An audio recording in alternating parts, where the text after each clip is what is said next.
the brand is still young, like 5 to 10 years old. I Yo. was once more reminded of how big RE is as a brand. What's up? Hello. We are 30 seconds away from an announcement here. Resident Evil Showcase is happening. Hey, what's going on? How are you? Hope you're all doing well. Hope you're all doing real well. I'm excited for this, man. I'm really hoping that this DLC is gonna be like a seriously good conclusion to Rose's story. I really liked her character. Well, she was a baby, but like I liked the reveal of her being more of a character in the ending. I want to know more. So hopefully we'll find out more about them. Ethan Winters is a fucking cool guy. I want to know more about his daughter now. If she's gonna pick up the mantle, you know? That's what I mean. Sorry if I delivered that fucking awkwardly. Yes, the baby was a very interesting character. Company? Duke? How on earth did you get in here? Oh, please don't fret. Give me the I have Duke. No intention of making a meal of you. A Please meal? Call me the Duke. I'm but a humble merchant, purveyor of goods to lords and ladies, prophets and priestesses. Duke, do you want to back the fuck up and talk about being a meal? To please my patrons. I hope we can become well acquainted. But of course it is not I who is on display here, but rather the wares on offer. Is Duke going to assist Rose? I deal in all manner of commerce, but today I trade in knowledge. He looked kind of evil in one of the trailers. This place is a veritable horde of I don't know, man. information He also mentioned gathered from eating all people. throughout the realms of man. The more hard-won the knowledge, the higher the We have no price. idea if it's all in Rose's head yet. You look like you're well aware of the value of such things. Well, Yeah, Duke since did help we're put here, Rose back together, I've that's got true, a but few why? morsels I'd love to share with such He a definitely has his own connoisseur. motivations. Please, take a gander. A gander is a goose! World premiere. Yeah, Rose is fucking powerful. I want to know more about them. Well, I mean, in one of the trailers, he looked like a fucking monster. I think he is like one of the lords. But we'll see what kind of lord. The father's nightmare comes to an end. I just want to find my daughter. I love this game. I could not stop playing this game. I'll always be there for you, no matter what. I have not tried the oh wait, no, that's not out yet, is it? That's the third person mode. I kind of want to replay the game with this. You are my precious Rose. And I didn't care. Yeah, I really want to try third person long as mode, we like were to together. do a run like that. I might do one. I just love this game to like little bits. It's very well made. I'm so sorry. I love you. Oh. Papa. Now the daughter must face her fears.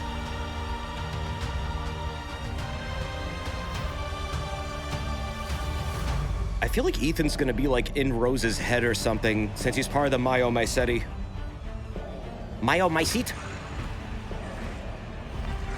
Yeah, I think Rose rapidly aged too. I'm pretty convinced of that. It could only be like a year later. I feel lost. Maybe less. afraid. I try to imagine what he might have said to me. No matter, your imminent demise is inevitable. Yeah? I love See, you. he looks How like about anything something's happened to Duke. I've got this.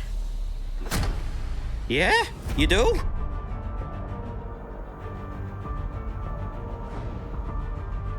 Yeah, I mean, more of the lords in general would be really cool. We barely got to know them. I mean, they're all really interesting, except for the doll one. We don't need to know any more about them. I want to know more I'm about, Kento like, Konoshita, Fish Boy. the I thought director he of was the great. Winter's expansion. Moreau, he was awesome. Ethan gave his life to protect Rose. Why is And in Rose the end, 16 we years see old? how she's grown. What kind of person is 16-year-old Rose? That's what we wanted to explore, so we decided to have her at that age in this expansion. But is she actually 16, or is she like a mutant you had that grew something really important to tell me? fast? Like, what's happening with her? Because she was implied that she was She's trying to rapidly get rid like of her growing unwanted as a baby. powers. But to do that, she is forced to return to the origin of her misfortune. We thought that concept had a lot of potential for an interesting story. So the setting this time is the realm of consciousness, going back one more time What? to that village. So it is in her head. Or is it? The word nightmare is synonymous with fear.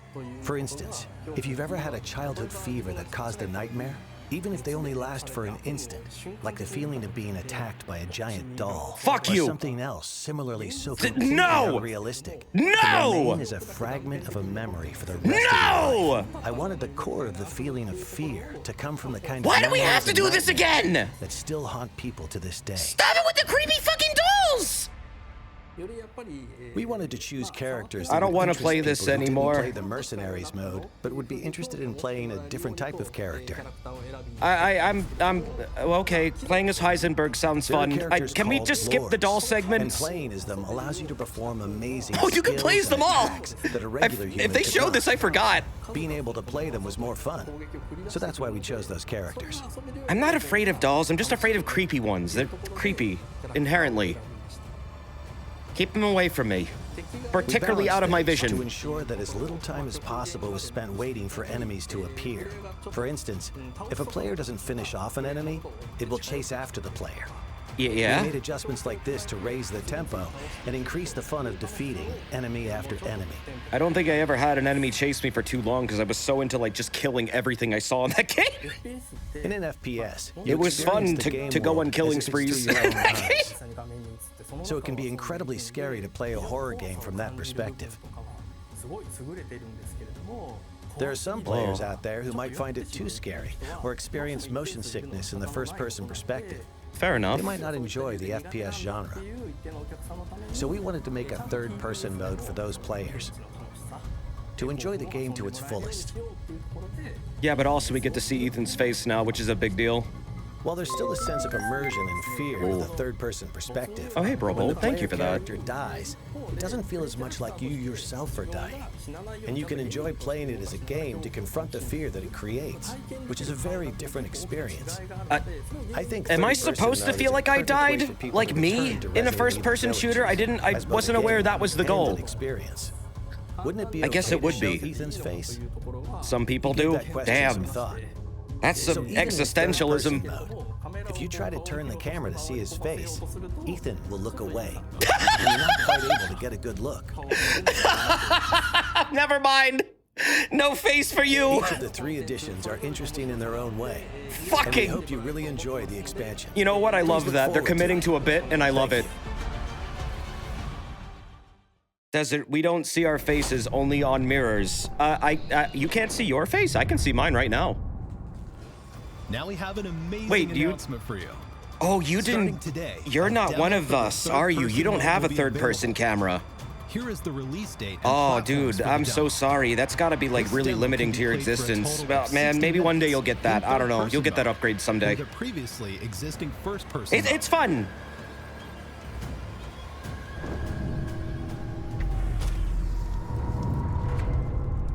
World premiere. Yeah, you have to unlock it. No, doesn't change anything. Been a while since we fought together, Captain. Doing nothing but recon. Chris's story. Out of shape. Let's have some fun, people. Move out. Fuck yeah. Yes, sir. Okay. Wait. Damn it! This isn't Chris's story! I fucking forgot this even existed. Is this actually coming out now? I just want to play as Jack Baker and punch the fuck out of everything, man. Yes! I mean, I'm willing to give this a chance. It could be really fun. And it's free with the Village, so I mean, I already have it. Resident Evil RE-verse. It's not like I have to buy it. For those who own Resident Evil Village or Resident Evil Village Gold Edition. Free game. This What game about has Joe Baker? crossplay. He's too powerful. You He'd can be fight players imbalanced. across all platforms. Those who already own Resident Evil Village will be able to participate in the early access period starting October 24th. Oh. Additionally, updates are planned for Resident Evil RE-verse after it has been officially released. Okay. Here are some details for the early access and updates. Yeah? Not bad, man.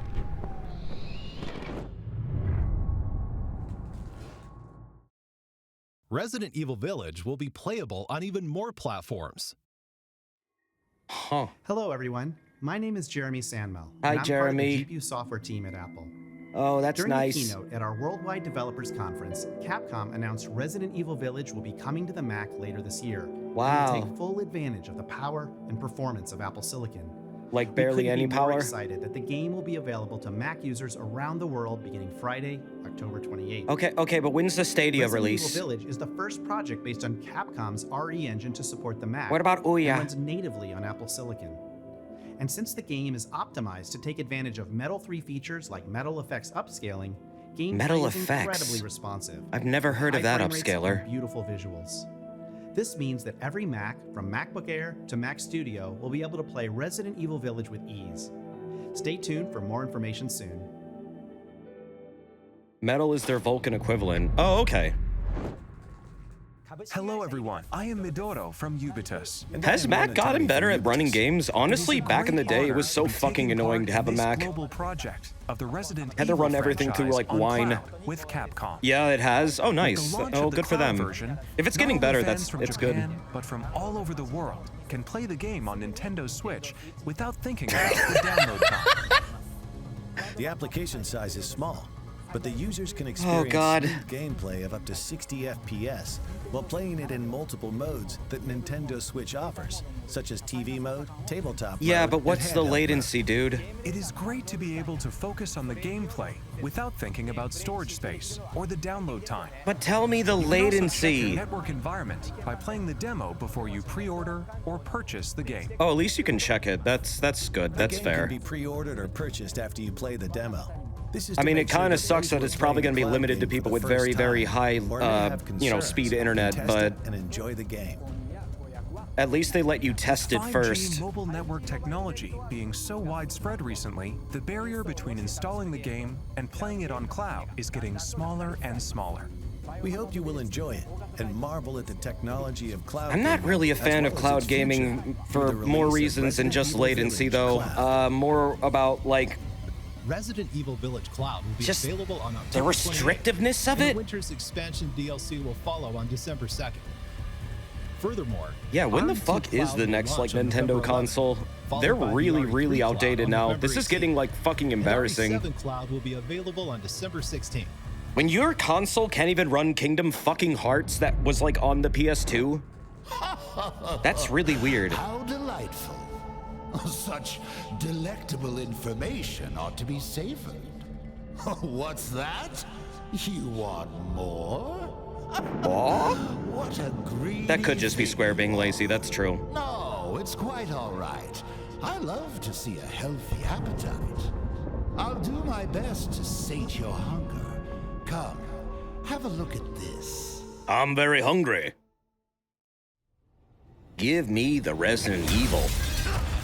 Give me the Chris update. Wait, Leon? Oh, right.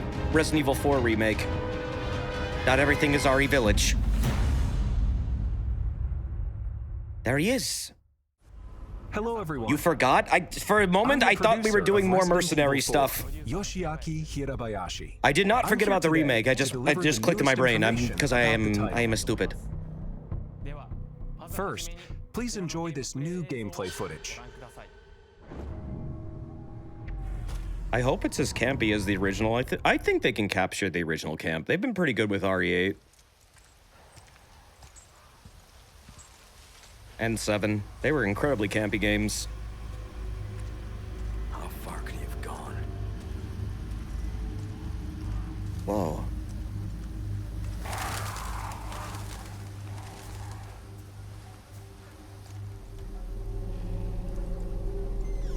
It does look really nice. And I mean, the original's perfectly fine right now. In fact, the HD project apparently is really, really fun. And I've been playing it a little bit off stream, and yeah, it looks really great. So you always have that if you don't like this version. But I think I'll enjoy both.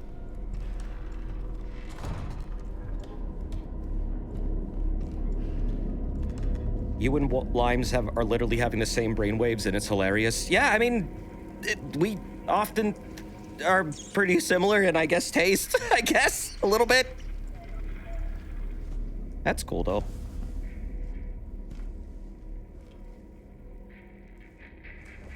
Hey. Whoa.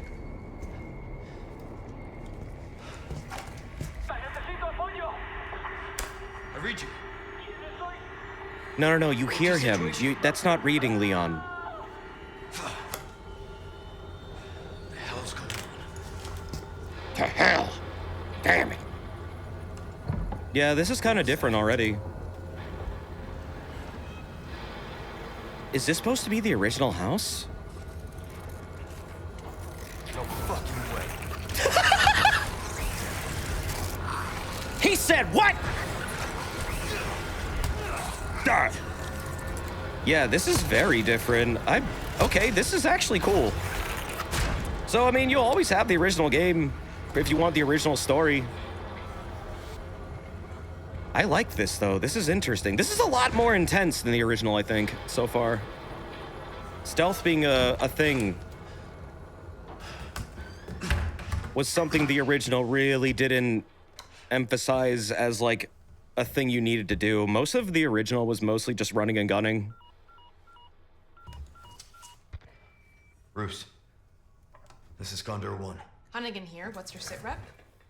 Yeah, it seems like it's trying to be closer to RE2 this time. Likely she's in this village. That's cool, though. Our intel was correct then. Well done. Something's happened to the people here. My escorts are...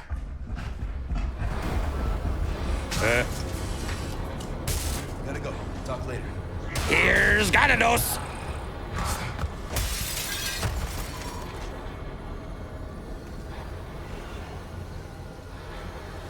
Oh, okay, there we go. There's the town.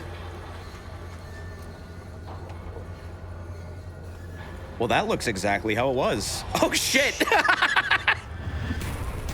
Nice! Mierda!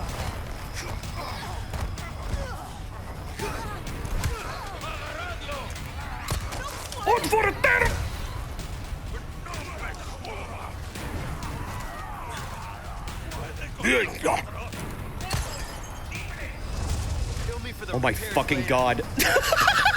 Yeah, it's just as campy as it was. Okay, this is gonna be good. Bill me for the repairs later.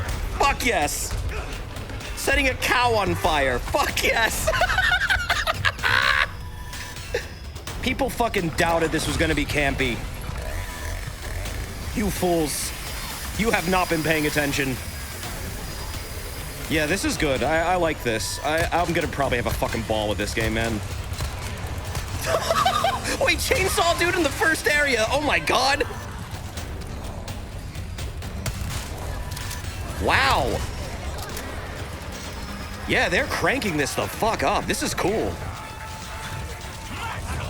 Wait, does it the same as the original? Oh, wait, hold on. What? I never saw the chainsaw guy in the first area. Is that like in the higher difficulties? I always played in normal mode. He wasn't. Yeah. He appears if you enter the house. Does he? I've never gotten him to spawn. Wow. Really? I've replayed this game so many times. I've never seen him in this section. You've never had him either? Yeah, I've never had him here. That's cool. Well, okay. Well, then it is exactly the same. You've never seen him not appear? Whack. What version were you playing? My experience mostly is with the original GameCube one. As you just saw, we are paying respect to the original game's world while implementing new ideas and state-of-the-art graphics to strengthen. There's actually two in the area. One if you enter the shotgun house, and one if you try and leave the village. We think this I guess I game never did provide a either of fresh those things. with a sense of familiarity if you played the original, that both newcomers and veterans to Resident Evil 4 Weird. will enjoy. Everybody's playthrough be different. I thought you could counter the chainsaw with the knife originally. Will have all new ways to attack. They are I think you closing in could. on Leon during his mission and will attack with an even greater variety of methods than in the original release. Fuck yeah. Leon fights back with firearms, close combat maneuvers, a newly added parry. I using hope his the knife, Krauser fight and is more. not so much a QTE fest and more of just an actual straight up fight. Resource management and upgrade elements are critical for survival. Krauser knife fight is Just as in the original, kinda using the ridiculous. attaché case effectively will be key. In addition I guess to you can't managing parry in the weapons original. and I thought items you could. What am I carry thinking and of? synthesizing herbs, this also allows you to craft ammunition and other I think you items. could knife a few things, but probably not the chainsaw. Over here, stranger. Of course, Stranger. you can't forget the merchant. RE3 you could parry. Maybe that's what You I'm can thinking of. purchase weapons and items and customize them to suit your playstyle. Nice. We've also added a trade mechanic where rare gems you've collected can be exchanged for special items. What are you buying? Can't go wrong with that. What are you buying? We are rebuilding the original game. What are you while respecting its buying? core And then the police get experience, called. adding new ideas and modernizing And Rocco the has to playfield. run away. Wait, was that Rocco who was doing the merchant bit? Now I'd like to share some And he, new like, information almost got regarding arrested? this product's release. No, wait, We that wasn't announced Rocco. that Wait, Resident it was Evil 4 Rocco? will also be That was available Rocco. on PlayStation 4. In addition to PlayStation 5, Fuck. Xbox Series X, and Xbox Series S. The and aftermath video that they PC. The released like PlayStation years 4 later version is so can be fucking funny. upgraded to the PlayStation 5 digital version. That cop was at being no a dick to additional them. cost. I'd like to introduce two other editions we are preparing for players looking for more than He the tried to standard like edition. threaten them because they had a baseball bat in the back of the car and it was The just first sitting there. is the deluxe edition, which will be available for all platforms. He said it was This like a includes weapon. additional content such as costumes, special weapons, a treasure map, and more. Next is the physical-only collector's edition. This edition includes the contents of the deluxe edition, as well as a Leon figure, a special map, Oh, fuck. art book, soundtrack, and more. And how much is this special edition? Also, pre-orders start today. If you pre-order the standard edition, you'll receive the attaché case gold and special charm handgun ammo. Uh-huh. If you pre-order the deluxe edition or collector's edition, you'll receive the standard edition pre-order bonuses, as well as attaché case classic and special Attaché. charm green herb. If you pre-order the digital version on the PlayStation Store, you'll receive a mini soundtrack. You can secure these bonuses by pre-ordering Resident Evil 4. Thank you for watching so far. We are working hard to create a game So that wait, everyone to will get enjoy. the special edition, So please, look forward to it. to Before I get go, that, we have one is more that for update the you. PC version Let's or take a look. wait? Hold on, I mind farted really quick. Shit. I want the figurine, damn it. I want a little Leon to put on my desk. He'll protect me from the darkness. Figurine wasn't priced. The figurine is the collector edition. Yeah, I was trying to see, like, what version is that? Is that all of them, technically?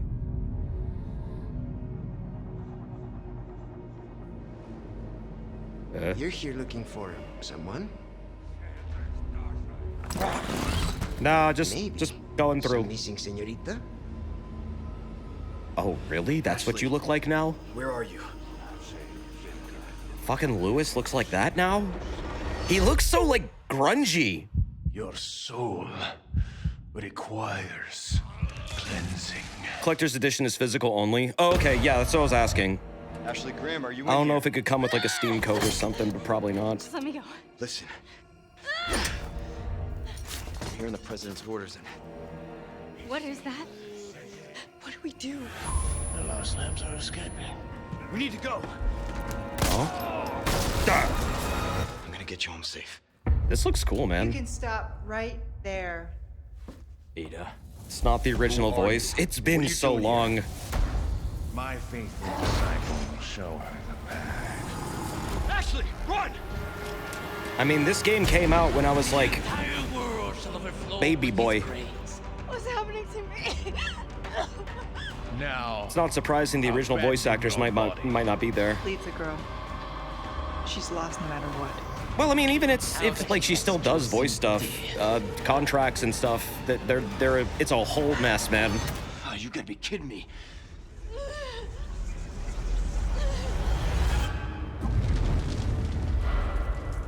Yeah, Salazar's there. Good, good. Now give us the knife scene. Mr. Kennedy.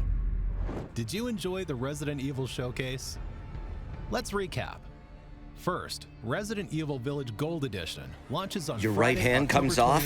28th. If you already own Resident Evil Village, you can purchase the Winter's Expansion DLC separately.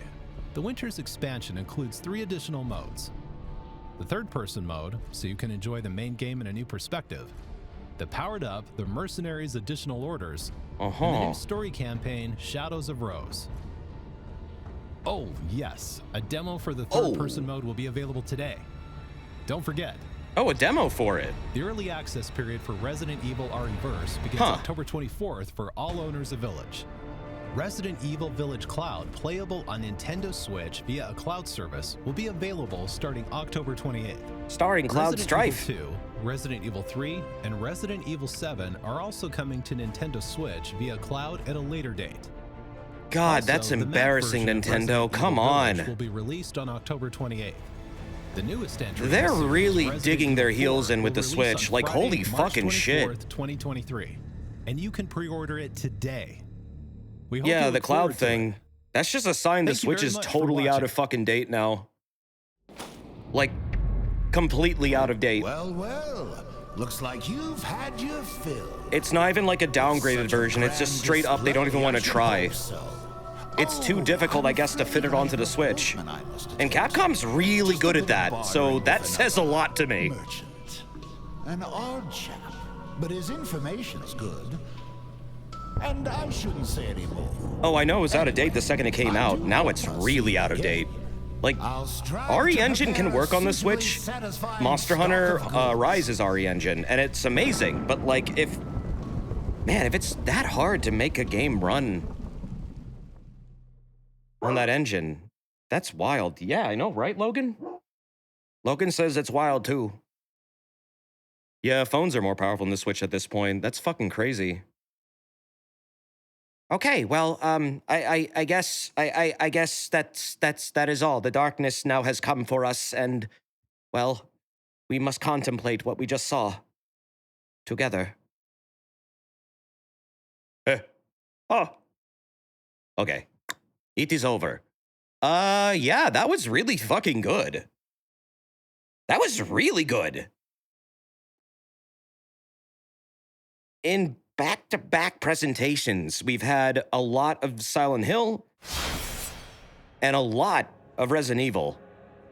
And I'm just really excited for this. Oh, there's audio delay. Why is there audio delay? What? Weird. Let me shut the game down. Yeah. Oh, why does this happen? Huh. I still don't have any idea why OBS randomly will delay audio for me. That's really fucking weird, and I wish it would stop. Do I have to restart OBS for this? Well, the presentation was really good.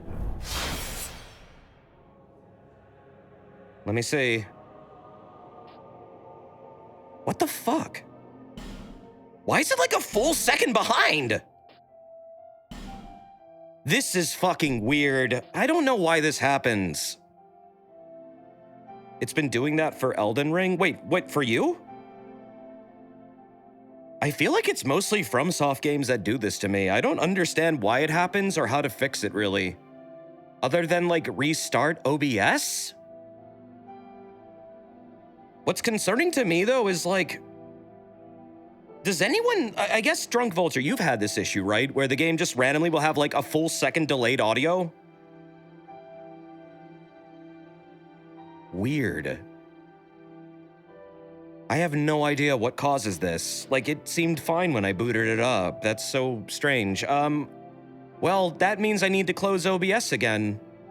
Just build a separate streaming PC. Well, it's not really my PC, it's OBS freaking out at something and its audio buffer going through the fucking roof.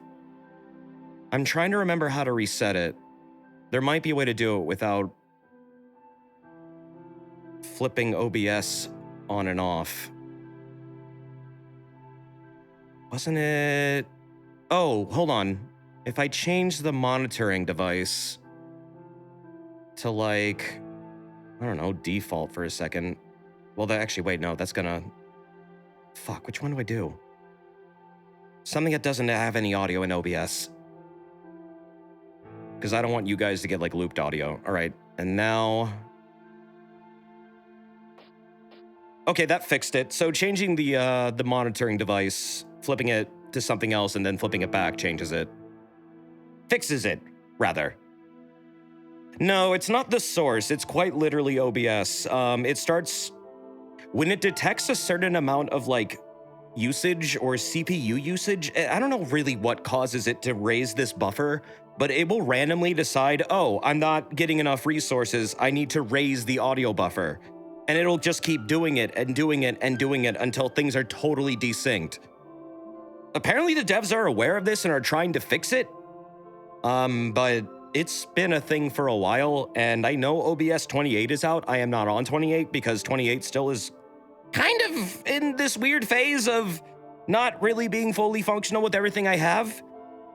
I'd like to upgrade, but I need to wait. Trust me, it's a headache. Last time I tried to upgrade to 28, it fucking ruined my shit. I'm on 27 until things are safer. Maybe it's a Windows audio subsystem issue. I'm not sure what it is, but all I know is changing audio devices back and forth. It totally fixed it. So anyways, that issue aside, let's go play some Dark Souls 2, man. I want to continue my journey as dearest Pongo in Drangle Castle. And also, yeah, Brobold, thank you very much for that 13 months. That is over a year, and I just really appreciate that. Yip yap to you too, buddy. Thank you. So what the hell was I doing in this last time? Basically, we got to Drangle Castle. We are in the first little bonfire area right outside of this lovely room of fucking death. Which looks even worse than it did before. They added... Did they fucking double the enemy count in here? Have you beaten the game the other playthrough yet? Yeah, I've long beaten it. It's all over. I beat every boss, including the stupid double tiger boss. Fuck that thing, by the way. I swear to God, it feels like Shibuya snuck back into the studio after being told he can't work on Dark Souls 2 anymore, and then like decided to just add that in, and then like left as quickly as he came, and they released the update before they even realized it happened. Two-Cat is a fucking awful boss. It's not even that it's hard. It's just that it's nonsense. You have to fucking, like, navigate yourself between two enemies that are totally out of sync and aren't designed to be fought together. And they completely overwhelm each other. Also, they have the most broken hitboxes I have ever seen. That one swipe the tigers do, you probably know the one, that's fucked up. Desert, remember they did double Sanctuary Guardians? They enjoy doing this. I am pretty sure that fight is a reference to that shit, because they do similar attacks. And I just want anyone who worked on said boss encounter to know that I hope that you have learned your lesson and have reconsidered adding such horrific things to your games. You should probably not do that anymore. God damn, this room is dark. Oh God, right, they all come to life. I guess not. Oh, they're randomly coming to life. Okay, I thought they all were gonna be alive, but no. So the gimmick of this little area is there's a bunch of doors here, and the theme of Drangle Castle is golems and doors are powered by souls. So what you have to do is kill these fellas specifically either by a golem or by a door.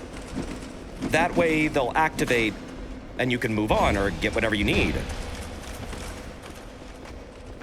Problem is, if you kill them in the wrong spot, they don't open anything, and then you'll have to reset the room. However, once you open it, it's fine. It stays that way. But I'm trying to remember which ones I need to do. Let's see. Wow! Wow! This one I need to activate. And those two on the right are important to activate. Oh, jeez. Open all of them. No. What lie on the other side is fucked up beyond belief, and I am not happy about it. And I assume they made it worse in this version, potentially. Can you get by a door that I can, like, activate, man? Whoop. Like this one in particular. Oh, no, actually, you know what? Not this one. This one. This is the good door. This is the door you want to open first. Definitely. If it's exactly how it was! Whoa! Shit!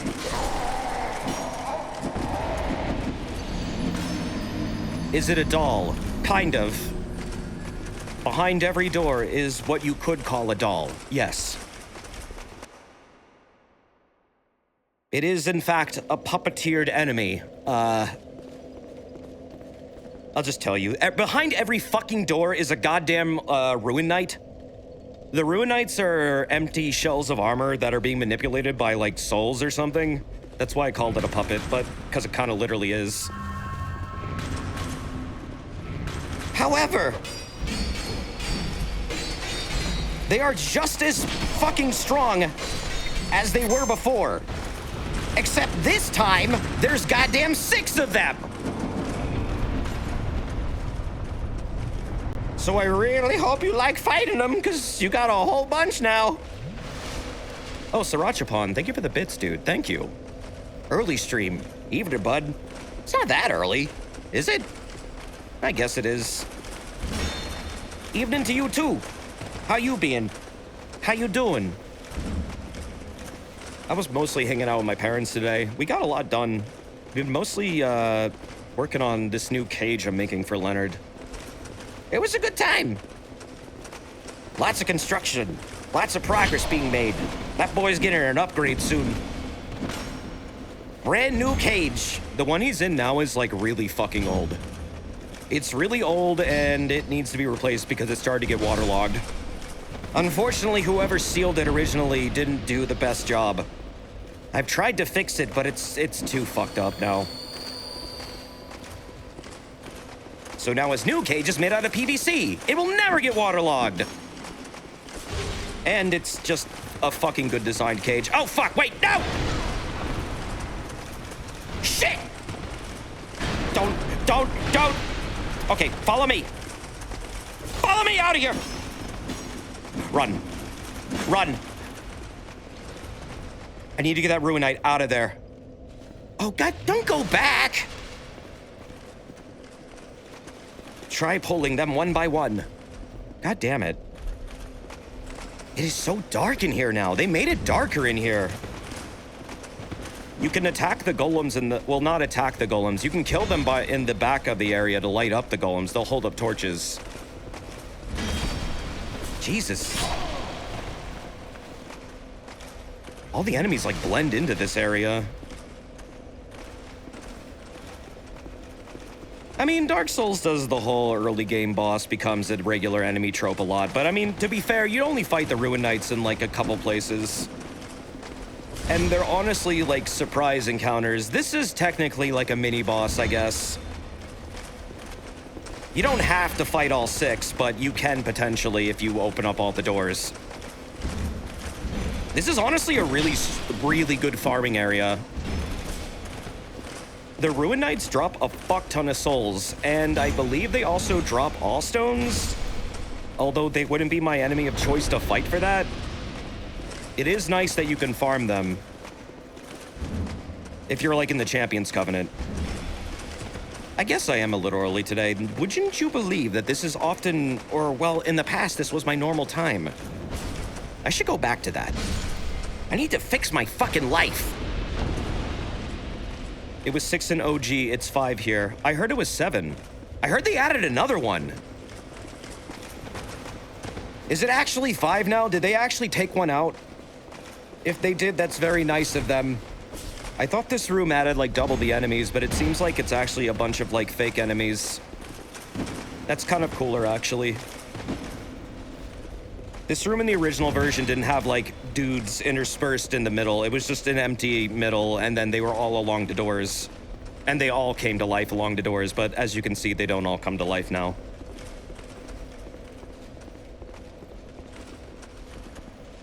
Oh. They assassinated precisely 1 Ruin Sentinel. And it took 5 Phantoms. They are that fucking strong. It's fucked up how strong they are. Desert, I found footage of the chainsaw guy in the first day of RE4. Do you want to see? No, I believe you. I totally believe you, dude. I'm just surprised. There's an enemy encounter in that game I never found. And it seems like I'm not alone either. Maybe like half the people that play it just don't get that encounter because they never went into that room during that encounter. Usually when I did that segment, I would just run around the outside of the houses. I wouldn't really fuck around inside until it was over. The game has lots of triggers all over the place. Yeah, I guess that's just one I never found. That's really cool, actually. That makes me want to do another run of RE4. Because I was just playing it again, like, the other month. I was trying out the HD mod, and yeah, that didn't happen because I didn't go into the shotgun house. It never occurred to me. He's at the back of the village. I'm told he shows up if you go into the shotgun house, I guess, during the initial, like, encounter with the Ganados. Going in the house after the villagers leave doesn't trigger it. Yeah, okay, that's why I never saw him then. Because I would only start going through the houses after all the villagers were gone. Because I'd get worried I'd just get jumped in the house and cornered. So I'd just kite everyone around, like, the farms and shit.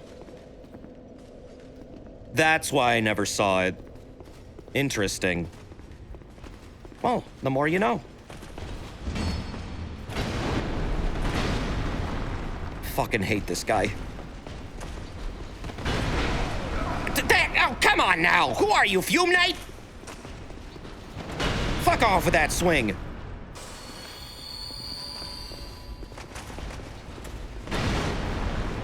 Hitting some damn blind spots. Ooh! Yeah! I literally almost died. If I had not attacked a frame sooner, that would have been death. You discover that you can spawn 2 Dr. Salvatores in the village. Oh, right, yeah, that's... Dr. Salvatore is the name of the chainsaw guy, right. Yeah, I didn't even know there was, like, 1. Apparently there's 2. That's really wild to me. I can't believe I never found them. Light up, you life! Thank you. Yay. I can fucking see. And you. Let's go.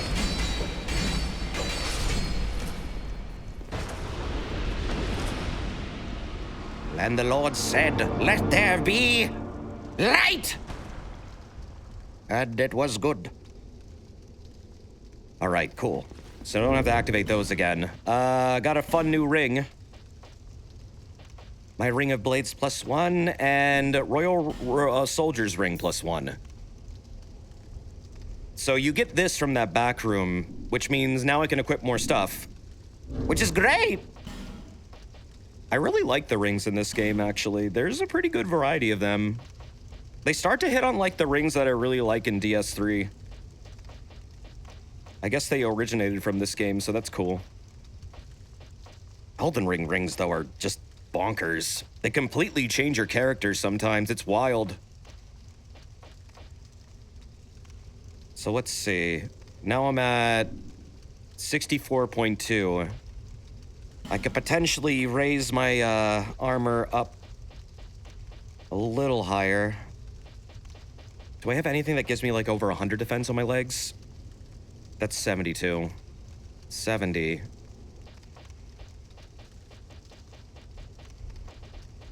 Trying to min-max.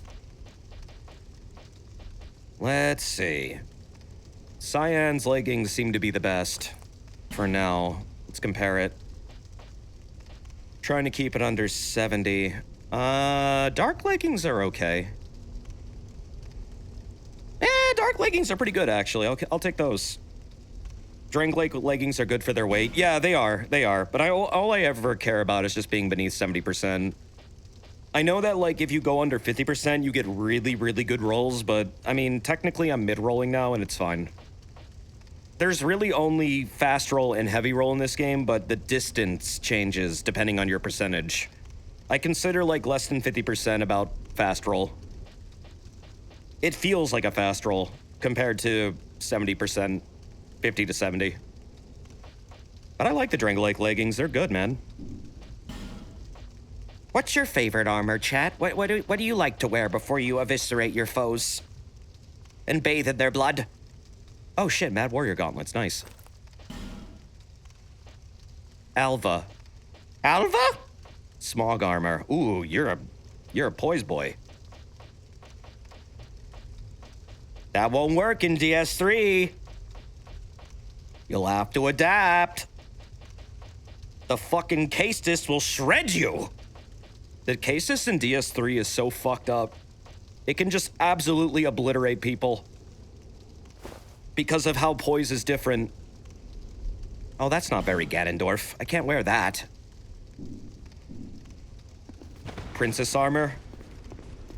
I can't remember that armor. I think my favorite set in DS3 is, like, unironically, the Slave Knight set. And it's not because I like cosplaying as Slave Knight Gale, even though I really do. I just like it. It's fun.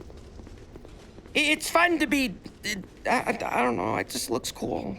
It looks cool and it's lightweight and has good armor. Just marry him already. I can't. I can't. He gave up everything to save our world and no one even remembers him anymore. In order to save our world, he had to, like, nearly destroy it. So that one day the Ashen One would, you know, harvest his blood in his madness. He was a very, very brave man. His name was Gale. What armor goes well with the bell helmet? I'm not sure. Maybe, like... Maybe, Durham armor? Durham armor.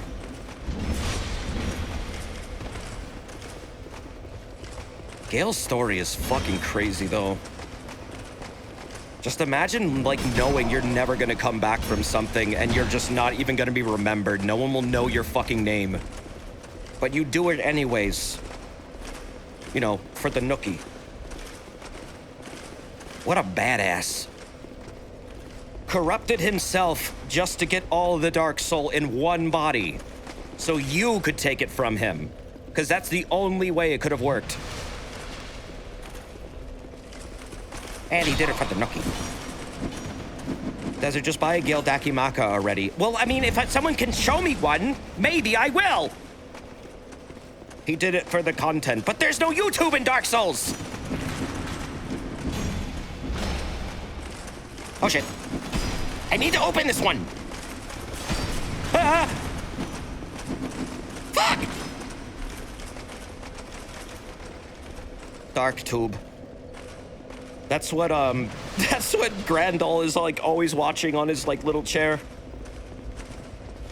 He's binging Dark Tube. His favorite channel is the Manish channel. God damn. I want to open that door. There's something in there. I want.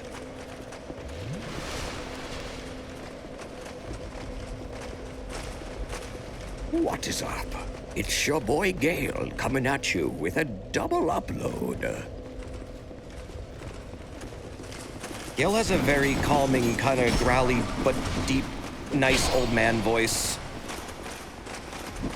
When you first meet him, he's a really nice guy. He unconditionally believes in you, too. He's like one of the nicest characters to you. Even when you say you can't help him, he's like, no, you totally fucking can. You can do anything. Ashen ones are amazing. He's like your biggest fan. Open the damn door! Okay. It's gonna open now. Just don't die! Well, it opened, so there you go. I did it. It's open. Has Desert fought Dark Lurker? No, I'm getting to that now. I don't know if we'll be fighting him today, but I will be activating the portals.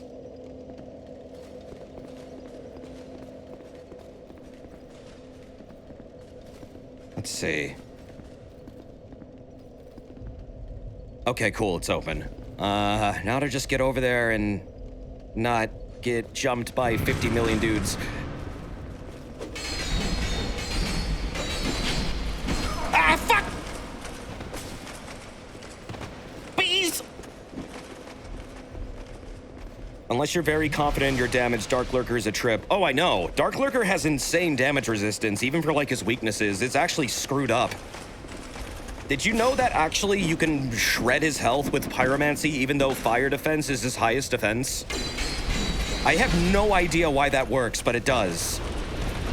Either you go full lightning on his ass, or you go full pyro. Not fire damage, pyro. And particularly this is because when he splits into two bosses, during that segment, you can do a giant pyroblast, like something that can catch both of them at the same time, and it just instantly fucking deletes them. It's really goddamn funny. Also, you might be wondering why I'm not using effigies as much anymore. Dark Lurker is why. You can blame him. Literally the only boss, I think, in the entire series that required, like, a consumable in order to fight. Every time. It's because Dark Lurker has the ghost property, which halves physical damage. Oh, is that what it is? I was always wondering, like, what the fuck? These numbers don't add up. Like, after I beat him, I looked at the data mine of all his, like, defenses and shit, and it's like, wait, why is he, like, resisting all this shit that he shouldn't be? That's really strange. That makes a lot of sense now. I didn't see that part. Who the fuck even is he? Dark Lurker is probably a light soul person that was infiltrating the Abyss in order to, like, I don't know, figure out how to, like, completely seal it. The idea behind his encounter is that you're agitating the Abyss because fire agitates the Abyss and makes it want to spread. And every time you open a portal, you've probably noticed it closes when you die. It no longer closes after Dark Lurker is defeated. He was closing up the holes to the Abyss, and he was getting sick of your shit. So he jumps you after you light the 3 torches because you've agitated the Abyss and now you're bringing it to, like, a point where it'll start spreading again. He's not his soul is a light soul in the Abyss, which is very interesting, which means he's not of the Abyss, because anything that's been corrupted by the Abyss or is of the Abyss has their souls don't look like this. They're like black or like purple bluish. His is not like that at all. So that just suggests that he is not of the Abyss in any way. He's not really from there. He was waiting for you, or whoever is part of I guess, the Dark Diver group that's been trying to spread the Abyss to show up so he can fucking kill them and put an end to it. As for, like, what his name is and what his background is beyond that, no one fucking knows. They never explained it. Something that really hates the dark, though.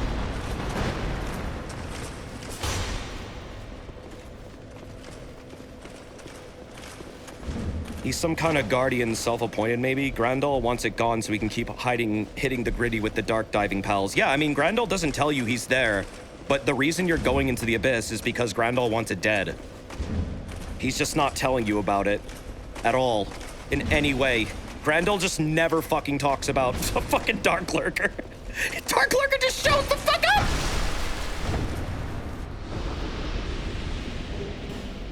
Caught me the fuck off guard, too. That was scary. I was like, wait a minute, boss fight? He's like, get in there, kiddo. Why?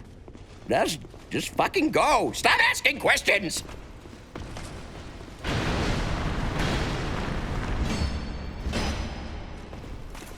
Okay, let's come on, let's fight somewhere empty. Like at a Kmart.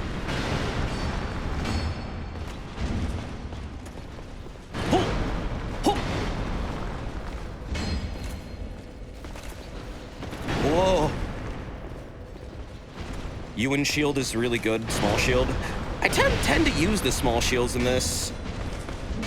Oh, God damn it, no! What is Kmart like in America? Gone.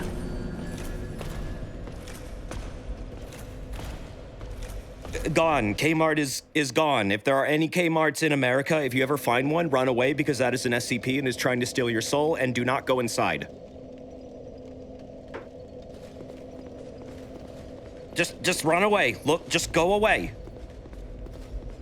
Trust me, you'll thank me later. You know, when you're not dead. Okay, cool. Well, that's a good door to have open. This is the actual way to progress through this area. But I don't want to go there yet. I wanted to get what was in here. Okay. What are Ruin Knights weak to again? It's definitely not this. It's strike damage, isn't it? All right. Time to go fisting. Oh, yeah. Oh, that'll work good. Da, da, da, da. Whoop. Da, da. Da, da. Whoop. Da, da. 1, 2, 1, 2. Oh no, dude, in like every Dark Souls, almost everything is super weak to strike. Strike and thrust are like some of the best damage types in these games. Slash is actually kind of like a middle ground damage type. Some enemies are super weak to it, but like more often than not, it's going to be thrust or strike. That'll be like your best damage dealing things. Like 90% of everything is weak to both. It's kind of fucking weird how many enemies are weak to that shit. Not that one. There isn't anything behind that one, I think, besides a Ruin Knight. Ah! Whoa! Shit! Oh, fuck! Yeah, I got the Macedon Greatsword already. Oh, whoops, I didn't want to do that. They cannot use bonfire. Who is going to attack me in here? Nobody.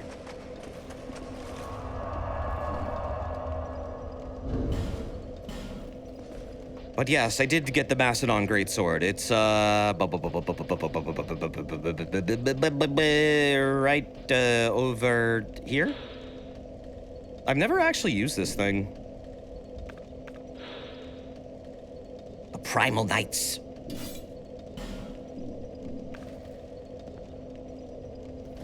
It's like a Zweihander. This is where the king is, right? This is the castle, but no, the king is not here. King Vendrick is somewhere else right now. We'll run up and check him out. Probably not tonight, but another stream. We're probably ways away from meeting him, actually. Yeah, let me get the Sanger Spear back. Or... are they weak to these at all? Yeah, they would be, wouldn't they? I think. No, wait, no, they're inorganic. They wouldn't get poisoned. If these things can get poisoned, that's gonna be fucking surprising. Let's find out. I'll see you later, Kurai. Does this work? I'm wondering if the stone dudes get poisoned. They are living armor. Yeah, but sometimes things in this game that, like, don't have any right to get poisoned wind up getting poisoned, and I don't know why. No, the answer is no. So they don't, but what about the Ruin Knights? Whoa!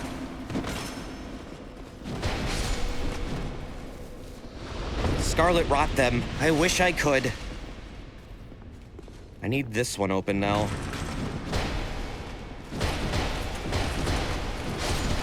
Oh, shit! Stop!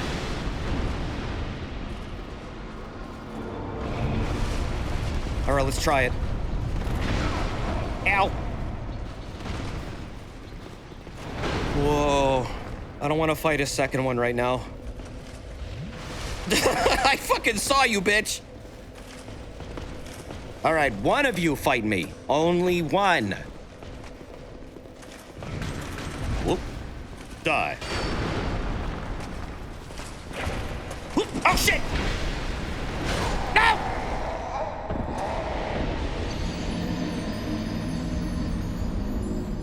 Damn it!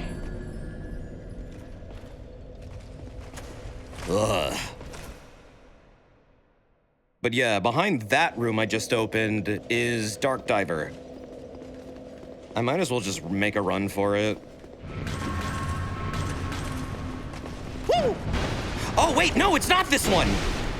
Shit, it's the last one! Oh, shit, oh, fuck! Oh, shit, oh, fuck! You didn't tell me you had a beast in your home! A doggy, a little poopy dog! Get me the fuck out of here!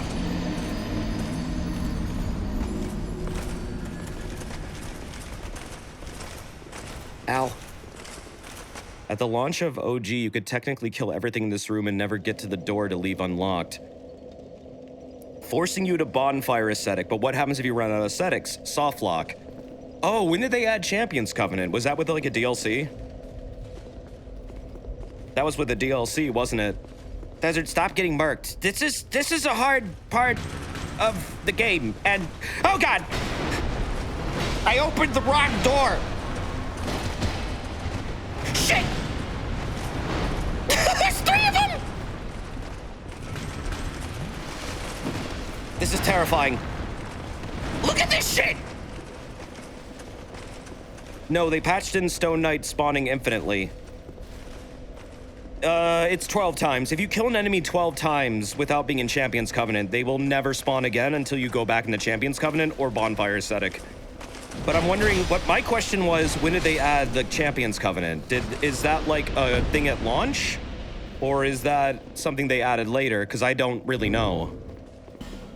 I assume that like they added it later, which fixed probably a lot of things involving maybe areas like this. At launch, but most people don't want a Champions Covenant. It's not that much of an increase in difficulty. I barely noticed the difference. I actually might switch over to it, because I don't care about soul memory.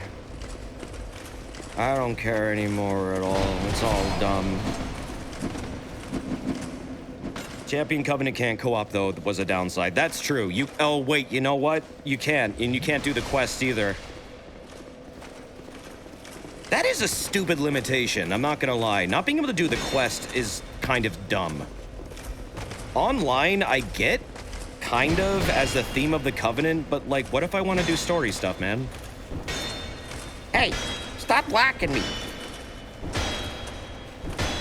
Okay, whatever. We could do this all day. All right, good fight. Not bad. The COC respawn was patched in by Scholars of the First Sin, but the vanilla patch for this room was that the Stone Knights do not despawn. Okay, well, yeah, that... You know what? That makes sense, though, because, like, when you first enter Drenglake Castle, the initial door, the knights that spawn there are infinite, just in case you'll kill them, like, too early or in the wrong spot, to teach you the door mechanic. Once they open, they stop spawning, though, but you can farm that a little bit if you feel like it before you know, fully enter Drenglake. Some people do that, apparently.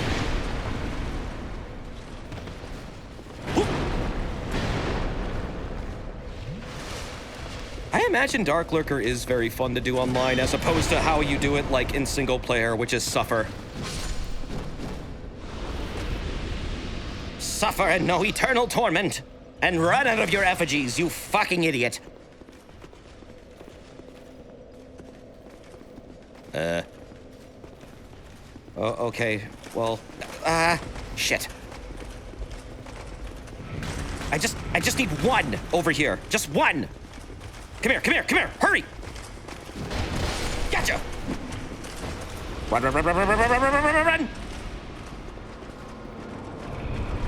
Okay, door is open.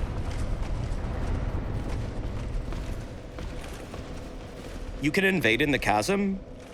You can't co-op Dark Lurker. Oh, you can invade in the chasm, though? That's cool. I mean, the chasm's already fucking hellish enough to do, like, repeatedly. I would feel really fucked up about invading people there. I'd be like, they've suffered enough. Hello. Woo. Oh, damn it.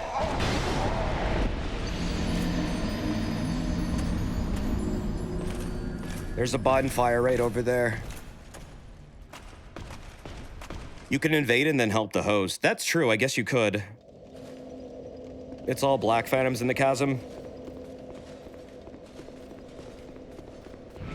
Invade frigid outskirts and get what you deserve when the host cedes.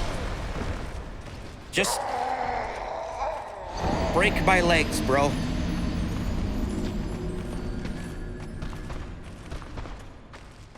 You know what's funny about the outskirts? I discovered that if you have a Great Club plus 10 and you wear the poise damage ring, those horses stop being a problem immediately. Like immediately. Literally a single R2 and they're just gonna be stun locked forever. You just smash them over and over again into the ground. They'll never have a chance to get back up. They do the initial charge and then you just destroy their ass. What horses? Oh, the reindeer, sorry.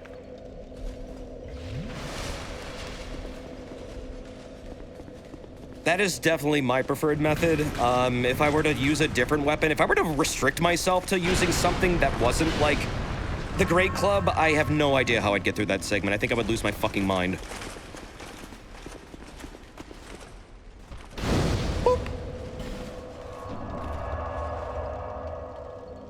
Because I tried to go through there without doing that, and that was fucking painful. Either I'm fully stun locking those things or nothing. That area sucks.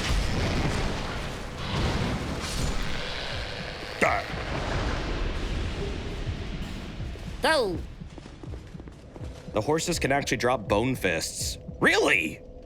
That's how you get double bone fist? I didn't know that. So that's how I could get a free Hadoken. Okay. I just got some new armor. A Faran armor.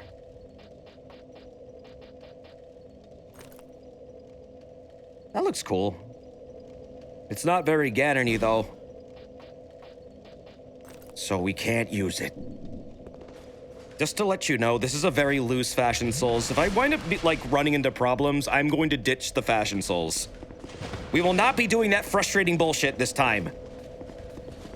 But I will prefer to do things as Ganondorf until I hit a certain point.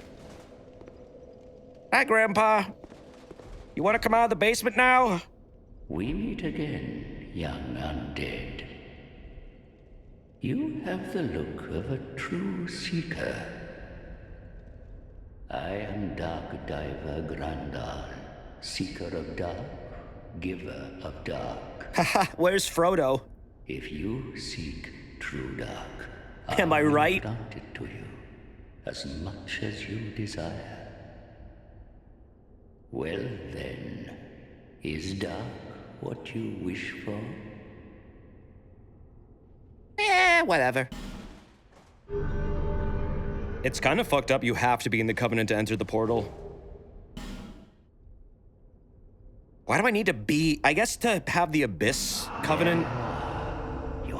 Even though I have it on me now? The dark chasm beckons you. Those drawn to the dark are destined to seek it. This is probably the hardest one. This is the one with the Havel Knight. Ah, man. I don't even... Do I even have, a lot of poison arrows? I think that'll be enough to handle him. I just poison everything in here. I'll give it a shot, though. This is probably gonna go fucking terribly. He gave me my freebie, however. Thankfully, you only have to do the torch lighting once, and then after that, they stay lit, but you still have to go through these tunnels every fucking time you do this. I guess I can just use the trident. It's whatever. It is the most convenient one, but I found that going through the Shaded Woods portal is actually the one I consistently got to the boss in the least amount of time. Because it is so... the enemies are so fucking easy in there. You can, like, just kite all of them, really. God damn, it's dark. So, welcome to the Shard of the Abyss that, like, I guess fractured off of Manus. And now is in Drangleic. That's the story. When Manus exploded, like, the Abyss, I guess, fractured itself, and now there's various segments of it throughout Drangleic, and these are portals to get inside it. I should probably tell you that in the shadows, in the darkness of the water, that's just death. I fell to my death the first time I was in here. I immediately ran forward for this cave and died. Wasted my effigy. You see that? That's Manus's juice. You know, from his little Manus. Or maybe big Manus, I don't know. It's size is relative, I guess.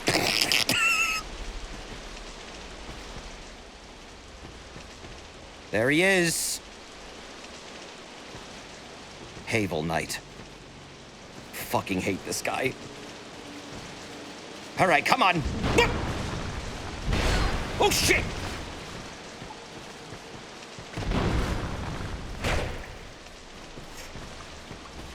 He can fucking destroy you, too.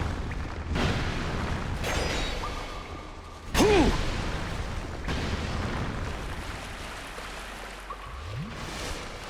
Okay. I might be able to get him to...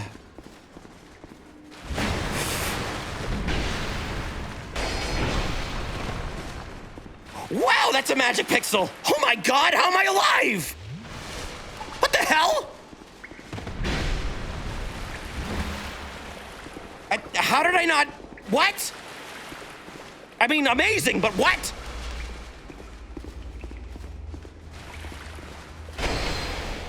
Oh, there we go. That... No!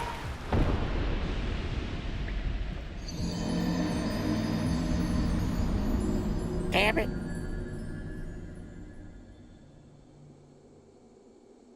There's so many pitfalls. There's a certain pitfall I kept falling in over and over again because I kept forgetting it was there because it blends in with the environment so much in the Shaded Woods one. I'm wondering if people know which one I'm talking about. It's right next to the goddamn torch. I always forget it's there, and then I'll just start blindly running towards the elevator, and then I'll fall into it every goddamn time. Ganon can't swim. That's actually canon. Ganon. I think I do. Yeah. Finally, you are here, young undead. Look at your claws, man. Now, open the depths of darkness. Young undead, the dark awaits you. So this dude is voiced by Cath, which is very interesting. The mouth to the dark chasm is not normally open. If you seek the dark, young undead, he's almost like the Cath of this game. Offer a human effigy.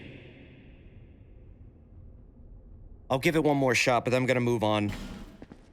This is kind of something I should be doing way later. I guess I could do it now, but it's really fucking hard. The dark shine your way. I kind of want to prepare for it more than waste effigies. Oh yeah, that's right, you sell shit too. That's a good spell. Apparently this fucks with the boss. Apparently this can stop like all of Dark Lurker's attacks except for their melee attack. Wild. I love it when spells like that work on bosses. May the dark shine your way. That doesn't make any sense, but okay. Isn't it the same voice actor does Grams in Xenoblade Chronicles 2? It might be.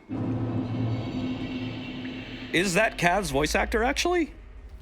Like, I know he's a FromSoft voice actor, but, like, I didn't know which character. But I guess it would be Grams, if anyone.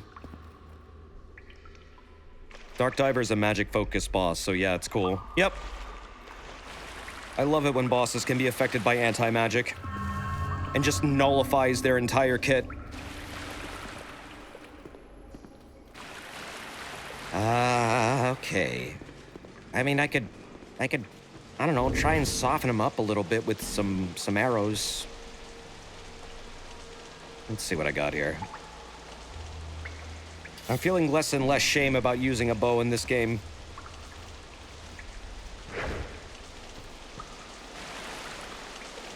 Considering a lot of these encounters are brutal. Okay. Dar. Dar. Dar. Dar. There we go.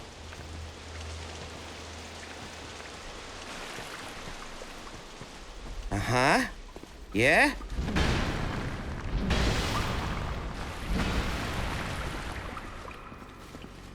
Slowly dying.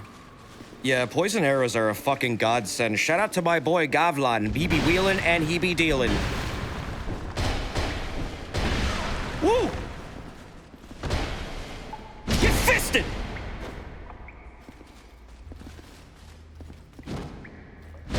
Woo! Woo! Ow! Stop! Damn it!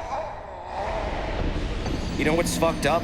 You have this, when you finally kill him, he just respawns. You have to kill him 12 times in order to get rid of him completely. You have to kill him every time. And you have to kill him every time. There is no alternative. Literally, the game forces you.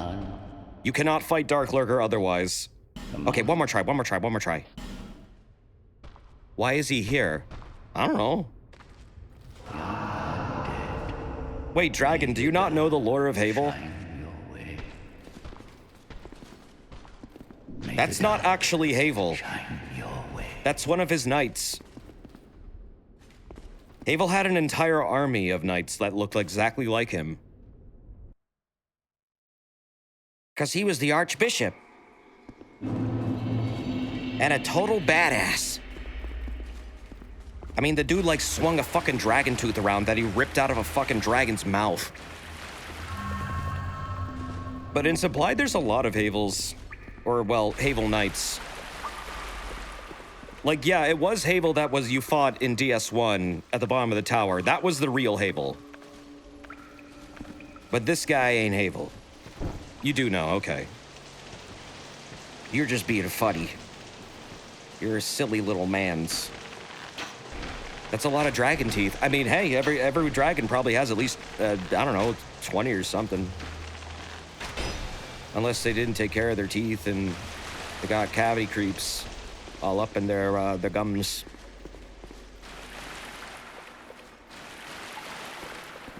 Why was he hanging out on an empty tower in Dark Souls 1? Gwyn locked him down there because he was crazy.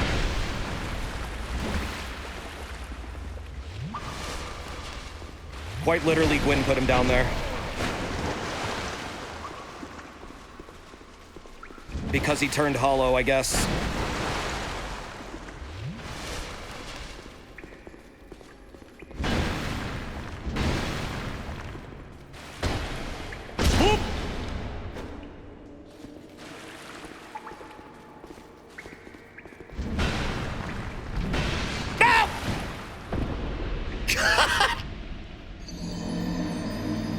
Havel was crazy or Gwyn was crazy? Well, Havel was going hollow, so yeah, he was literally just ravenous and frenzied and just I guess, attacking everything in sight, as he clearly was. And when that dude is attacking everything in sight, that's a fucking problem. Considering he's a walking tank. Yeah, all right, I'll do this one later. Also, Srirachapan, thank you for those bits earlier. I really appreciate that, dude. Thank you. Evening to you, too. And Thulu Esquire, thank you for the 34 months, man. That's almost 3 years. I appreciate that a lot. Thank you for the support, fellas. It's good to see you. Hope you're having a good day. Havel was mad about Seath being made of Duke and planned to assassinate the gods. Oh, is that actually what happened? I thought he was going hollow. That's why his armor is found with an occult great club. Oh, okay. That makes more sense. So wait, but he did go hollow down there, right? Am I just missing that detail? Grandal is Sean Barrett, who is also a Zerda, Andre, Hodrick, Petrus, Ingward, Zenigata, in some old Lupin III dubs, Asterix from Asterix and Obelix, and in 70s and 80s stuff, and of course his most important role, Brawley from the hit animated television show, The Fruities. Oh, well that's awesome. They're really good, I like their voice a lot. He definitely went hollow. The implication was that he and his followers were planning a coup. Okay, that's a part of the story I missed. I thought he was just going nuts and attacking things.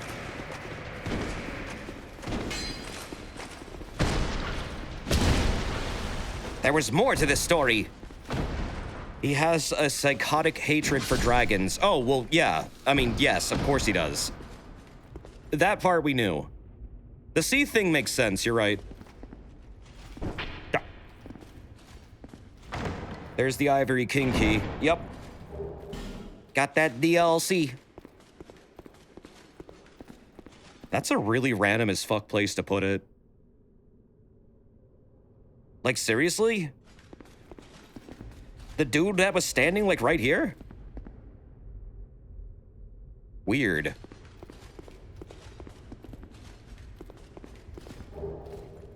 Whoa. Why does Seath have a blob of tentacles instead of legs? Nobody knows. He just was raised that way. I guess he might be part Hydra? Because the Hydras have legs like that. If you look at, like, their butt, they do. He's also considered, like, deformed, yeah. I had a thought yesterday about, like, what classifies a dragon in this universe. I don't think anything actually does, other than, like, you just say they're a wyvern, or a hellkite, or a drake, or a dragon. I don't think there's, like, actually distinctions between them, other than some are considered lesser than, like, original dragons. Because I was wondering, like, do they follow the rule of, like, wyverns being a totally different thing? Where, like, wyverns have, like, 2 feet or something? And, like, 2 claws and wings? I guess kind of, but at the same time, there seem to also be implied to be the same thing as, like, a stone dragon. Just they look different, or they have different extremities, but they're not actually different, other than just purely how they look. I might be wrong on that, but I don't know. I was thinking a lot about this. Like, the most prominent dragons are mostly 6-limbed, 2 legs, 2 arms, 2 wings. Like, you got Aldia's fake dragon, you got Midir, who's a real dragon. But then you have Seath, and Seath is totally different. But yet, he is a dragon. Calamite also has the proper amount of limbs. But yeah, I don't think dragons are proper clade, to put it, like, yeah, in biological terms. Good word, chat. Thank you. That's the word I wanted to use. Calamite is cool. Yeah, I hate this stupid area. Fucked up of them that just have a pool of acid in the middle of Drangalike goddamn castle. What the hell purpose does this serve? This is like the septic tank exploded. Gross.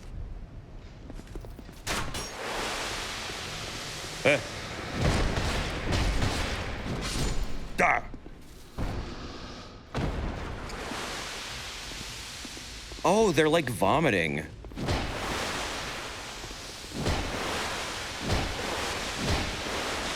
What?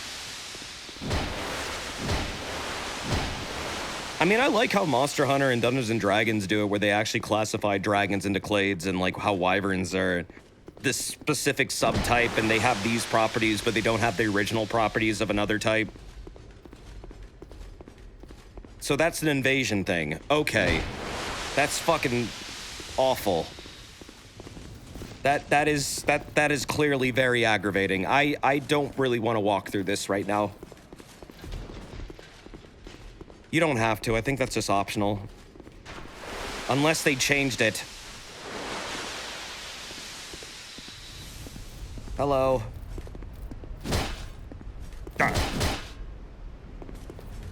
Here's an interesting room I don't know the purpose of. We should go into the fucking death trap room. We should hang out in there in Drangolake Castle. You know, the one on the way to the fucking throne. What is the purpose of this room? No, really. I asked myself a lot throughout this entire castle what the purposes are of, like, every room. Like, okay, why is there a fucking random ass, like, acid pit right there? What is the purpose of this room? It comes out of that one room, which seems to be, like, okay, it's a bit of a hidden passage, but like, what? This doesn't seem like a functional place. It seems like just a death room that they put into the game arbitrarily. Nasandra turned the castle into a wacky haunted house, but actually deadly. It's like they turned Drangolake into Sen's Fortress. I like Anne Orlando because it feels like a real place, and all the like the rooms you go into are recognizably rooms that you could definitely see people like hanging out in or living in. Or like doing business in. There's like evidence of that throughout it. Wow. But then you have rooms like this, and it's like, what the fuck is this room? What is this room? What does it do? What? Do we just hang out in here and die? There's an even better room later. It's the greedy face room. Dodged it by standing still. Damn right I did. I'm like Goku when he arrived on Namek. Oh, this is my favorite room. What is the purpose of this room? Big empty square. Big fucking Nashandra painting that's off-center. Nothing here. No tables. Nothing. 3 statues that likely come to life. This is where invaders can spawn in. But what I'm saying is, like, if this was a real place, what function would this serve? That's what I don't get. That's the issue I have with the level design with this. It doesn't feel like a real place. It's the castle escape room. And yet it's not, because this leads straight to the throne room. It's the only way to really get there. Or at least the upper throne rooms. It just seems like a really bizarre place. Like, this is where the people in the castle, like, would live, I guess. It was looted. Yeah, I don't know. Maybe it had furniture at one point, but it's weird. It's like this one random off-center painting that curses you, which I know why this happens. But then you think of the painting room in Anne Orlando, and I compare it to this, and I'm like, well, wait, did they just do this because there's a giant painting room in Anne Orlando that actually had significance? Because this just seems random. Like, what is the point of that? Why have that? Perhaps it's not the case, but I always assumed it was meant to feel atmospherically empty. Yeah, I mean, maybe that is the case. It might just be a totally different approach to, like, level design, because it kind of was. I just prefer it when they feel like real places, I guess. and like make sense. Like I could see people conducting business here. I could see like people before things went to shit going about and living their lives, and like maybe this was a conference room. Maybe this was the rec room. Maybe it was a mess hall. But I don't really get that here. I just get this is the giant Nashandra painting room with 3 knights and it's an empty square. After the acid room. Whoever designed this castle is an asshole. Nashandra. Baby dragons in Dark Souls are like Lepardae. Sometimes arbitrary which term gets applied. Most members of the genus Lepus are called hares, except for jackrabbits. And then most of the other members of the family are called rabbits, except members of the genera Prognolagus and Caprolagus, which are sometimes called hares, but not always. Oh god, you're talking about lagomorphs? Yeah, lagomorphs are fucked up. Clades in general are fucking weird. Taxonomy. Phylogenies is something I studied a ton. I love phylogenical studies. I did that a fuck ton during my my degree. I don't know why, it just clicked with me. Just seeing how everything branches off each other. But yeah, some groups are really fucked and they need to be fixed, and there's like constant debates on how to fix them. Turtles are a really interesting one. They like changed their position and what they're related to like every other fucking year. If you keep up with like how the tree of life, the big tree of life that every scientist like has to submit papers to in order to modify. That shit changes with Testudides every like fucking year, almost. It's nuts. No one can decide what the fuck a turtle is. I love that. Ah! Oh! I landed on its ass.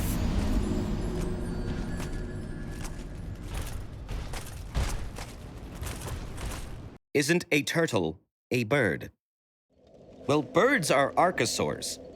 And there was a belief at one time that anapsids, which are what turtles and tortoises are, which are also testudines, and all testudines are anapsids, it was believed that they might be related to Archosauria. However, they were originally placed inside of Archosauria, but now anapsids are not placed inside of Archosauria, at least last I checked. Now they're somewhere between Diapsida and Archosauria, which means they're their own distinct branch of evolution of tetrapods. But at the end of the day, they're all just dogs. Just call it a dog. I was joking. Are you telling me there may be birds? It was believed they were a branch off of a common ancestor that eventually became birds, not that they are birds. Just like you have a common ancestor with lizards or crocodiles. The original tetrapod. The Tiktaalik! The OG! Shout out to my boy who breathed in the atmosphere. Oh, we're all related to lizards? We are all related to something. No, we are not. We are so far removed from them. But I mean, yeah, at one point there was a divergence point. Everything has a common ancestor to some degree, down the road. Ours are great apes, but, you know, bonobos, I believe, are our most common ancestor. It's bonobos, right? I think so. Mammals is something I'm not extremely well-versed in. I was more of like an exotics herpetologist, ornithologist, entomologist studies kind of guy. I studied the things that no one else wants to study because they're scary. Oh, okay, you're just gonna be blocking this whole time? Whatever. Ah.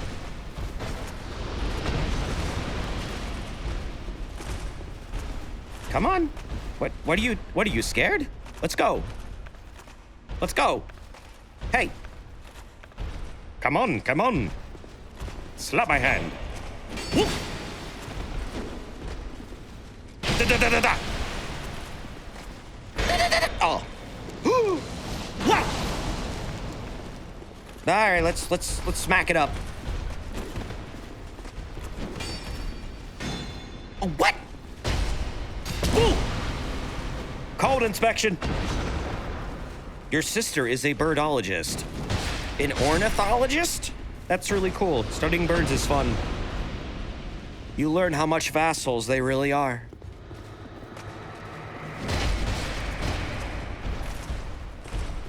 Birds are weird, man. They got they're like the exact opposite of us in terms of how they think. And yet they're super smart.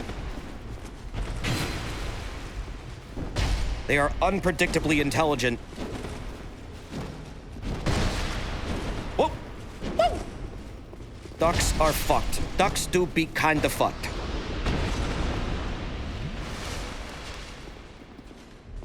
Corvids are ridiculously smart, though. They can literally communicate with each other and teach each other things, like, how to dive into dumpsters, or, how to keep pecking at a tortoiseshell until it breaks.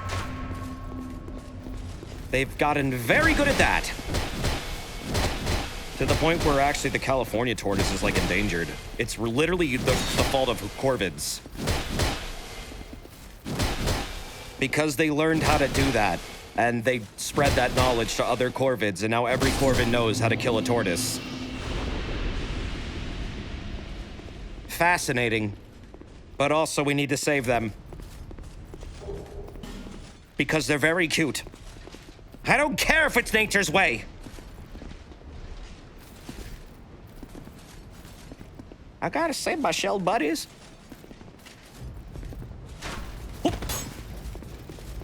It also might be, partly due to, people displacing a lot of population and shit like that.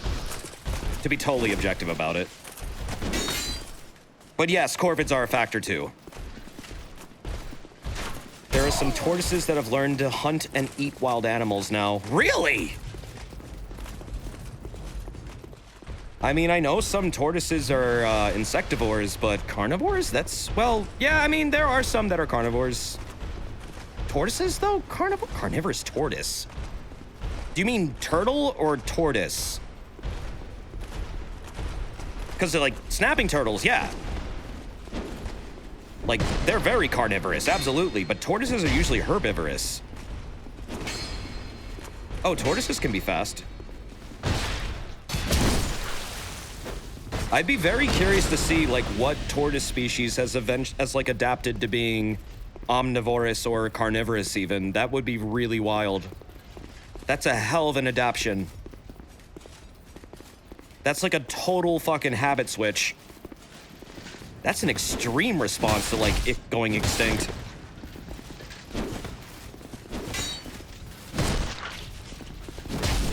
Tortoises evolving to eat Burger King.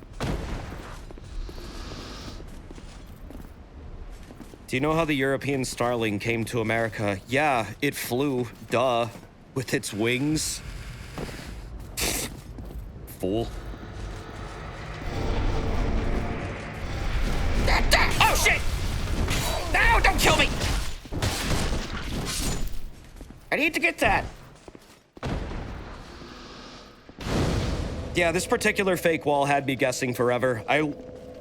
I had to look this one up. It was pissing me off. This one is so fucked up. Fuck whoever put this here. I was trying to get all the bonfires on my other save, and I had 3 left, and this was the only one driving me fucking insane. Where is it? Turns out it's right here. In the most ridiculous spot. There's another really hidden one. God, there's a bunch of them, aren't there? I swear to God, they just made some random bonfires placed in hidden as fuck areas just to mess with people who want to completionist this game. It really feels like that sometimes.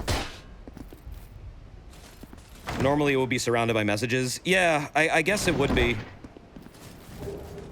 I mean, I would love to use the message system. I love messages. It'd be nice if they... Actually, wait a minute. Does guidance show you a message outside that door? Because guidance is developer messages, and they often reveal things like that. Sometimes I need to, like, remember to check with that. I don't have it right now.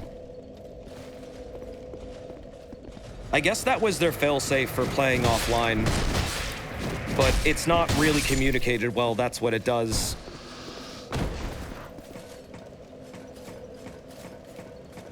It just says, like, you'll learn things from other worlds or something, but it doesn't, like, that doesn't really tell me, oh, if I'm playing offline, I can still get messages, but it's from the devs. It doesn't really click. Giant tortoise hunt and consume birds. Oh, wait, hold on, I'm having a memory flash. I think I read this. Giant tortoise. Galapagos tortoises. Really? I think I did see this. And the Seychelles Islands. Yeah. I'm pretty sure you know what? I think I saw that. Yeah, you know what, Scheming? I think you did show me this last year. Thank you for the reminder. That's a fucking really interesting article. Well, I mean, not article, like research paper. I love shit like that. Finding articles like that is really fun because, I don't know, well, I keep calling it an article. It's fun to find, like, weird biology studies going on. Yeah, I guess they are technically articles. You're right. I'm gonna favorite this one. Thank you for that.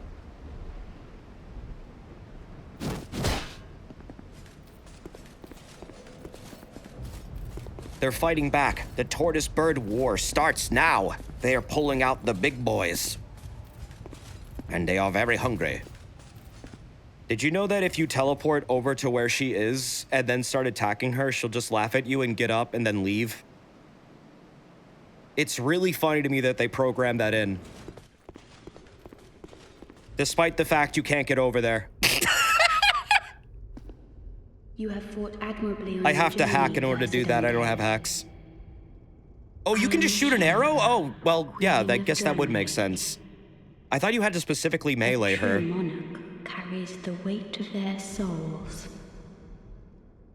The last Damn, king you of this smart. land, King Vendrick, as he was called. He found the strength to rule his people, and when the undead were born, cursed, Why would I shoot Duskavola he style? found more strength to face them. But in It's a the cheeky end, nod to people never shooting took the Guinevere. truth But from here's the thing. In the game, if you use guidance in Dark Souls 1, there's a dev note saying, like, try throwable or try... I think it says, like, try shooting or something right in front of Guinevere. And it's a dev note.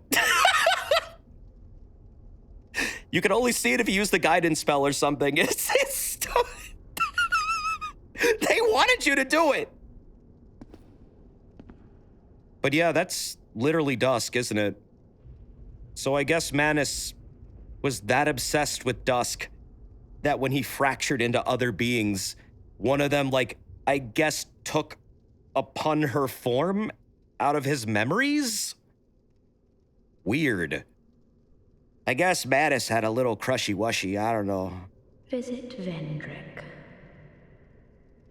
Doesn't she do something if you shoot her mid-talk? We have no need for two Does she? rulers. What, you cat got your tongue? Does this fuck things up? Does she come back if I do this? I haven't tried this.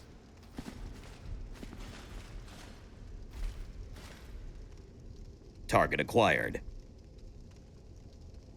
Take the shot.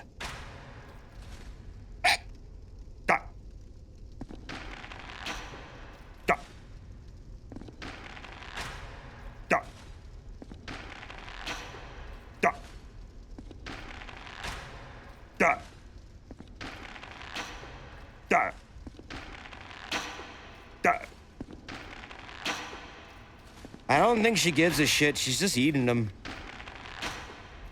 I think you have to teleport over there, dude. Are those even hitting her? They're going through her. Aim lower. You're wasting poison arrows. It's fine. Gavlan's gonna have infinite of them soon. I can't shoot now. It won't let me shoot anymore. It's not letting me. Wait, now it is. Oh, right, I was out of ammo. That's what. You ran out of arrows. Yes, I did. She didn't laugh. But she didn't do the laugh. Can someone find the video of her getting up and laughing? She got sick of your shit. I mean, I would too, honestly. I wouldn't even watch this stream. Oh, you didn't visit Vendrick. Well, wait, what? Hold on, did I fuck this up? Does she do something different if you've seen Vendrick already? Is there a certain point you do that and she does something different? She comes back, doesn't she? I think she does. Oh God, what if she doesn't? Oh God, I think I have a continuity error. That's when she laughs. So when you find Vendrick and then do it again, she'll get up and laugh at you. She doesn't come back? It's not too important anyways. I mean, it's not a big deal. She's barely in the game. Literally, it's like here, she'll say like one more thing where she goes like, oh, find the king. Yeah, she's just gone. What if I absolve my sins? Will she come back then? She's gone once you do what's past her anyways. Yeah, that's true. She does disappear on her own. I mean, she has some things to say, but then, yeah, it's like, it's barely anything. It's like, oh, hey, go find Vendrick now. Just go ahead. And it's like stuff she already told you. Not a big deal. You can see the same effect without glitches if you shoot her with a Hunter's Black Bow or Sea Bow while Hawk Ring is equipped. Oh? Okay. So that's when she laughs. You have to do that specific setup. Extremely difficult boss ahead. I forget what this one is. Don't scare me like that. I scare very easily and I'll piss my pants. I'll pee myself on the spot and then it's your problem, not mine.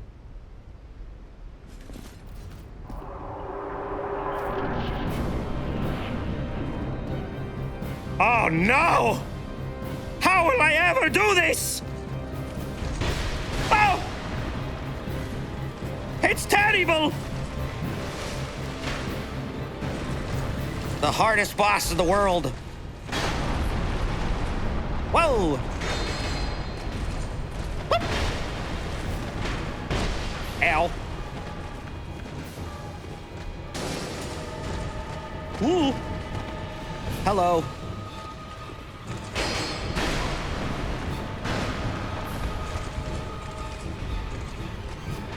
Whoop.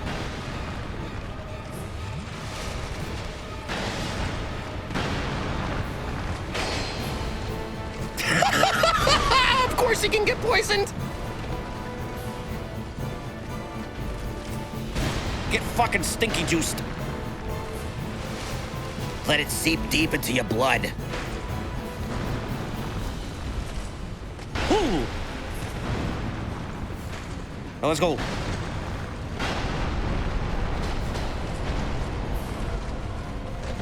Oh, now you're joining. Okay. All right.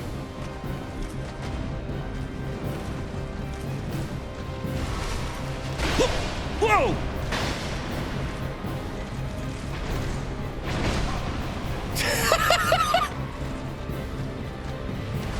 They're actually a little intimidating when there's two of them.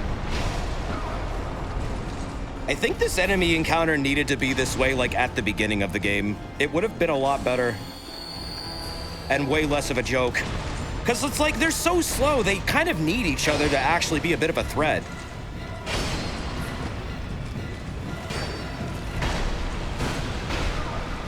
You know what I mean?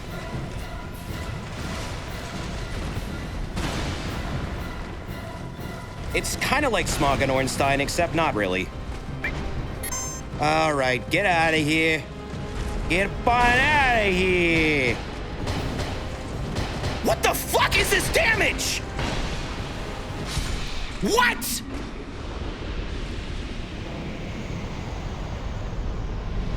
Hoorah! I like their design. I wish they weren't a joke. Yeah, they're really fucking weak. I forgot how weak they are to strike. Blue guy has like no HP. Very difficult boss. Thank God that they're here to defend the castle. Oh, hey, Bear Heart.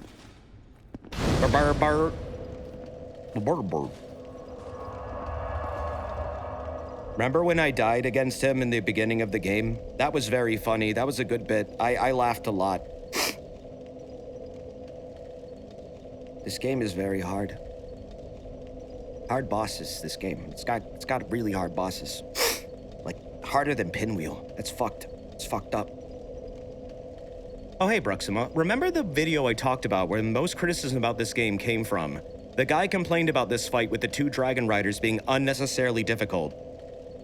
I think I'm aware of that video. I've heard of that video before. That's the one that got, like, super popular and made people think that this game was way worse than, like, it had any right of being considered. I forget who did that. I hope they realized that they were kind of overreacting, because they were. That is not a hard boss. That's just a boss that demands that you have, you know, spatial management. Is it a boss that's synced up with each other? No, it's not. It's pretty lazily designed, but it's not hard.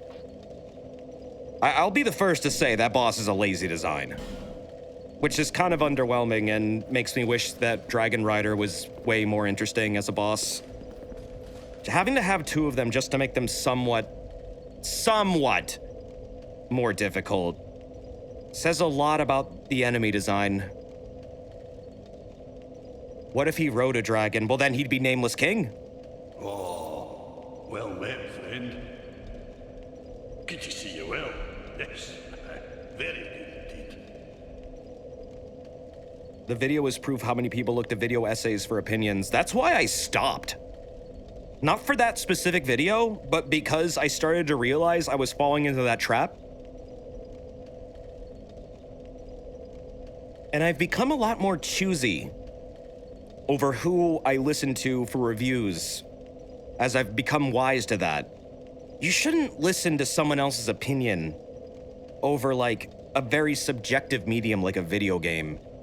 Honestly, if someone says a game is really bad, I like to just try the game myself and see if I agree. And if my tastes line up, maybe I'll listen to them a little bit more, but never 100%. I journeyed from the distant east to perfect my swordsmanship. But it takes a rare person for me to listen to. Like, I'll listen to Vin sometimes. He's got tastes that line up with mine pretty often. And he's got good opinions. It's been in my family for generations. We both kind of bounce off each other. Only a real man can wield it true. I may face any man, a man, a beast. Well, you don't have to try every game. But if I haven't played a game, I'm not gonna parrot someone else's opinion on it, or at least I'll try not to if it's not entered my subconscious. That'll happen too, by the way. You can actually, if you watch too many fucking reviews, you might actually influence your own, like, opinions of things. It's kind of weird. Human brains are weird. This land is the right That's why I don't like to, I like to go in blind a lot because of that. The people have a mad glint in their eyes. The land itself is overrun by terrible beasts. Beasts? No better place to test my sword, eh? 14-hour video essay of 20 minutes discussing the gameplay, and 13 hours and 40 minutes of how the narrator went to Japan once. Wow.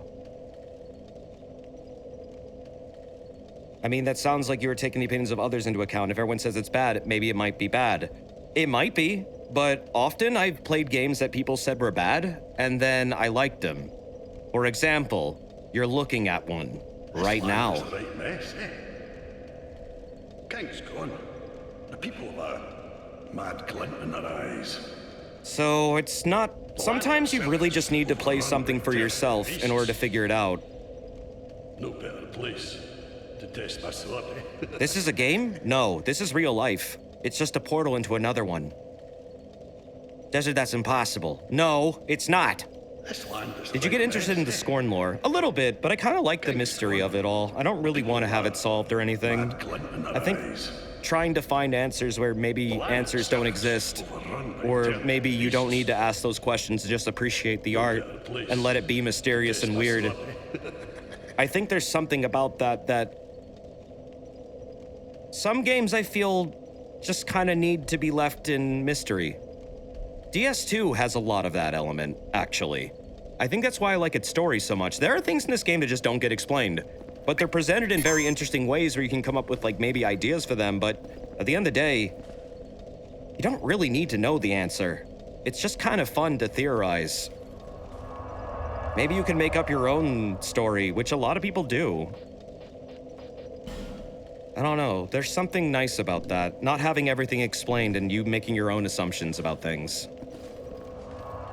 This game lets you do that a lot more than I'd say 3 does. 3 likes to explain a lot of things, but also has a lot of really vague stuff too that is really interesting. This one feels a lot more disconnected and surreal, which is cool. I like that. 1 also is kind of that way too. Bearer of the curse. Seek souls. Large Oh, hey, and Hoff. Thank you for the bits, souls. man. Seek lest. Seek lest. Sonic Battle is good. Absolutely, it's good. I love Sonic Battle.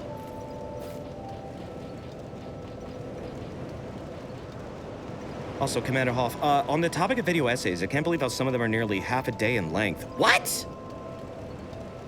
Oh, wait, yeah, we just mentioned that. That's so weird to me. You're right. You're right, I don't know how people make videos like that when I think about it. I can stream a game for 14 hours and lose my mind. There's no fucking way I could write a script that lasts 14 hours and have it be, like, consistent throughout. Also, that feels extremely long-winded. If you take 14 fucking hours to make a point, you have made no point at all, other than just gobbledygook of words. Yeah, that just feels like you're listening to yourself talk. Sometimes, this is what I often say, brevity is a skill, and it is an enhancement to writing. Writing can often be sometimes way too drawn out, and then you're losing your audience. You're losing your audience in the nuances of the details, and it's just like, most people are going to tune out after a certain point, and you've long hit it. If your presentation lasts longer than maybe like an hour, you've probably gone too far. I would say 3 hours, 4 hours max. But it is highly dependent on what you're talking about. If you're explaining the entire continuity of Dark Souls, you can probably do that in 4 hours. I would say so, if you're to be super detailed about it. That's all it would definitely take. Because I've seen that done. And the best video I've ever seen is like 4 hours. But it does it in a very detailed, easy to understand way. 14 hours? What the fuck are you talking about in there? What are you inserting? A lot of unnecessary shit, it seems. Do it in 5 words, Desert. Gwyn fucking sucks my nuts. There you go. That's Dark Souls in 5 words. Lord of the Ring audiobooks aren't even 14 hours long each. Jesus. You could see a 14-hour video on Kingdom Hearts. I feel like if it really takes 14 hours to explain Kingdom Hearts, that is terrifying. Go ahead. See what I'm offering. How does Kingdom Hearts make less sense than, like, I don't know, a fucking Miyazaki game? Like, it shouldn't need that much time. Like, damn. But I mean, unless you really love deep diving into things and maybe then exploring adjacent content on top of the, like, source that you're looking at, I could see it padding out the time quite a bit, but that should be multiple videos, not one. Who the hell is gonna watch a 14-hour video? I mean, I'm sure someone wants to do it for binging purposes. I've streamed for 14 hours, but I honestly never expect people to watch that shit. I'll even upload it too, but I don't expect anyone to watch that crap. Like me fighting Rykard. I expect everyone to probably skip to the end. And I do not blame you. I don't blame you at all. Like, that's just basic. Should upgrade my weapon. Are you sure? Yep. Well, Yeah, I'm sure. While you're away. I mean, a viewer could pace themselves too, but at the same time, it's be like, if I put a video on like in the morning and it's still playing at fucking night, I'm probably just gonna be tuning it out. Like, I think my mind will just mentally filter it after a while. I knew you'd be around soon. I'd have to like pause it and start it like another day. Show me what you've got. There's a 5-hour video essay on Doctor Who. 5 hours is not ridiculous if it's like a whole series overview. Especially for one that big. That's a big series. That makes sense. Yeah, that's like 70 years old. That's a lot to cover. For Dark Souls or something like that, though, you don't need that much time. You need like maybe 4 hours max, like I said. Watch their Brothers Code, by the way. They're really fucking good at what they do with lore videos. They are very accurate. Not everything they say is like the definitive answer to things, but their interpretations are really interesting, and I like them. They often differ from like Bodies or something, and just a different take, but a really nice presentation. And sometimes they get things really spot on. Like, they made me re-look at lore and be like, oh shit, actually, you know what? Might be onto something there. And that's mostly what Dark Souls lore is. It's all speculative. No one has Miyazaki's, like, giant lore binder that he definitely has. Somewhere in Japan is the answers to everything. Maybe.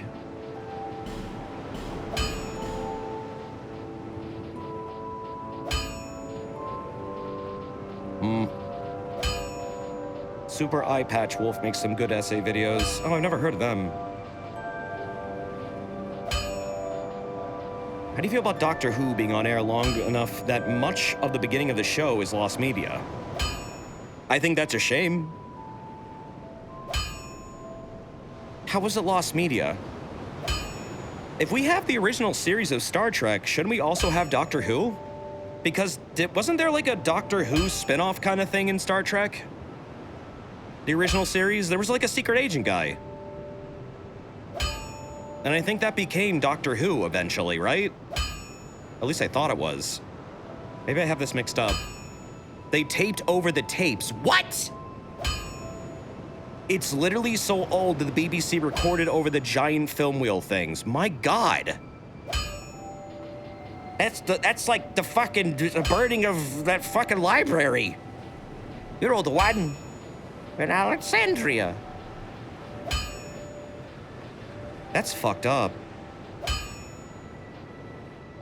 They should just remake it then. Screw it. You'll never get it back. Might as well. That's what I would do. I'd just remake the damn thing.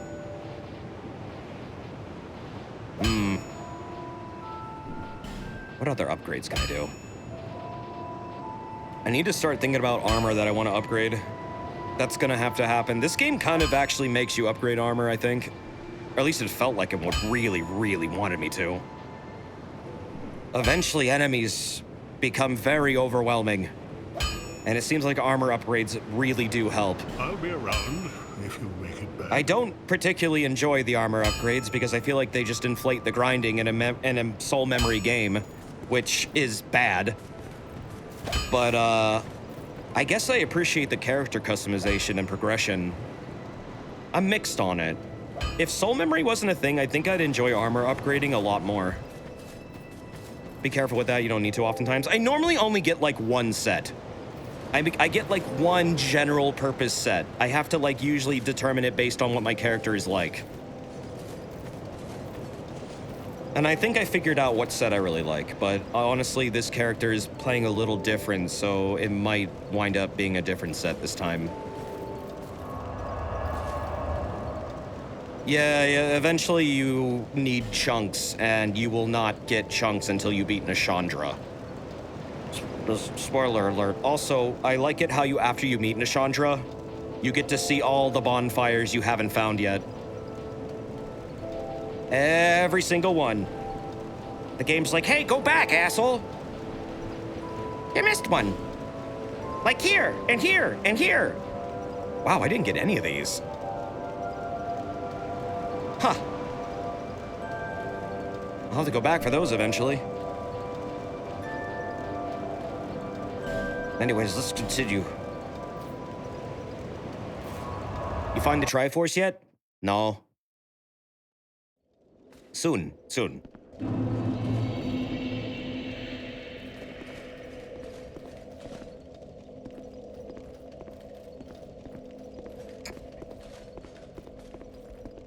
Just watched an Elden Ring video where the guy goes into how the entire Japanese community believes the outer gods are like Shinto kami. The Japanese term used for outer means more separate or put aside. What do you mean they're like Shinto kami? I always felt like they were just like roaming entities in the vastness of space that had just like discovered this one world and were like feuding over it because they're all assholes and they want power. That's what it seems like they're doing.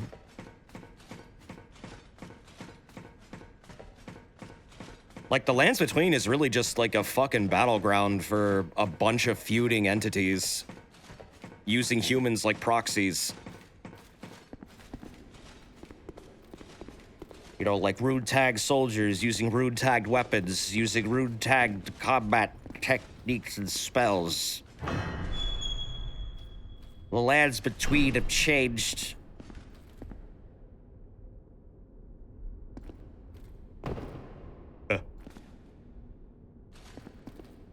Lands Between is just a big board game.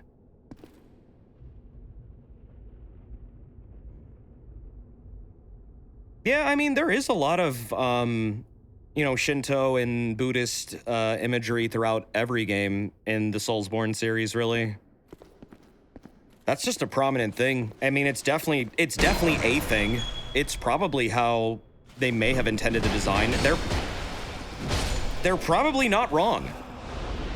They'll definitely understand it more than I would because, I mean, I don't know a whole lot about Shinto stuff, but that is likely a thing. Miyazaki does seem to enjoy that religion a lot and invokes it. They're outside of the order of the world as it currently exists, but they're living embodiments of natural law and concepts like kami. Yeah, exactly. No, that is what they are. That's not like a speculation. That's straight up what they are. I mean, they might be invoking them, for sure. But, I don't think that's too much of a revelation other than, like, they think they might be referenced to this specific thing. Which, yeah, okay, that's interesting. That's cool. I don't think that's much of a revelation, though. We kind of already knew all that. They're very powerful, world-altering creatures and forces of nature, really. It's fascinating.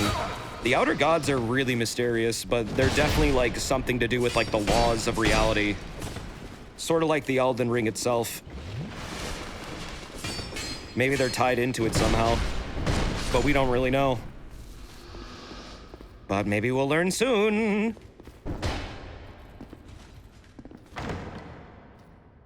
The point being they aren't cosmic, they are native. Well, that doesn't really make sense to me.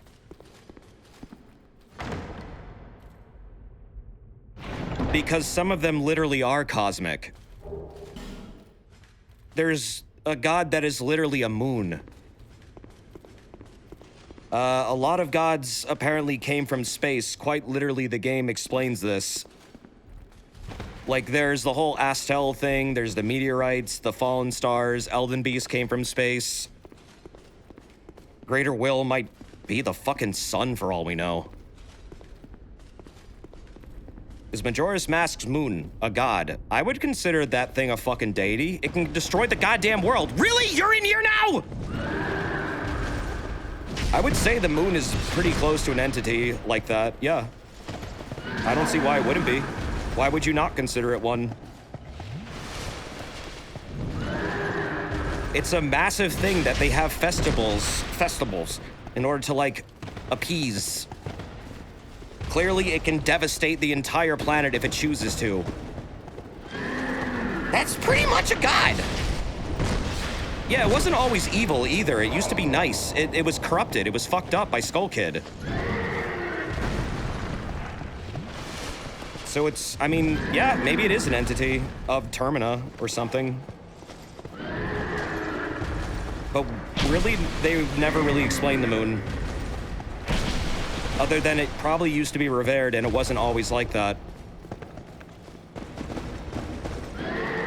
Yo, that horse got shadow rabies.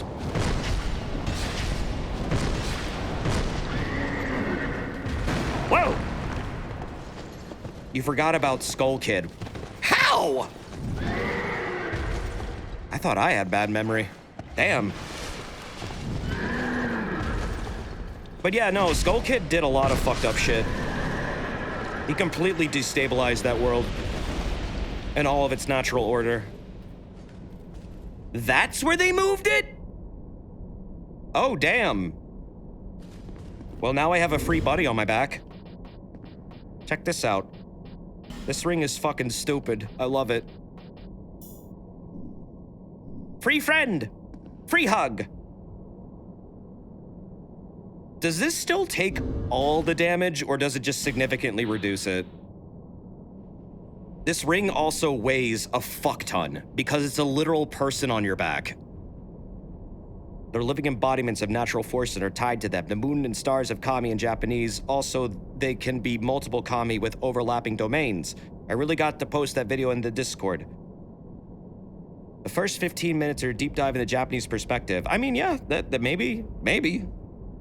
I always kind of really viewed it as like the literal, there's a cosmic, ancient cosmology thing called literally the Empyrean. And it has pretty much every element of Elden Ring in there. Like the entire hierarchy of the gods. I feel like that's way closer, but I mean, maybe it's both. It could be both, who knows?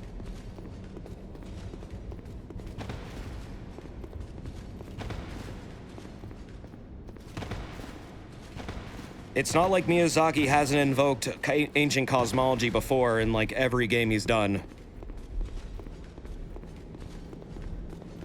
I don't recall entirely, but it stops or reduces nearly all damage, prevents backstabs, but low durability. Right, and it also weighs a fuck ton. Ah! Ow! I don't know how am I living like this?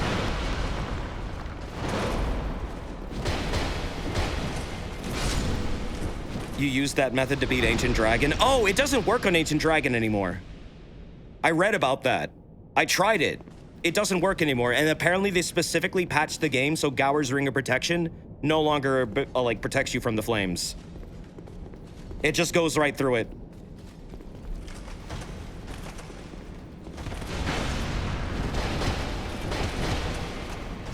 Whoa.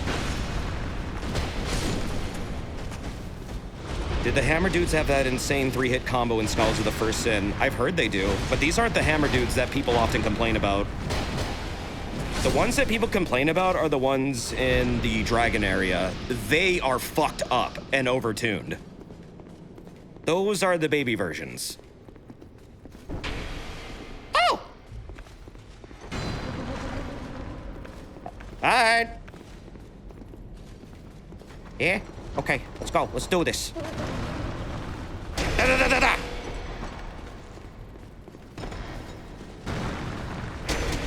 Fucking weird-ass, lanky Kong looking bitch. What else that tongue do? Whoa!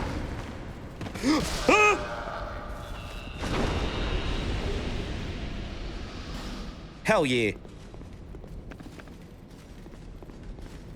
Remember, chat, punch every chest, even if you know it's not a mimic. You never know. Maybe one day, it'll change.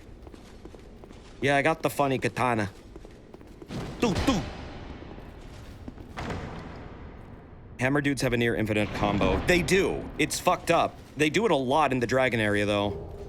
Did I just grab nothing? Has anyone made a game where you play as a mimic yet? Yeah, it's called Prop Hunt. No, really. I really like it in Dark Souls PvP when people use, like, Mimic Veil or something like that. Or, like, Chameleon. And then, like, set up fucking, like, ganks with it. That shit is fun. I've done that to people. I've done it with a bunch of phantoms, too. Like, we all pretended to be objects in the environment and waited for the invader to get into a room. And then they would, like... They would get confused because they couldn't find us, and then sometimes they would, like, pause and think in the room in front of us, and then we'd all just, like, pop out and kick their ass. Yeah, prop hunting is a genre of game now. It's a fun one. Yeah, it is pretty fun. I recommend trying it at least once. If you get invaded and you have like a, I don't know, a sunbro or something with you, give that a try. It's a good way to fuck with invaders.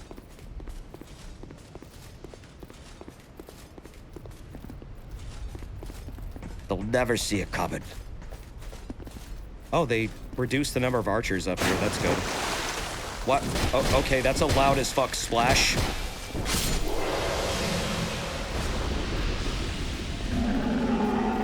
Oh, you're different. You weren't here before. That's cool. Gargoyle fight. Yay.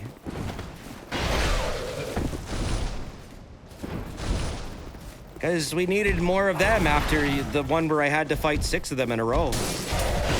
That was very cool.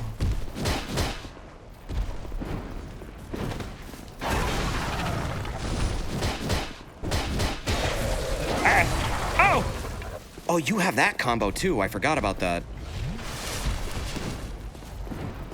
Whoop. God damn, that attack sucks. Ah! Uh-huh. Whoop. Whoop. Ah. Souls. A question on character height. Why are Vendrick and some others so big compared to normal undead player characters? It's implied that it's due to soul power. You can make yourself larger or something if you have a lot of souls. Like, you can apparently add it to your mass or make yourself seem larger and more imposing because you have so much life energy in you that your body can, like, actually modify its size. Several characters, I think, wind up doing this. Vendrick is definitely one of them. Vendrick also might have been fucking with, like, giant souls or something. That might be why he's so huge. Because Gwendolyn is kind of normal-sized. Until, like, he's corrupted by Aldrich when, you know, he's getting 8. Then he's huge.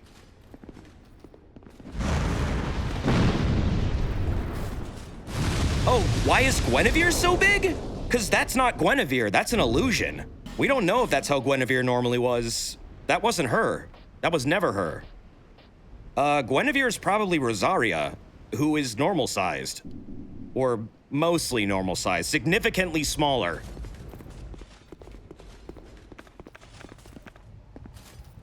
It's believed that Guinevere changed her name to Rosaria to escape the, well, people really wanted her dead. Pontiff Sullivan really wanted to kill Guinevere. So she went into hiding in the Cathedral of the Deep. Somehow. I don't know why the fuck she decided to go there. That's like the worst spot for her. But apparently some of the decons were like, oh fuck, I want to serve her. I love her. And now she has like a whole squad of bodyguards and no one can fuck with her in there. Even though that's like where Aldrich is from, who is trying to eat her. Yep, and now she turns people into worms.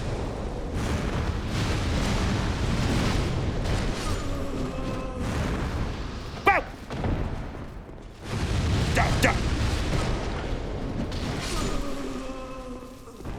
But it's okay, because everyone wants to be a worm, apparently. Apparently being a worm is really cool. It is super cool. She's hiding where they wouldn't think she would go. There was a reason why apparently Rosaria decided to hide away in the Cathedral of the Deep. I mean, originally it was that she was imprisoned in there in the beta story of the game, and it's still leftover elements in the release version where there was like cages put up. They definitely wanted to keep her in there. And also she was going to be the Renala boss fight, quite literally. There's even like the same cribs that Renala has in her boss fight in that room, hanging above, and apparently the worm dudes are scripted to spawn out of them. So that was going to be a wildly different story at one point, but I think they addendumed the story to be like, she just wound up escaping there, and then some of the decons like had an internal feud where they split factions, and some wanted to kill her, and then some wanted to like worship her. And there's this whole feud with the decons of the deep now. Decons, deacons, decons, whatever. Decon, apply the gel. Part of the Japanese view sums up to all gods referred to as outer have some tied to death, which was cast out of the current order, putting part or all their purview outside the order. The greater will wants order. It doesn't care which kind. Hence why even Melania, who was born with rot god Link, death and new life from death, was still a candidate for godhood. I've heard the death thing before, but that doesn't make sense with the frost god. That's where it falls apart for me. The dark moon god has nothing to do with death, as far as I know. They're just this weird entity that is apparently to be feared, but never explained why. The video goes into them too. Interesting. I'll have to watch it. I'll have to watch it before I can really comment on it. Link it in the Soulsborne section of the Discord, and I will take a look after the stream. Because yeah, Elden Ring lore is fascinating, and I love all the different interpretations of it, and I have my own, and I'm very adamant on them, but I'm open to others. I'm not trying to be a stick in the mud and say, no, that's wrong, because I don't fucking know. When I say, like, no, that's not it, what I'm really saying is, in my head, that's not it. I'm not saying it is definitely not that. I should probably put that disclaimer, because I don't want people to think like I know everything. I don't. I don't know shit. All I know is what I know, and what I know is nothing.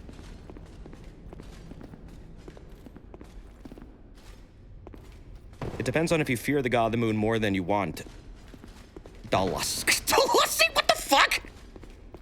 Shut your mouth. I don't even know what the hell you're doing talking about that. Oh, you mean Ronnie.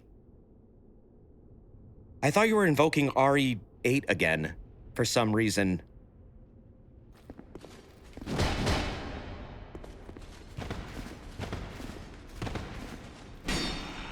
Well, Ronnie's a whole interesting thing, too, because she might be related to Melina, who might be the Glowmide Queen. But then, I don't think the Glowmide Queen had anything to do with the Dark Moon. Not that I've ever seen. I haven't seen any links to it. I just know that they probably are related. Ronnie might be some kind of strange foil to Melina. As how or why, I don't really know. Melina was definitely assassinated at one point and burned alive and thrown into the sewers of Lendil. And she definitely used to be part of, like, the Inquisition and was an assassin. You don't think she's the Glowmide Queen? She kind of reveals that she has a Glowmide, though, in the Chaos ending. And she also wields a weapon that is quite literally a death weapon.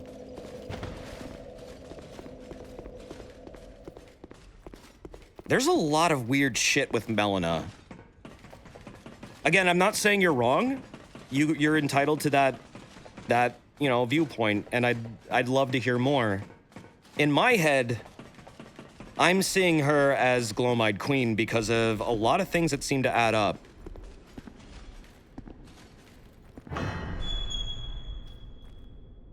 mostly being how she died and the events surrounding it, as well as, I guess, that one ending being a very intriguing part of her story. There's a Soulsborne section of the Discord? Yeah, you're not seeing it. I don't know why you're not seeing it. Maybe you don't have the tab, like, extended or something.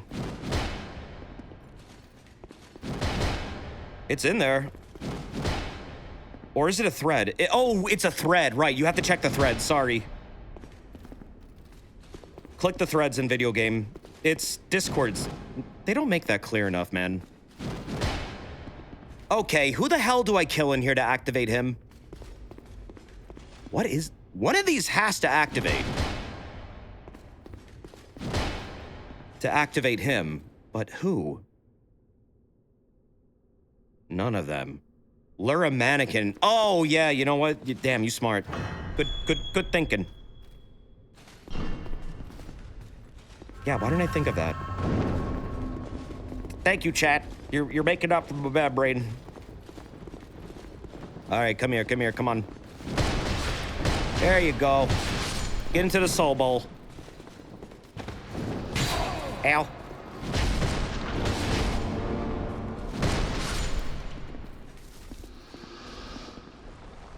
Turn it! Do it! Fuck yeah! Holy shit! Scorn.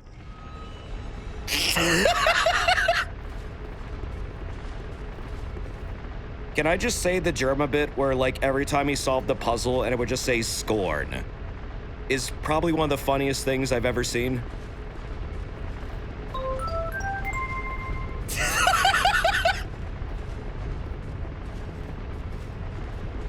Why is that man just constantly on point? He's a comical genius. Is Scorn the new Morb? Yes. Yeah, the Scorn bit was fucking funny as shit. Goddamn, he's a funny dude. Oh, hey, nobody. Thanks for the year sub, man. A whole year. Where does the time go? I don't know. I think a time squid devours it and spits it out into the greater shit pile of life. But thank you, man. That's really nice of you. I appreciate that. How you been? Support is very kind. I just went in a big-ass circle. Germa is a funnier character than we've ever had. That is true, he is. Okay, wait. I'm forgetting something. I'm forgetting something. It is almost November. It's almost November, and I think the only horror game I've played this month is honestly Scorn, and I feel a bit bad about that, but I've really just been waiting for Resident Evil 8. I didn't want to fuck up being able to play it. Just making sure I'm not missing shit. Okay. I hope you come out of video with new things to think about. Yeah, I don't know, maybe. I always thought about making like a lore video for some video game series, but it seems like every one I want to do, it has like a massive saturation already. And I just feel like it wouldn't go anywhere. Everybody already heard everything. I have nothing to add.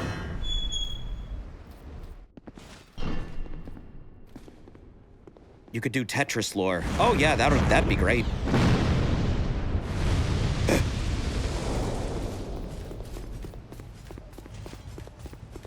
Tetris lore would be fun. Prepare to cry. Space Invaders.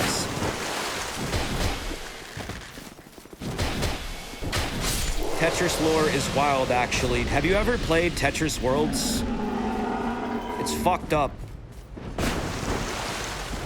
When you're playing Tetris, you're building world wonders and destroying them. Why is that the water noise? Oh, because it's wet. Okay. So, turn the wheel. Can't go through here yet, right? No. And now the elevator's down, but Oh, right, I do need to go up here for a second. I forgot.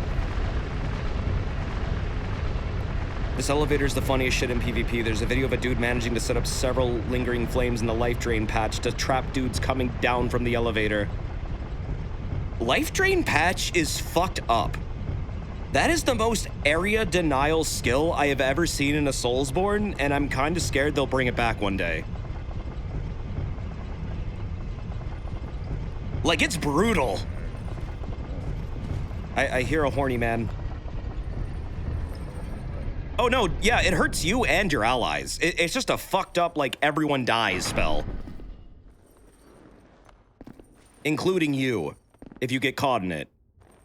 Have you had a dream that you want, you want him to do you so much you could do anything? No, but this man has. This man wanted him to do him so much he chained himself up to a wall.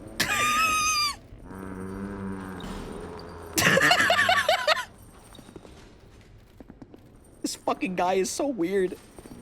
His lore is quite literally he was so horny that he fucking chained himself to a door and put a key on his face and well, that's a milfinito. Yeah, quite literally. Why do they call them milfinitos? The horny man is guarding the milfinito, okay? Let's just get that out of the way now. That is a thing in the lore. It's happening. I heard about this.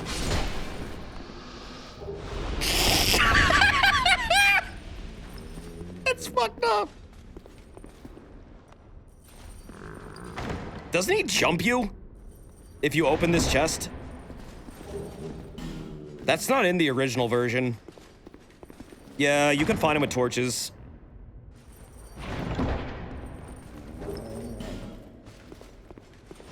Neat.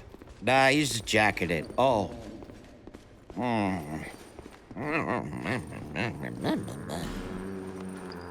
This is such a Silent Hill enemy.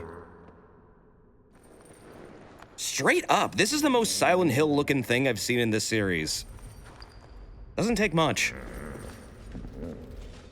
Just have a horny person chained to a wall and there you go. Make him upside down and have him like wiggle and like grunt. That's Silent Hill. Key to the Embedded is also a good weapon. Yeah, I know, but you get rid of it the second you like release that milfinito. And you thought this wasn't a horror game. In some ways, Dark Souls is a bit horror, I think. Not extremely, not really scary at all, but like the themes of it are.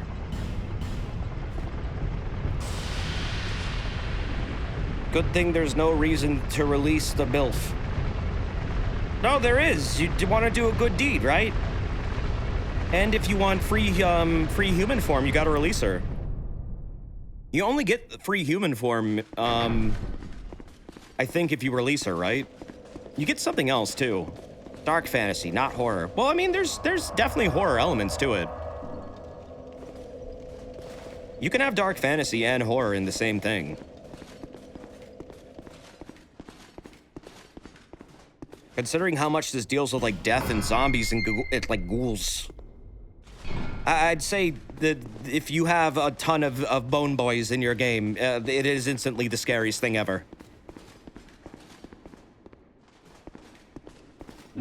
That's okay, I don't need to be human. Keep the MILF sealed. You'll be thanking me for this suggestion for you to release her after you fought Dark Lurker 50 times. And you've run out of effigies. And your health is at 50% and everything's one-shotting you. Oh, Elden Ring. Hey, look, it's the art tree. What is this fucking tapestry? Or sculpture, not tapestry.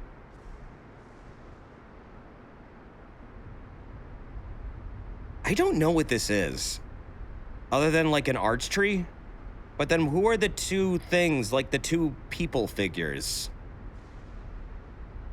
Sup, Connor? That might be a thing on the Great Spirit Oh, Great Spirit Tree Shield? Hold on, do I have that? I don't think I have that right now. I know what shield you're talking about, though. Family tree? But who are the two dudes? Also, thanks, Connor, for the 56 months, man. How are you doing? Hi yourself. That's Radagon and Marika. Tree Dad and Tree Mom.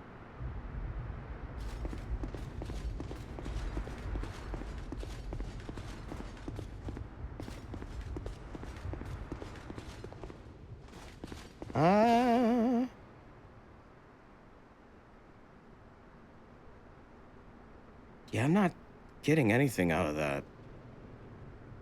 Who would they be? Right of the Poor Sign shield, you do have it. Oh, I do? Oh, okay. Dark fantasy has a few horror elements inherent in a Venn diagram. They have overlap generally when labeling a genre. If it only has a few extra horror elements, they stick with dark fantasy. I mean, I'm not really a literature person. To me, it has horror elements. I don't think it's completely wrong to say that.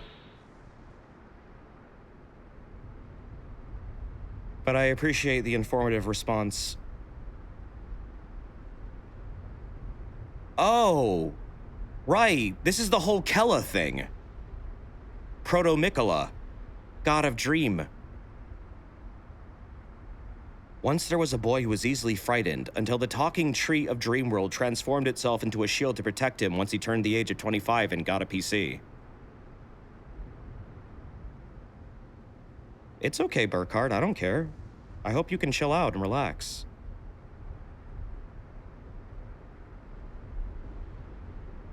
This is like another fucking Elden Ring thing, man. Like, this happens a lot in this game. That is quite literally, like, just straight up. I'm very positive that this is a fucking... Elden Ring just references that shit. This shit. Would not be shocked. If it's a tree of Kella, perhaps they're praying for protection. Maybe. I like how Kella has a tree associated with him, too.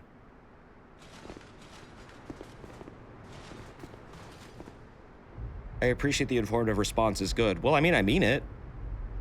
Like, I don't... I'm not gonna get everything perfectly when I talk about stuff, especially things I'm not really educated in, but I mean, I don't feel like I'm wrong to say dark fantasy has horror elements, and I mean, it does. I think the nuances aren't really that significant, but I mean, yeah, if I was doing a literary review, of course, I would stick with dark fantasy. I'm not really doing that, though, but I mean, yeah, I appreciate the information, of course. It's nice to learn things. I didn't know that. And they're not asking me to be perfect either, they're just informing me. I'm just saying I appreciate it. I'm not sure if I'm wrong in any way, but I appreciate it. Is Berserk horror? Yeah. I think it is. You aren't, just being a nerd about it. Yeah, I know, Mesa Moon. I don't think you're trying to argue with me or anything. It's just, who are the two dudes? Oh, I just mean I don't know what to say when someone who knows a lot tells me something I'm not familiar with and I'm just probably not gonna retain. Oh, well, I mean, I don't know, it's nice to thank people for information that maybe you didn't have before. You learned something. No! Kella and his stand. Kella and fella. Oh god. These things have the sickest moveset. They're like Proto-Gundyr. I swear to god, Gundyr uses like half these moves. I mean, it's a twin blade, but... Warlock punch them. Oh yeah, dude. Dar! Gundyr. Yeah, Gundyr's the first boss of Dark Souls 3. He's a giant deer that has a minigun. The fight is to train the player in the speed of the game and to introduce fast dodges as well as parrying. It is a very engaging fight for a tutorial boss, and the neat thing is, if you fail it, you can reattempt it over and over again because you have to. Unlike other tutorial bosses throughout the series that you get one shot at them and they just instantly kill you, and then you don't get another shot at them, probably for the rest of the game until way later, maybe sometimes. I love Gundyr. I also like how you can rematch him later on. He's also swole as hell! Fucking badass.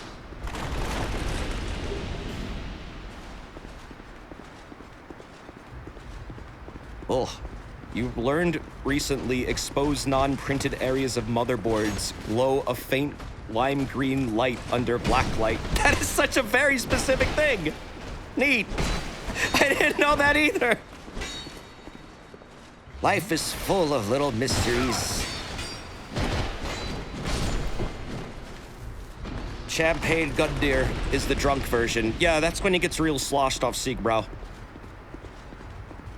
Or Heineken beer, which is apparently canon and exists in Drangleic.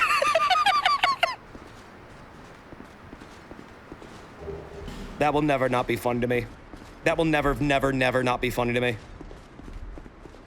Oh, this is a Benhard fight? I should probably bring him with me. This fight is not hard offline. This is meant to be basically the old monk of the game. You're supposed to be fighting another player. And it is technically a 2v2, but I soloed this offline and it was pretty fucking easy.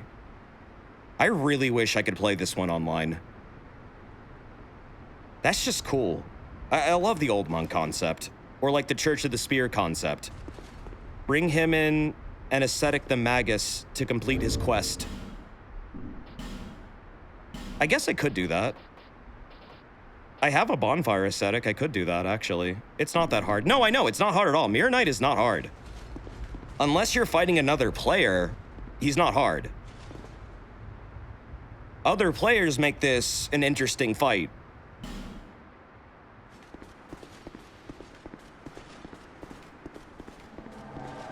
You wish the online actually worked for this boss? Doesn't it, like, randomly pull people from across the game? And it will, like, you'll just suddenly show up into this fight if you put down, like, a summoning sign? At least in Drangleic or something? Other players can do fun stuff like heal the boss. Yeah, I know. It's cool. No, it never worked. You have to put down a red sign in this room. Right, and then you will show up going through the shield instead of you appearing in the fight normally. Kind of like Old Monk. It gives up on the connection really quickly. Well, that's FromSoft shitty netcode. We'll never get over that one. Even Elden Ring has that bullshit. Sup, bitch? I found them really slow.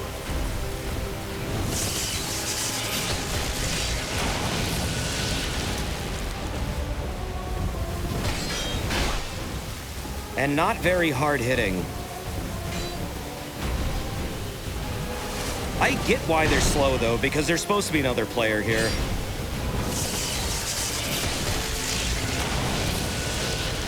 And I mean, yeah, you don't want the boss to be crazy if there's another player also fighting you.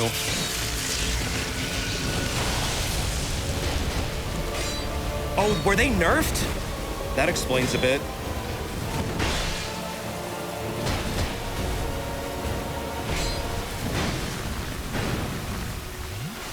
This boss sucks if you're going magic build. Oh, what is their magic resistance like? Is it really high? I guess their armor has pretty good resist. I love their design, though. It's cool. Here comes a friend!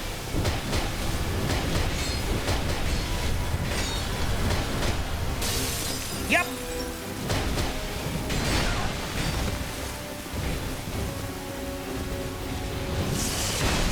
Ow!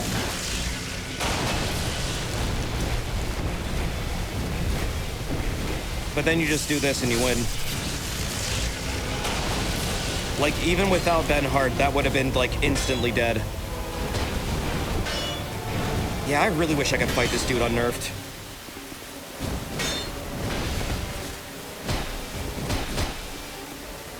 Penis!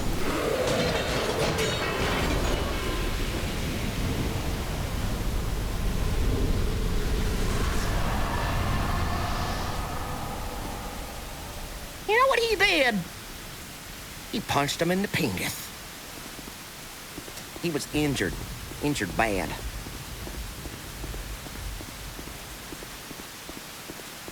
Oh yeah, Mason Moon, I also like to listen to lore shit while I work on like hardware.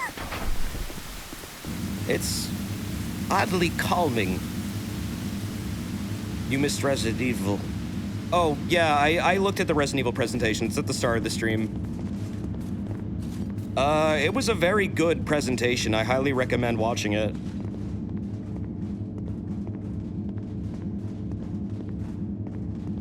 I slammed my penis in the car door. Welcome to the best part of the game. This is the part that everyone raves about.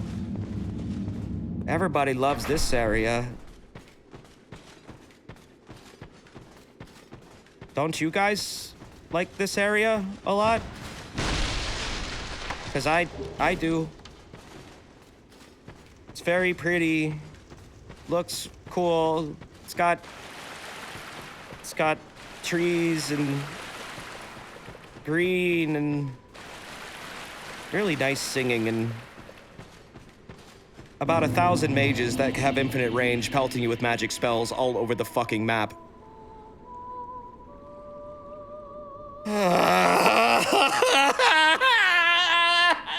I don't want to do this again! I don't want to do this again! Chat, can I just say I beat the game? Can I just say I beat the game? It's not that bad. It is that bad! Where's Gavlan? I need Gavlan. Gavlan wheel, Gavlan deal. Gavlan, give me 1,000,000 poison arrows. Is that a shard? Here, to see light. Is that a shard? However faint it might be. This is the area that made me start using a fucking bow. It's kind of that ridiculously annoying. You've been in worse places. I have, but this one drove my patience up the fucking wall. Just too many cheap shots. Way too many. You missed the looking glass fight? It was over fast. I'm probably... I guess it wasn't over-leveled. I just find him too easy. It's not really that interesting of a fight if it's offline, too. It's kind of a shame. It totally loses a lot of impact. I wish they would just make, like, the dude he summons a lot stronger. I don't know. Like, I don't know how else to fix that. Dark Souls AI is only so smart, but then it's like, the dude he summons is fucking pathetic.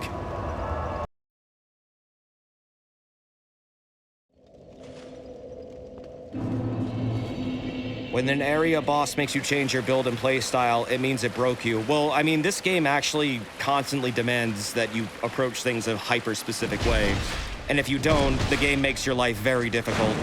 It's not that it's impossible, it's just it's significantly more difficult than it is in other games. Because they want to challenge you, but at the same time, early Tanimura's and Shibuya's sense of challenge was very... not really what I feel like challenge in this series should be. It felt restrictive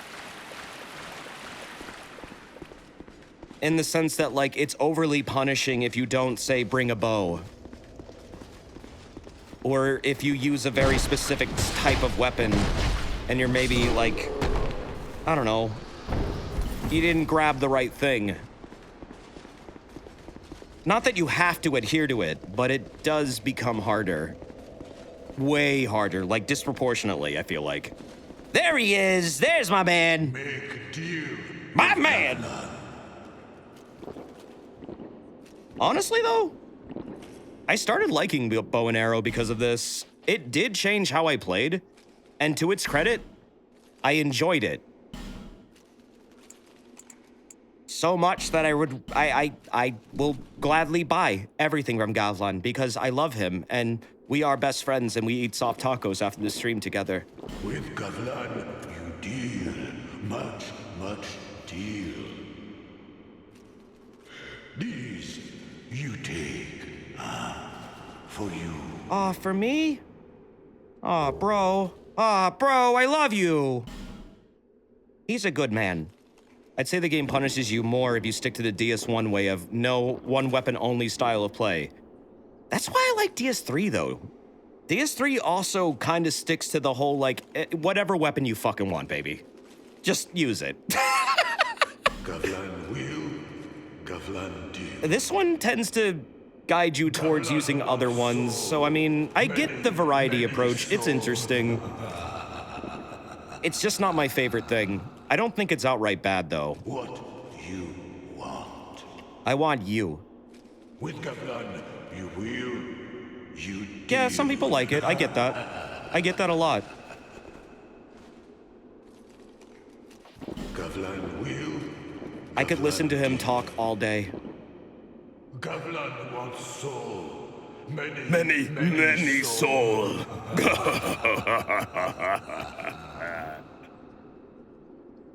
What you want. With Gavlan, you will.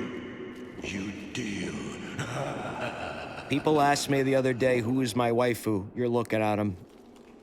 You go home. I don't have to go home if you don't want me to, bro. You want what? You.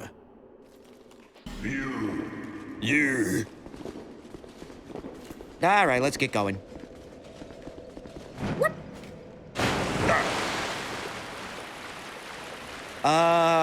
Real quick though, could I take a quick BRB before I start traversing the fucking shit fuck swamp of shrine of ass? I really don't like this part of the game.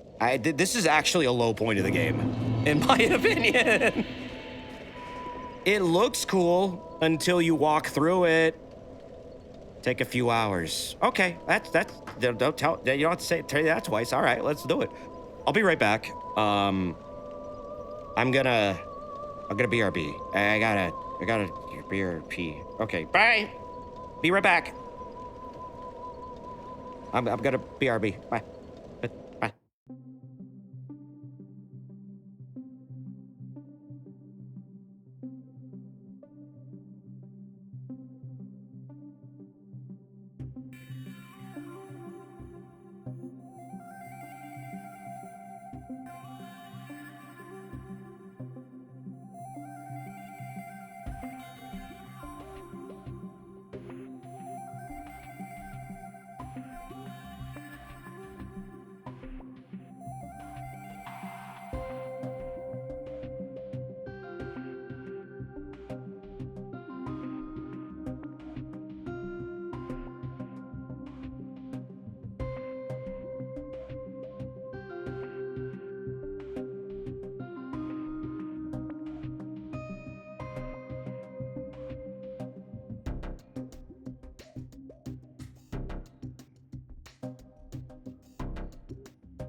Okay, I'm back. Whoa!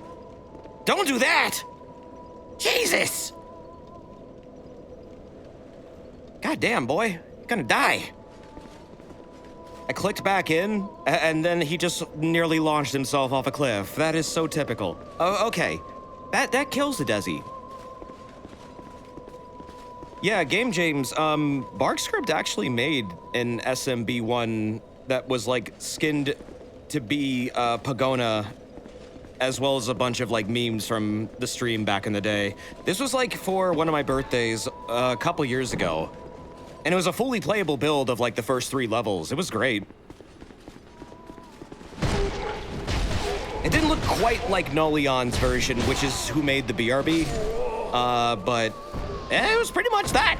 Pretty much. BarkScript is a cool dude, though. They do a lot of 3D modeling lately. They show up every now and then for modding. Desert, this is your favorite level, right? Oh, absolutely. I love I love being fucked over constantly by mages with almost near infinite range. That is so fucking awesome. I wish every game had a stupid section like this.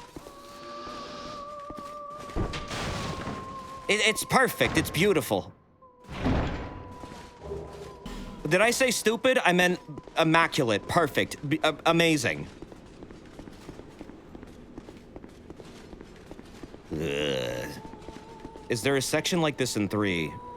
No, not really. The Shrine of Amana equivalent, I think, in 3 is the area outside of Pontief's. And I only say that because there are Daikons that pelt you with fire spells in a similar manner, but they do not have the same fucked up range, nor are they anywhere near as a problem as they are here. Oh, Demon Soul skeletons can go fuck themselves, but it's kind of a different idea. I feel like this is slightly worse than 4.1 and 4.2. Archers in the Ring City, but plenty of hiding spots. Oh, the Ruin Knights in the Ring City? I've never really had a problem with them because you can just run past them and that's it. Once you kill the Adjudicator, they're gone forever, too. Oh my god. I invaded someone the other night in the Ring City in that area. I think I ruined their fucking month. I waited for him and his friend to get up to the Adjudicator after all the Ruin Knights were done pelting him with arrows, and then I just jumped out of fucking nowhere and started pelting their ass with my goddamn case, just like spanking them real hard. They both started flipping out. All the archers immediately summoned up and just like, it was like fucking D-Day. I've never seen someone get shredded so hard in like an instant. And then actually, wait, no, the Sunbro died instantly. And then the other dude was like in Onion Knight armor and he was just like rolling around constantly trying to like punch the Adjudicator as I was just like roll catching him every now and then. Eventually he got fucked up and he mistimed everything and got destroyed by the arrows, but holy fucking shit, that was funny. That is a really fun invasion spot. Desert, what? Yeah, the big summon guys, right, the Adjudicators, they do respawn. But once they're dead, like, they're gone, like, the ghosts are gone. They're all gone. You can also, like, snipe them, so, I mean, they're not terribly difficult to deal with. And there's a lot of paths that go around the archers. And there's a ton of cover. It's a much more fair, straightforward kind of, like, puzzle about hiding behind objects and then running when it's safe. This is more of like, fuck you, we gave mages a bunch of infinite range and they will aggro you from across the fucking room. And their spells deal truckloads of damage. Also, they are homing. Also, the cover is sparse.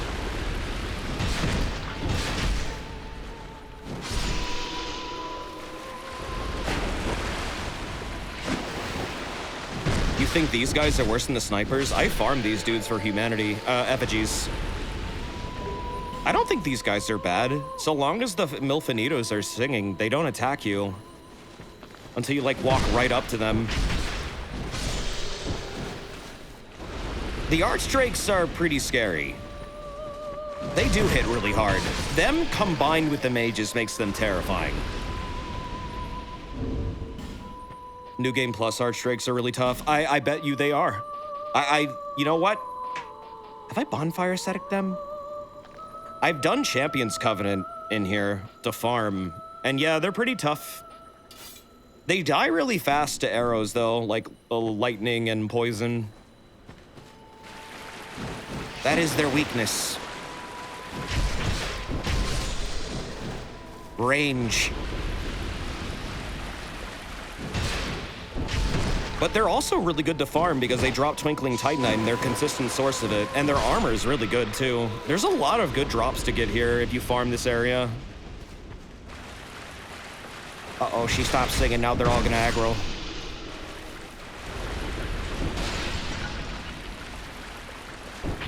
The lore of this area is interesting, but why the fuck is Nito now like 4 women? I don't get what happened to him.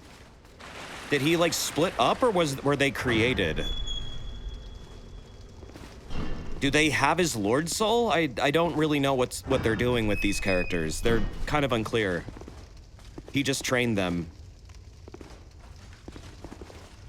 Oh.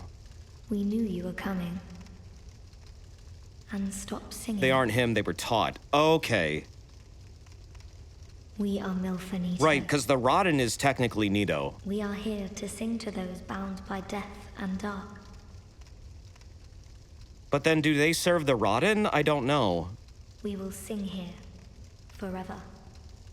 As we always have from long, long ago. Do they know the Rodden is Nito? Outside. And why should we? Well, not literally. The Rodden's probably Pharaoh's, but like with Nito's soul. They don't know or care about the Rodden. Well, that's not very nice of them. Do you seek King Vendrick? They know nothing of the world outside. Oh, they're just like me. After all, we know nothing of the world. Yeah, this is outside, Fiora's voice actor, I think. For we will never leave here. When we sing, the little ones dance. The little ones grant comfort to those who bear death and dark. That explains the intro. This is what we were taught. You were following fireflies to the portal that leads to Drengalek. They guided you here. Because you were dead and hollow. Isn't there also like a time travel thing with the bugs? Or something like that? Is there anything wrong? The bright bugs, yeah. Perhaps this will help. Oh, thanks for the fucking rock.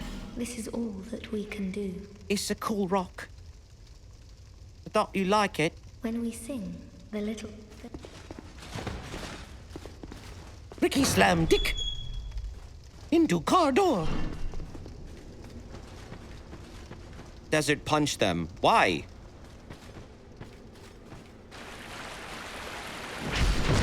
Give me one good reason. They're helpful. They make it so that the dead want to, like, you know, be peaceful and they don't go and like eat people. They have a benefit to society. They sing bad. No, they don't. They're beautiful. You sing better then. Put up a shut up. What you got? What you working with? Nothing.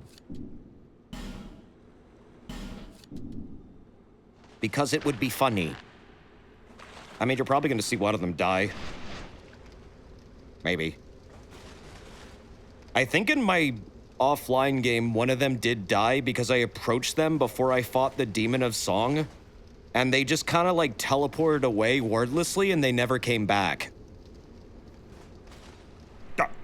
Oh, wrong button. Get your ass over here. Come on. How's it feel to be pelted by something from 1,000,000 miles away? How's that feel? Tell me. Oh, you can. You're dead. Oh, that's intentional. No, I know it's intentional, but apparently if you don't talk to her, she stays there or something. At least that's what I heard. I don't know. Desert, that's not one of the ones that do it to you. Yes, but they enable the other ones. Oh, there's none of them are out here right now. Oh, they changed it. Wait, there's no mages in this section? Oh, fuck yeah, I'm fisting all these dudes. Step right up, get my hands shoved right up your ass. There are no mages in this section. Well, that is a hell of an improvement.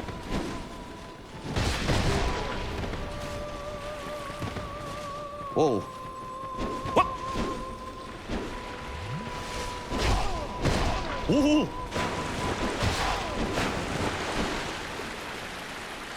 I love how they can run at full speed in the water, but you are waterlogged and cannot run that fast. That's super cool. That's another part of this area I fucking hate. Everything is at full speed. Nope, we don't want any. No, thank you. Go home. These guys can melt you. Yep. Yes, they can. Go home. Go home. Sir, you're on private property. Go home. They got the Jehovah's Witnesses outside. They're not going away. Why are they both camping the door? Hey! Knock, knock. Open the door. Do it. Do the funny thing. They'll do it. They'll do it. Or maybe they won't.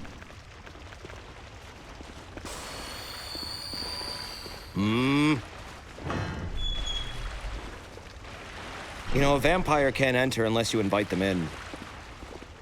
I'm pretty sure these guys are vampires, so we're probably safe in here.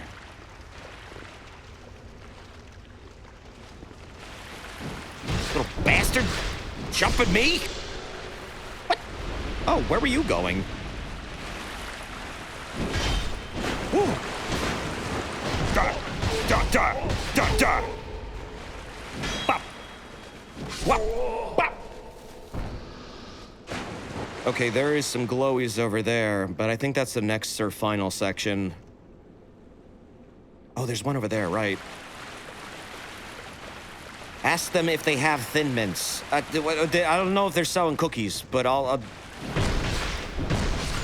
haven't had Thin Mints in fucking forever. What's your favorite kind of Girl Scout cookie? The answer is Thin Mints. If you said otherwise, you're just being contrarian. Shut up.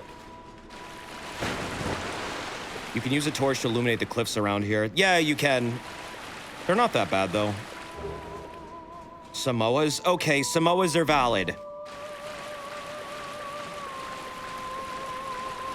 Samoas own my soul. You know what? You're right. They're pretty fucking good. They've gotten overpriced. They have. That's why I haven't had them in forever, because I got fucking sick of it. There's a salted caramel one and s'more one that are really good. That's Samoa, right? That's Samoa. I think. I remember that being Samoa. No, Samoa are the coconut. Right. What are the ones I'm thinking of? The salted caramel and s'mores one are new. Wait, well, there was one that was like... It was like... Hold on. Let me see a Samoa really quick. I thought it did have s'mores in it. Samoa. Well, that's a country. Cookie. Yeah, okay. This is what I thought it was. I guess it's not... I guess it doesn't have marshmallow in it. I thought this was also partly s'mores. I remember them being really chewy. But yeah, these are dank. I fucking love these. Yeah, right, I forgot about the coconut part of it. But it's good. Yeah, you're right. These are pretty fucking good. They have a lot of chewy caramel. That explains why I remembered it being chewy. They look tasty? They are. They are very tasty. Yeah, I don't keep snacks in my home because I have no fucking self-control.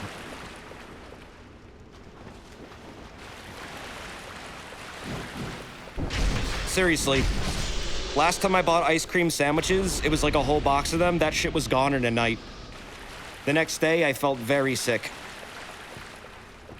That was like 2 weeks ago. I hadn't bought any for like a fucking year. Because this is precisely why. Desert, yeah, and best part is the brand was called Fat Boy. Really calling myself out here. Oh, those are good. Yeah, I know. I know. I know. I know. I know. You don't need to tell me. This is why I don't keep snacks in my home. Just vegetables. Desert, what's your favorite cereal? You mean like real cereal or the candy bullshit?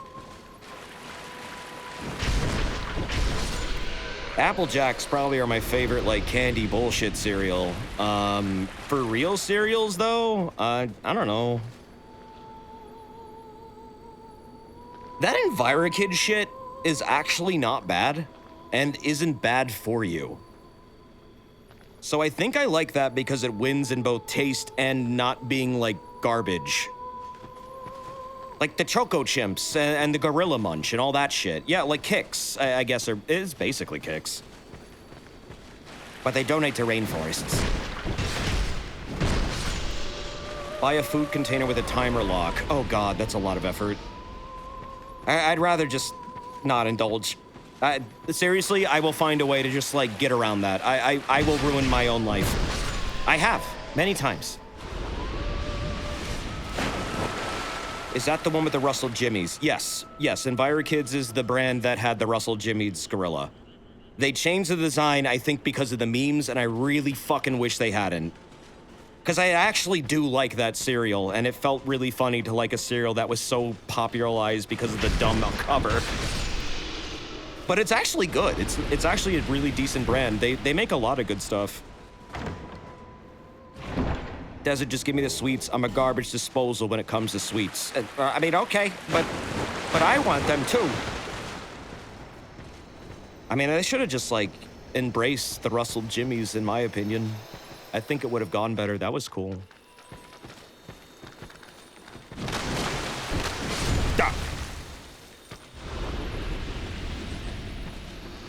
Does Trader Joe's have cereal brands? I imagine they do. I haven't been to a Trader Joe's in a really long time. I don't know, I found them too expensive.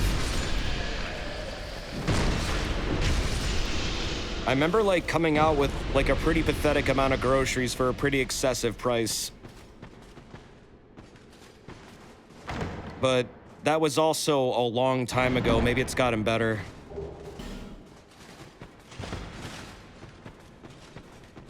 Oh no, make no mistake, every character in this game runs around like they shat their pants. And they probably did. I mean, they're all dead. Your mom keeps your dad away from ice cream with sweets and food containers with timer locks. Well, part of that is adhering to the lock and not sabotaging yourself. You kind of do need another person in the equation for this. You need an accountability buddy. I don't got one of those. You want Captain Crunch's peanut butter crunch. I mean, keep that to yourself, dude. That's pretty gross.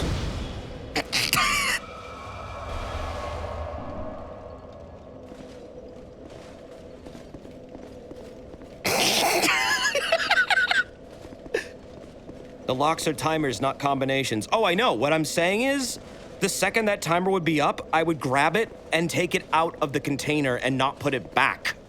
I would ruin it by just completely not using it anymore. I get frustrated. I'm stupid. How do people still miss this bonfire? Wait, people miss this bonfire? Oh my God, what? That's awful! People, there is a bonfire right here. It is very important. You know, you're not an idiot for missing it. Honestly, this whole area is designed to, like, be very anti-exploring. So I wouldn't even be shocked if people miss this because they're so sick of the fucking, like, water walking and just going into random, like, ruins and finding more enemies to deal with instead of anything good. These fuckers are annoying as shit. Oh, wow, they're really toned down for this. That doesn't seem to be anywhere near as strong as it was in the base game. Oh, there's night dudes down here now? Big man? That's a fucked up change. Why is he here? Why would you put him here? What? I mean, he's still there. What else have they put? Oh, I see there's a guard now in front of Vendrick's tomb. Oh, that gives it away. Damn it. I get why they put a visual indicator, why that's there, like that he's there, but like, I kind of enjoyed discovering that on my own. The enemy totally gives away that thing's position. It's no longer like a mystery. You just walk over there now. I don't like that change. There's a Pharaoh's Lockstone switch near there. Oh, okay. Is that what they did? I thought it was cool to be like, wait a minute, there's a fucking bridge here. Where does it go? And then you go across it, and then suddenly you're dead because you got destroyed by a giant mace. But, then it's like, you find this weird fucking cave, and there's the soul of the king. And it's like, what the fuck? Why is this here? And then you find out the story, why it's there, and it's like, that's fucking awesome. Vendrick was so afraid of Nashandra that he hid his soul and pretty much voluntarily went hollow. Just to prevent her from, I guess, becoming a Dark Lord or whatever the fuck she wants to be. Some horrific, abyssal god. And she was gonna basically use Drangleic as like her kingdom, but needed Vendrick's soul in order to activate the Throne of Wand. Instead, now she wants your soul.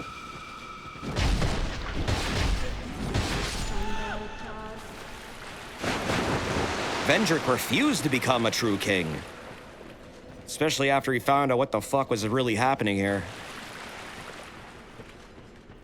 Pharaoh's Lock is nearby the broken ramp pillar north of the bonfire. Okay. Desert, you were talking about ramen the other night. I found it amazing one at Costco in the freezer section. A little pricey, but a nice treat.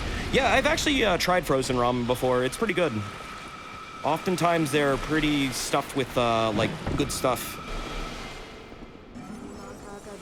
They're, hefty. They got a lot of, like, food in them. Like vegetables and stuff like that. It's in the water? Yeah, I'm looking.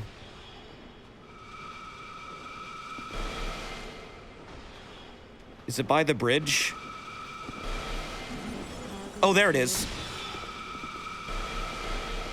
All right. I don't know what the hell you're mumbling, but shut up. Shut your ass up! How's it feel to get pelted by ranged things? Not very fun, is it? Now die. Oh god, and right, you. Damn, that's a fucked up range.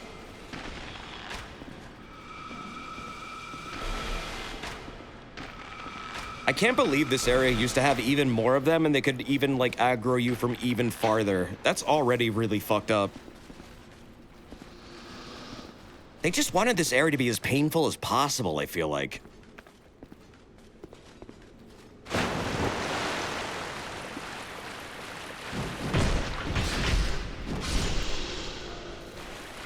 I kind of already know the ins and outs of here, though, so it's not going to be anywhere as bad. But my god, going through this blind, people in the Discord were watching me do this, and I got so fucking frustrated in the original version. I got, like, actually kind of livid. I said, this is, like, the worst fucking place I've ever seen in the series.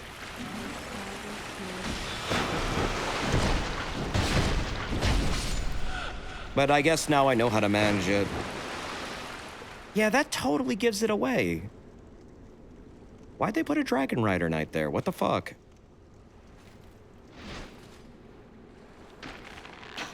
You can't really discover it, like, just perchance anymore. The game doesn't even really tell you about it.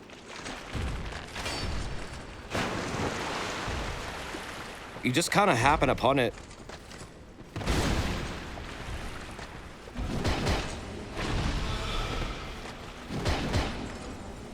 But it's cool.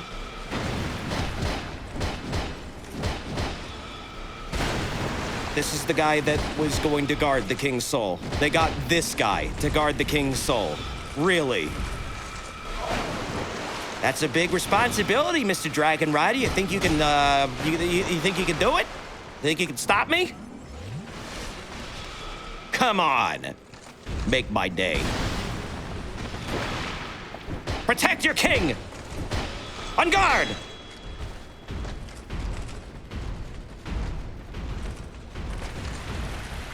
Internet messing up, slideshow? Wait, is the stream chugging? That's weird, I'm not getting any frame drops. Wait, what? I'm sorry, I got really distracted. Wait, what's happening with the frames? I'm not dropping frames. He used the fucking meta power to ruin the stream and distracted me! It's client side, it's fixed. Yeah, for me, it says stable FPS. I only have 281 dropped frames, which is pretty normal. That's nothing. That's like literally nothing. That's not noticeable. Connection to Twitch is perfectly fine. No hiccups at all. It was freezing a little bit. Really? It was fine, it was the client, but multiple people had it. That tells me it's something else. But I'm not seeing any strange activity on my computer.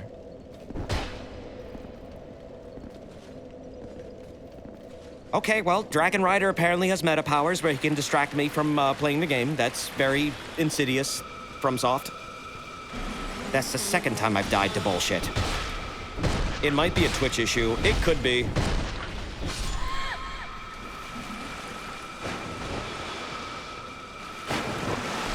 Twitch issue. Twitch issue. Skill issue. Yeah, I don't know what the fuck would have caused that. This area is not that bad if you hit yourself enough. I mean, once you know it pretty well, it's horrific.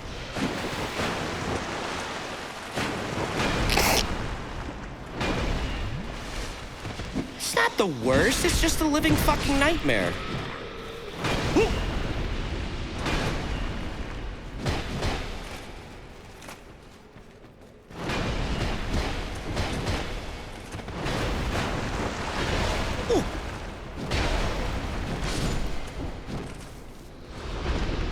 In the area desert, they removed some mages and put a crypto miner on your PC instead. Okay. You never understood these hammer guys. They're a bit bullshit. They are. The community has collectively agreed. They are actually a bullshit enemy. They attack way too fast and have no cooldown and can enter an infinite combo if you let them. They also have, like, instant attacks. And it doesn't really feel intended either, which is kind of fucked up. I don't know why they've never been fixed.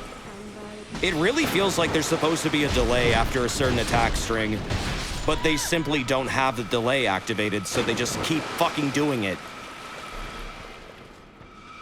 However, yeah, that's not the actual enemy that does that. It's the variant, but it's not the exact one. The one that has that specifically is the Drake Knight. The Drake Knights are a different, like, type of that enemy. They use the same moveset, however, they are tuned the fuck up to be insane.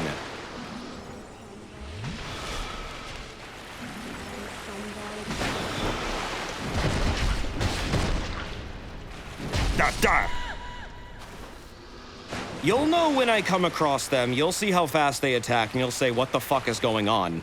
Is the game broken? Because that's what I thought when I first encountered them. I didn't know that I didn't know that Tanimura wanted me to feel pain like that.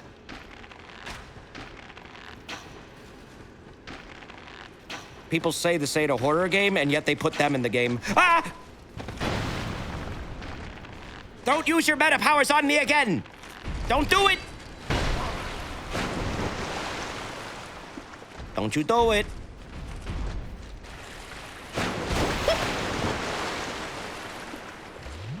You'll find the Dragon Sanctuary very interesting in Scholars of the First Sin. I've heard it's really different. Like the progression, not like the entire layout. But the way they did the encounters is radically different from the original, which I've only loosely heard the changes that it's a series of duels, and that sounds a little bit more interesting than the original. Which was just quite literally everything running towards you at once, and you have to fight fucking everything, or you just fight the entire world. However, there's no, like, buffer between enemies, so you often are aggroing multiple things. Turning it into a series of duels seems a lot more tolerable, but I don't actually know what it's like yet. I haven't experienced or even seen it. Yeah, I heard if you, like, disrespect the rules or something of the duels, all the enemies will fucking target you then. You'll be seen as dishonorable and will pay for with, you know, your life. Because you're a little cowardly Carl. You break the rules because you're a rule-breaking Randy. I don't know why Randys break rules, but they should really stop. It's not cool.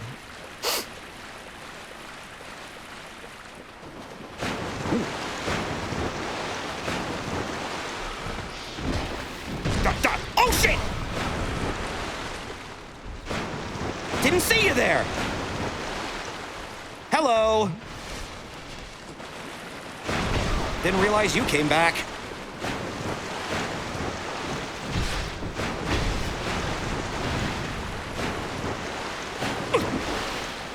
Oh God, I'm stuck! I'm stuck! Damn it, I hate how I can't run full speed! Really? Oh!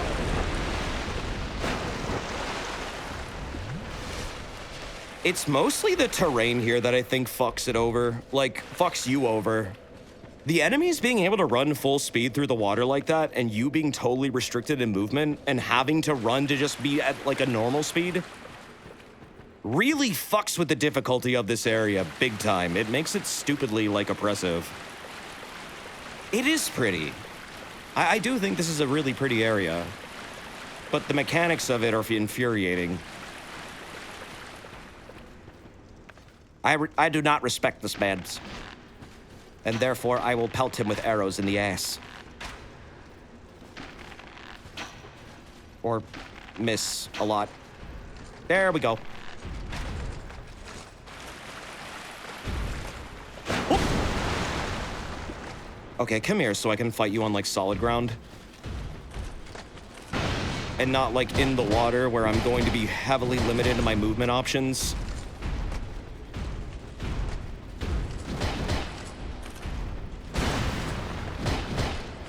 There we go. Now we got it. There you go. Go to sleep. Bye-bye. Oh, nice. Thank you. I'm gonna head over to the Vendrick thing in a second. I'm just making sure there's nothing back here. Okay.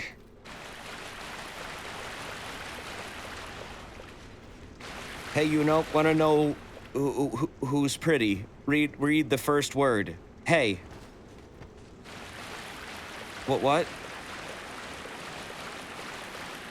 Oh, the lockstone. Yeah, I gotta get that. Whoa. Sorry, got distracted again. Okay, where is that fucking thing? Where's your little face in the ground? There's a Pogona in the ground. There it is.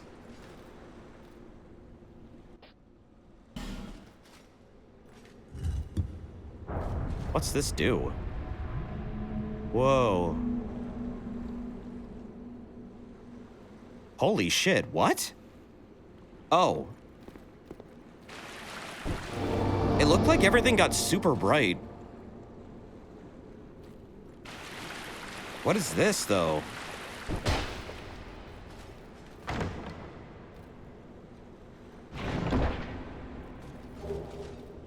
Helix halberd. What's the lore? Why is that so fucking hidden? A halberd with a helix-shaped handle, headed with a double blade. A complex design, some would say excessively so, that hides a spear within its handle. Although its precise origins are unclear, its construction appears to utilize techniques from the lost land of Olafis. Oh, that's where Strade's from. Feeble cursed one! Did you find that thing I sent you? That looks cool. Oh, no weapon art? No special? Damn. Well, that's disappointing. This thing looks like it should have, like, some radical fucking attack when you hit L2. It's a gimmick weapon, but it can be a pretty strong gimmick. What's the gimmick? I see a high crit. Kinda. Pretty high. Look at the spearhead. Well, yeah, it's like wings. The blades look like they're on a spring. They do.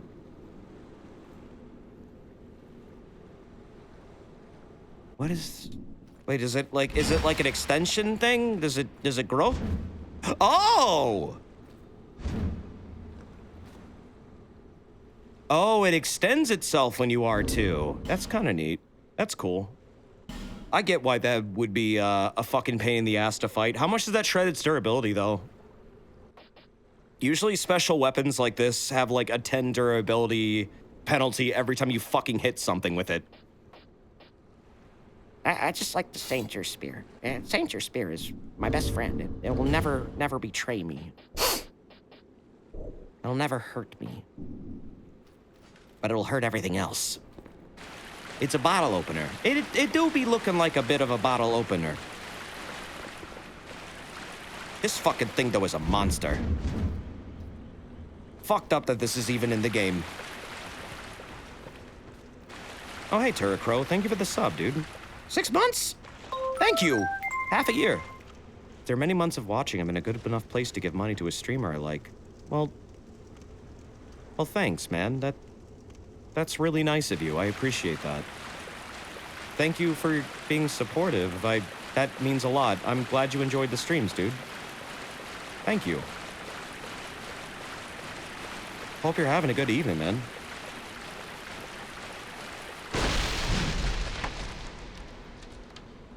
Speak, friend, and enter. Locked. You have to have humanity in order to open this door.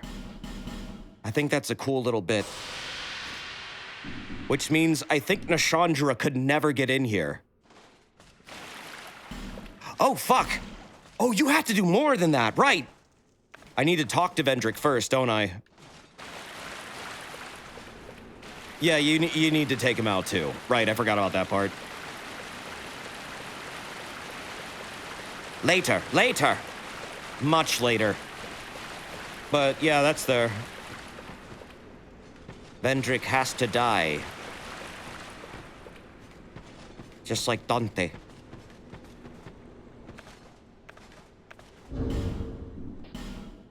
Man, this thing is heavy. I want my bow back. See bow. Wow, these are significantly lighter than that. Saint Spear is heavy as fuck. Like, really fucking heavy. That's his private locker, dude. I know. I'm gonna go in there and you know, hide pretzels in all the nooks and crannies. He'll never find them all. And when he thinks he has, he'll find another. And it'll drive him wild.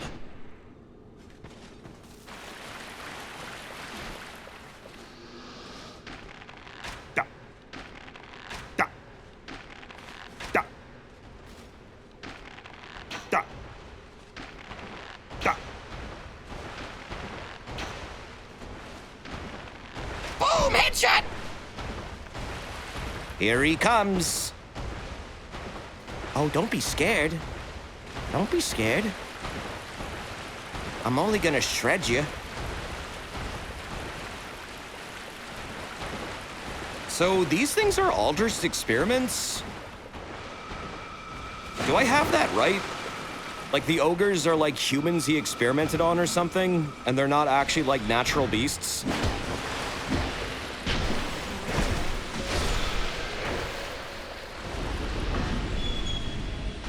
Because you find them, a couple of them in his lab, like chained up, unsure. Something like that. I know he was experimenting on people to like figure out how to escape the cycle of flame. I don't know really how the ogres tie into that, but he was studying them. He was studying basilisks because I think they're related to dragons. Which would not surprise me at all if they actually are related to dragons, but that's not really said anywhere. Unless it is and I didn't catch it. They're natural monsters and Ollie was just experimenting on local fauna. Okay, I'll buy that explanation too. Are you related to dragons? Maybe. You ever imagine dragons? Nah, that's stupid. You wouldn't do that. You have self-respect. But everybody want to be my enemy. All the misery. Referencing popular culture is fun. You wouldn't download a dragon, would you? I wouldn't, but I feel like half the internet would.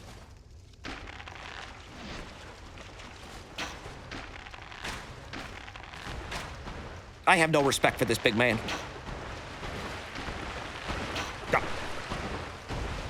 And now we wait.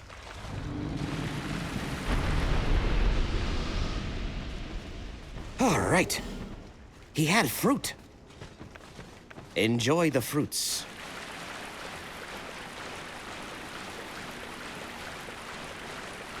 Boop, bop, beep, bop, bop, bing! Why'd the staff just fly off like that?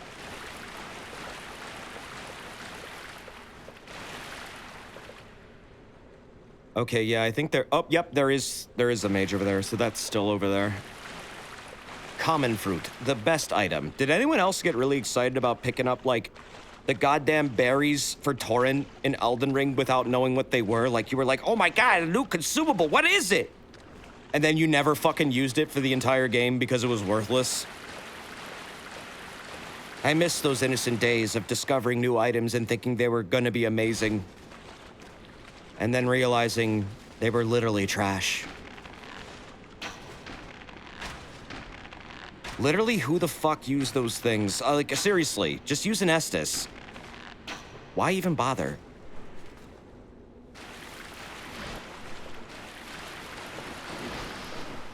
Ooh, shit! The frog maids!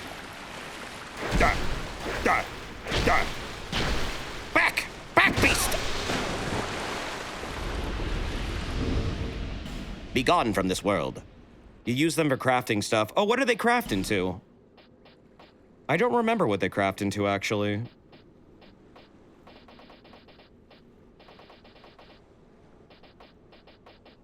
What am I doing?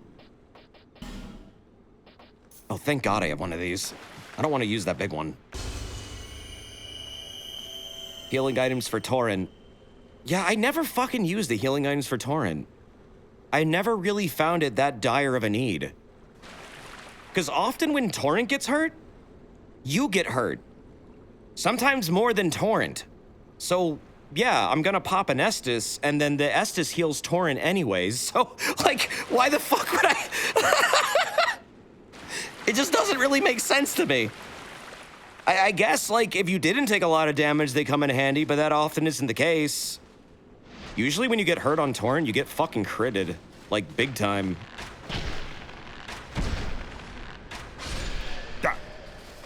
Torrent wants a snack. They're a goat. Just go eat some grass. The world's literally full of it.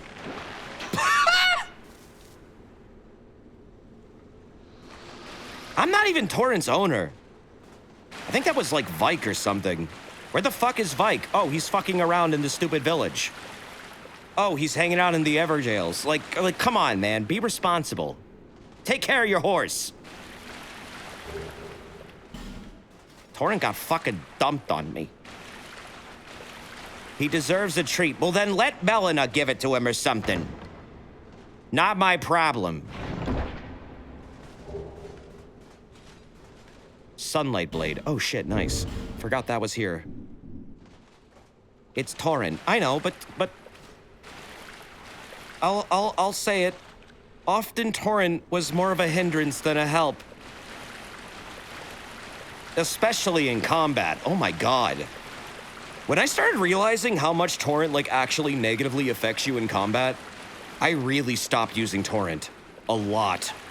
And things got way easier as a result. It's just, when you're on Torrent, you get critted very easily. The second you get like hit like 3 times with a moderate amount of dexterity, which is actually the stat that determines how much Torrent can take before he like, you know, drops you, despite being nowhere close to death. Like, it's way too easy for an enemy to like just get 3 hits on you and then you're suddenly critted and then you're almost dead. And Torrent has fucked off and you're on a knockdown state and they got fucking Okazeme on your ass. Neri, I have no idea why you're getting hurt. Go put on a Band-Aid. Is the stream buffering again? Wait. Neri, is something happening on Twitch? That's really weird. You're like the... How? It was Twitch mobile app. Okay, being shit. So wait, was that like across the board for a lot of people? Because it was like a string of people. Like Chemo had it, fucking Shade had it, I think. No, it's just Neri. But it wasn't just Neri! Seems fine here. Okay. Rest well, skeleton. I think Twitch hosting the football thing is causing them to lose bandwidth. Oh, well, yeah. Okay. Is there a football event going on? That explains a lot. Yeah, that is the thing. That's happened to me before. They get to use all the bandwidth because they want to do everything in 4K, like 120 frames per second, which no one else on the site gets. And 100K people are watching it, yep. They go like well over the fucking bit rate for that shit, I swear to God. I mean, if you like football, whatever, I don't care. Some people really love it, it's whatever, it's a fun sport, I can say that. I'm not into it, but I get why it's fun for people. I get like the tactics behind it. It's kind of neat. I just wish that I would get the bandwidth sometimes because, I don't know, YouTube gets like 20K. How come YouTube gets like 20K bandwidth for every stream, but I only get about like 6? I'm just saying, it would be nice. How about that AV1 test, Twitch? What's going on with that? Do you remember AV1, Twitch? You remember that time you said we're gonna introduce AV1 so we can stream at lower bit rates and have higher quality? And then nothing happened after that? Google is a tech company. Fair enough. The hell is AV1? The future. No, really. AV1 will be a huge deal. It's basically an encoder that will make this stream look fucking perfect and flawless. And it will make your stream look fucking perfect and flawless at very low bit rates because it's just efficient. However, it is CPU intensive. You're joking. Oh. I thought you never joked around, Allie. AV1 is a new PDF, pretty much. You're gonna fucking see it a lot more, probably in the next, like, 5 years. I mean, YouTube already allows it. There are like AV1 tests on YouTube that are literally like, do you want to see the limits of your CPU's power? Nary, where's that video of like the fucking like 16K AV1 video that like people use to benchmark their computers? Isn't CPU a common bottleneck for streaming? Yes, but this is on the decode. This is on your end. Like for streaming, yeah, well, it depends on your encoder. I use my GPU because it's got a literal chip for it.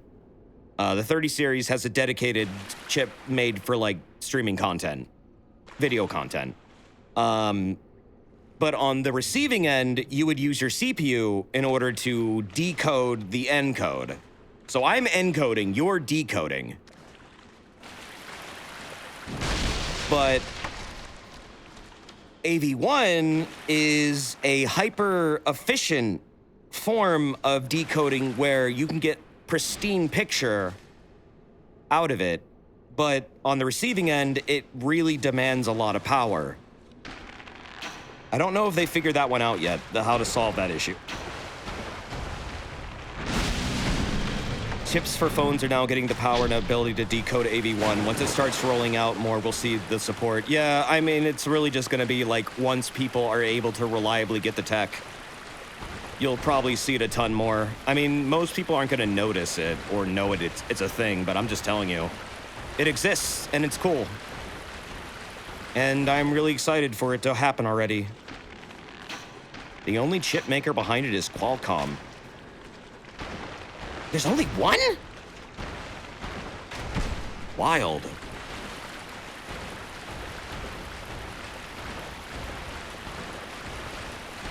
I'm just waiting for it, man. I'm ready. I want streams to look amazing. I want them to look like real life.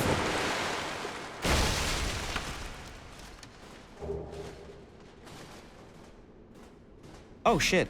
Nice. Now I can cosplay as a Milfinito. Qualcomm is an OG. Qualcomm is not the only one implementing AV1 decode. Okay. There are others that are doing it. All right. So long as we get it eventually, I'll be happy. So excited. So excited for the downfall of humanity. I mean, the future of streaming. Future of streaming. What did I say? Nothing. Forget it. Da. Da. Oh.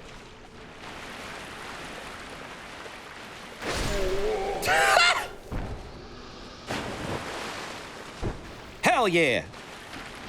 Getting to this stupid fog gate in the original version took me like a million years. I don't know why. I just found this whole path really fucking brutal. Without a bow, I should say, though. Now that I, like, picked up a bow, it's fucking easy. Bows really just solve this entire area to an almost fucked up degree. But honestly, fuck whoever designed this place. That's just... You're not my friend. Fuck you. Yeah, even with a bow, it's really fucking tedious still. I agree. I feel like this is kind of super dumb. Just a hunch. A little bit of a hunch there. Get shredded! Die! Ooh! Ooh, ooh.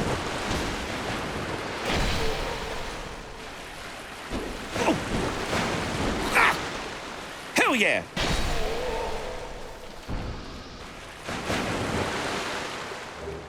As a magic build who has the range, everything had high magic resist, so it still sucked. Yep, literally bow is the answer to this section. Like, there's nothing... Nothing else is worse. Don't even try. You never use a bow here for some reason. Did not think to. Honestly, it took me a long time to like just come to the conclusion I need to use a bow. This is probably the only game I've ever come to the conclusion I need to use a bow. Thanks, Dark Souls 2, for ruining my integrity. Yeah, I mean, DS2 is a game that wants you to diversify your approaches to things. It doesn't want you to rely on just one weapon. I get it. At the same time, I kind of like how the other games let you just approach things on your own way and don't overly punish you for doing quote-unquote the wrong way. Oh, right, you're the asshole who heals a lot, aren't you? I see you're still here. This one's fun. They will heal forever until literally the end of time. You kind of just have to...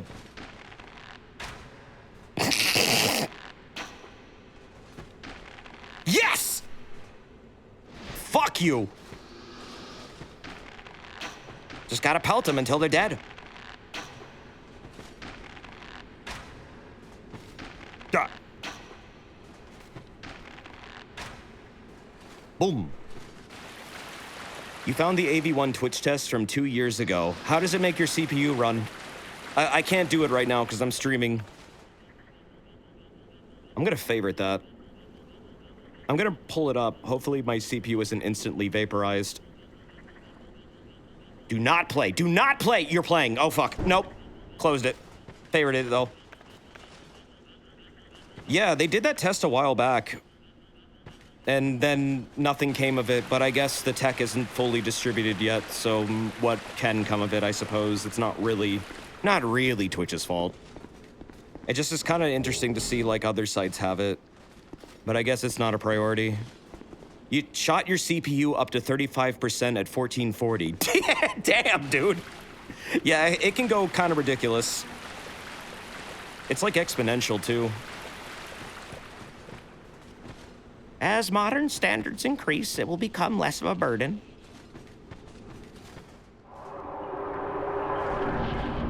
You're using a pretty new laptop and it's perfectly fine. Yeah, I mean, on newer stuff, it's gonna be perfectly okay. It's just on older hardware, it's definitely gonna get, like, you know, run down a bit.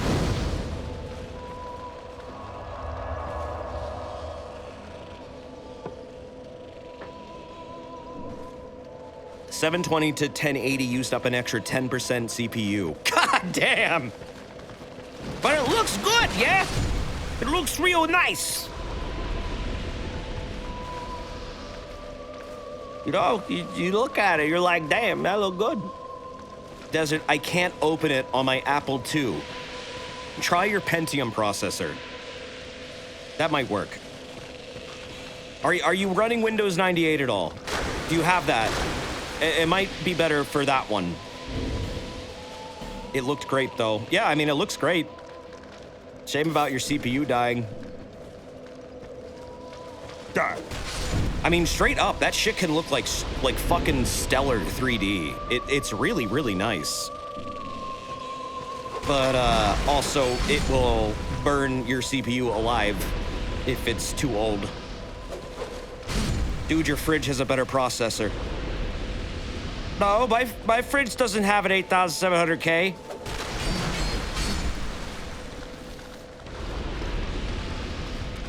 It has a Ryzen.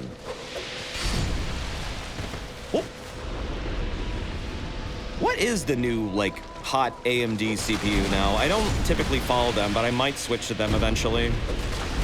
For my next CPU upgrade, whenever the fuck that is. The one about to come out? Yeah, like, what's about to, like, come out with them? The X7 950. Oh. Haha, what if we destroyed all your equipment before you progress? That's okay, I have this! You can't destroy this. You can't hurt me, Jack.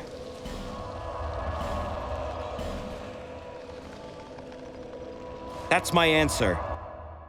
Fuck you. I'll wear the indestructible weapon then. You know, the one that's super overpowered? Yeah. Is that a shot? Here, to see light. Laughs and caster. However faint it might be. True enough. They can destroy your armor and rings. Let them. I don't need them. They only hold me back.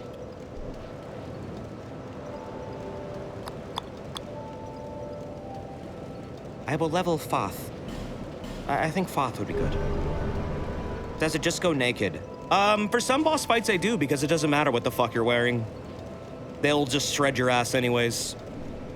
And it's better to just not get hit.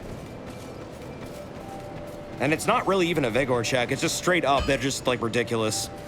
Ancient fucking dragon, I'm looking at you. Oh, I'd given you up for dead. Almost had me worried. Desert, you're not using faith. I'm using dark damage.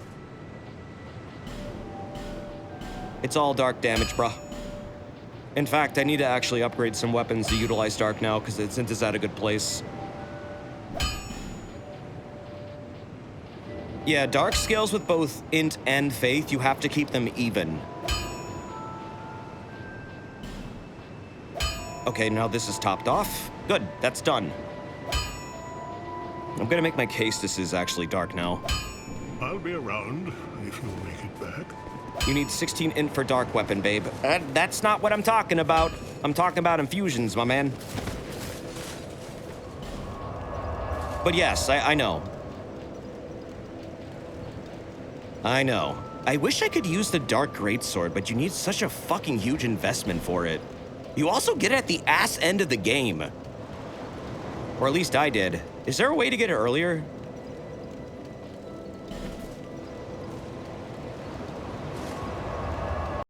Oh, Dark Weapon is amazing. On top of a Dark Infused Weapon, it's even better. And that is why we go Dark Fist. I'll flame. Dear Flame. I like how Vendrick says that too, and it makes me think that this guy really loves Vendrick. Oh, really? That's not done yet. That's not ready yet? Wait. Normally dark damage does a lot more. Am I misremembering the scaling for this? I went Dark Fist in the original. I remember it being like really fucking strong. Maybe I'm misremembering the stats for it. 30 damage isn't that much. I guess it's a whole level. Where is that one silver black spear? I should start leveling that up if I have it. Castus gets a lot of its damage off scaling. Yeah, I know.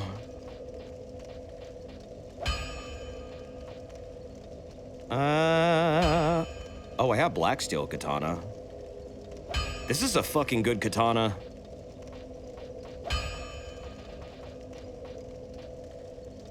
Farm the Grave Wardens. I could.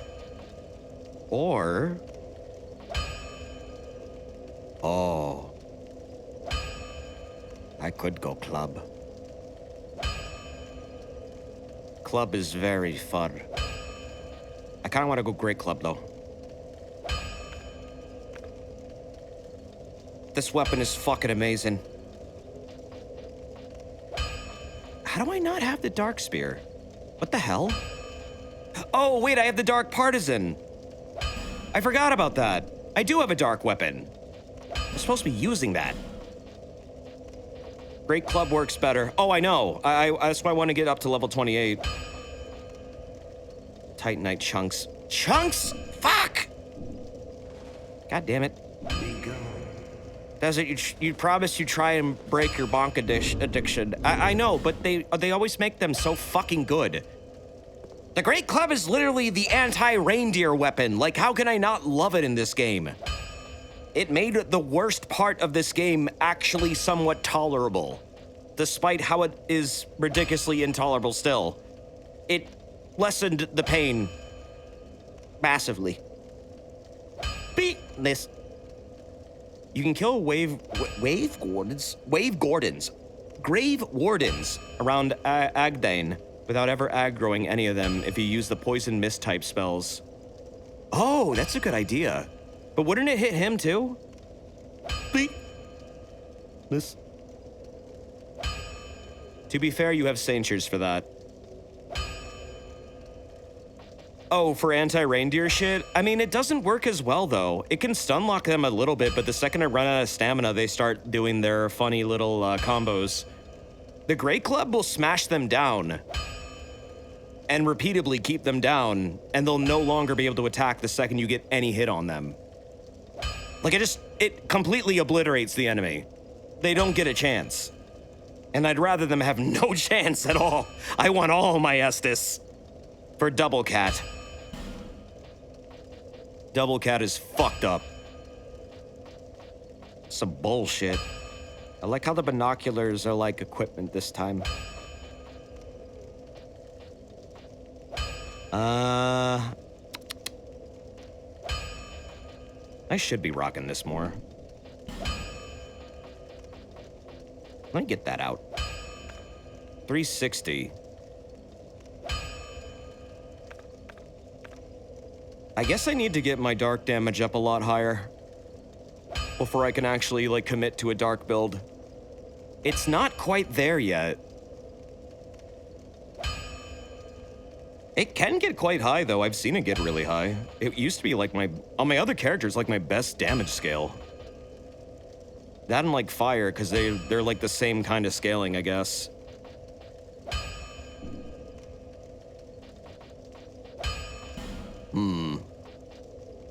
Nah, right, I guess I'm not infusing anything then. Or, wait. You could disenchant it for now. I guess, but I have a lot of these I should probably make use of now.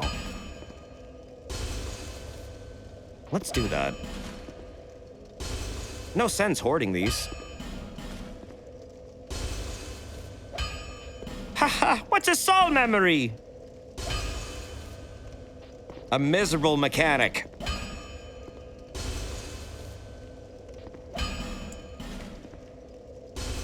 There you go.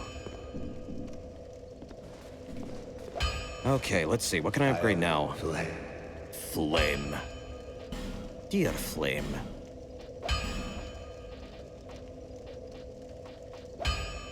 So, I mean, I could start working on that, but...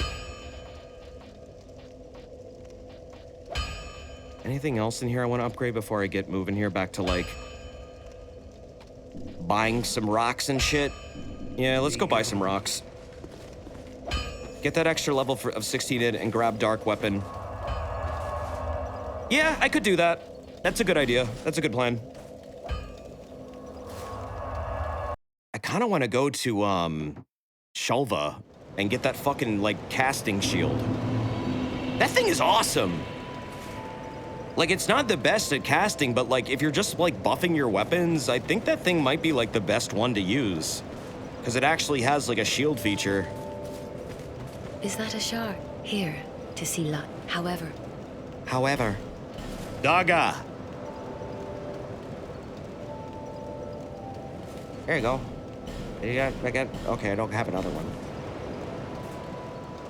Yeah, let's set this to 16, and then I'll save souls for Dark Weapon. Let me go grab that. Who has that? The Hexer guy? Sanctum Shield is pretty far in. It's literally at the top of the ziggurat. Yeah, I know. I was wondering if there's a way to get up there faster, but I guess not. That is pretty far in, you're right. Huntsman's caps.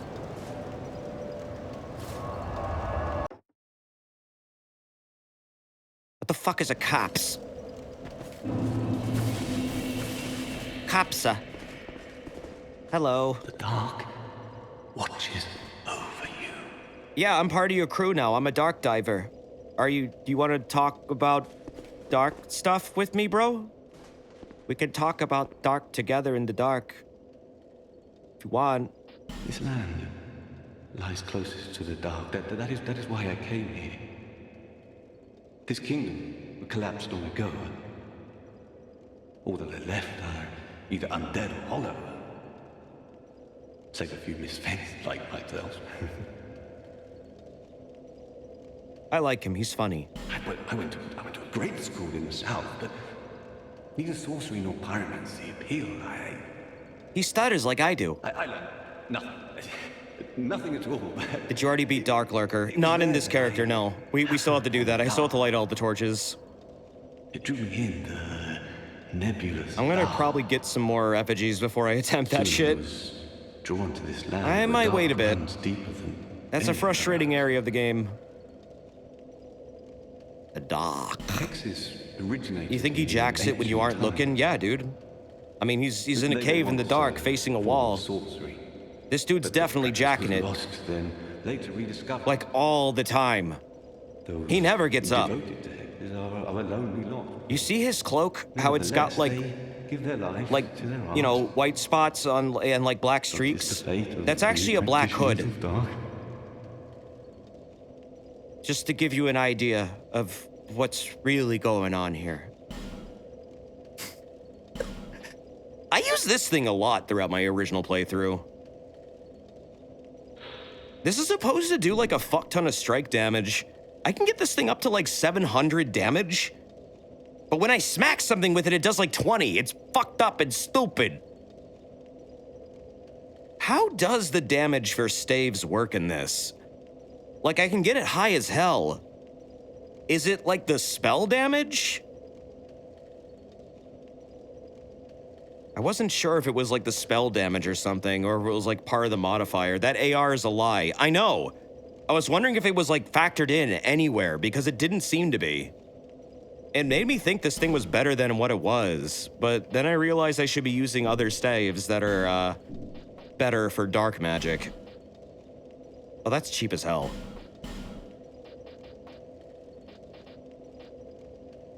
This spell is fucking good. This requires souls to, like, shoot, but my god. The resonant, like, soul attacks are fucked up, man. They really, really hurt. They hurt big time. It accumulates all the damage types it does, but all those damage types are for separate things. Okay, let me just grab all the dark spells. Fuck this. I guess I'll grab it. Never know. Come again, as you like. That's why stuff like the Black Witch's staff seems to have incredibly jacked AR. Okay. So it's aggregating all the damage types, but all the damage types are not reflected in the actual damage it does. Depends on what you're doing with it. Nyaruhodo. Like, you see how there's different numbers for, like, okay, this does 180 magic damage, that does 50 lightning damage. Stuff like that. Lore-wise, what is stronger, fire spells or dark spells? They kind of are two sides of the same coin. They should cancel each other out, technically. But it also depends on where the cycle is, because eventually flame fades in power, and dark becomes more powerful. But this is a constant back and forth throughout the series. However, if you were to ask objectively in terms of gameplay, they are pretty much equal, but it depends what you're fighting. Certain things are more resistant to dark type, certain things are more resistant to fire type. Most players are probably gonna be hurt more by dark, purely because most big armor in the game doesn't have a lot of dark defense until it's sufficiently upgraded. Even then, it's probably their weakest type. That's just kind of how the game flows. So honestly, objectively, dark type is gonna be your go-to for like PvP. Would that mean logically by the time of Dark Souls, dark spells would be stronger? Yeah, whenever the undead curse is happening in the cycle, that's dark and fire feuding with each other in the way that the balance is getting interrupted and the bell-shaped curve is starting to go downward from rising up with the Age of Fire. Now it's entering an Age of Dark. That's when the curse shows up again. It happens every cycle. When you enter the Age of Dark and that cycle is completed, the world is set back to normal and the undead curse is gone.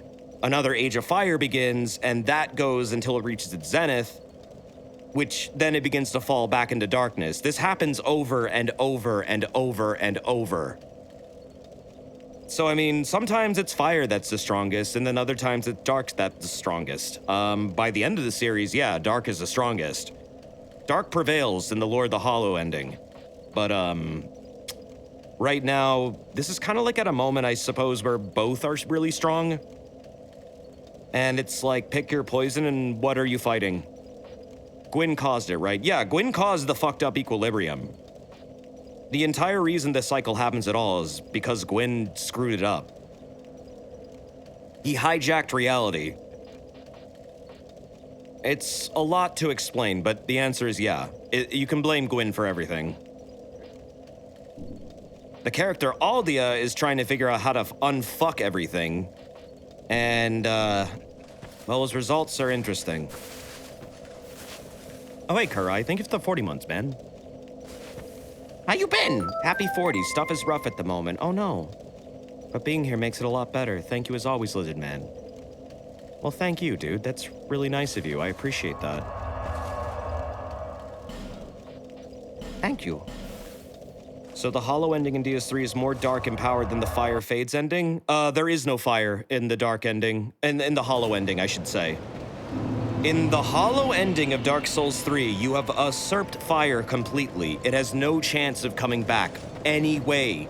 In any way possible. It's impossible. It's gone. You literally got rid of fire from everything. It's just eradicated. In all the dark endings, it's implied that fire will one day return. And this is spelled out for you in the dark ending of DS3, where it's explained, even though an age of dark is coming, there are little embers that flicker in the darkness. Which means one day, embers will become fire. You didn't completely eradicate fire, you're just beginning another cycle in that ending. Age of Hollow ending is quite literally no more cycles, fuck you, no more fire, we're done. Look at me, I control the first flame now. And you literally code it in humanity. Your own humanity, which is like all of parts of the Dark Soul, which were the Dark Sigils that you collected from Yol of Londor. You basically completely corrupted the first flame and ruined any chance of fire coming back. So yeah, Dark is more powerful by the end of DS3. I believe that's the canon ending. Straight up, that's the canon ending to me. Nothing else makes sense. Go on, show me what you've got. I'm glad you're okay, Kurai. So the hollow ending is the most optimistic or the most nihilistic? It's optimistic. You're a lord, you're married, you have a lot of followers. The world's fucking ending, but like, at least you were able to kind of solve the problem. Also, before the hollow ending, technically, your character should have defeated Gale and saved everyone in the painted world of Ariamis, or Ariandel, the renamed Ariamis. And that world also is a world without fire, thanks to you.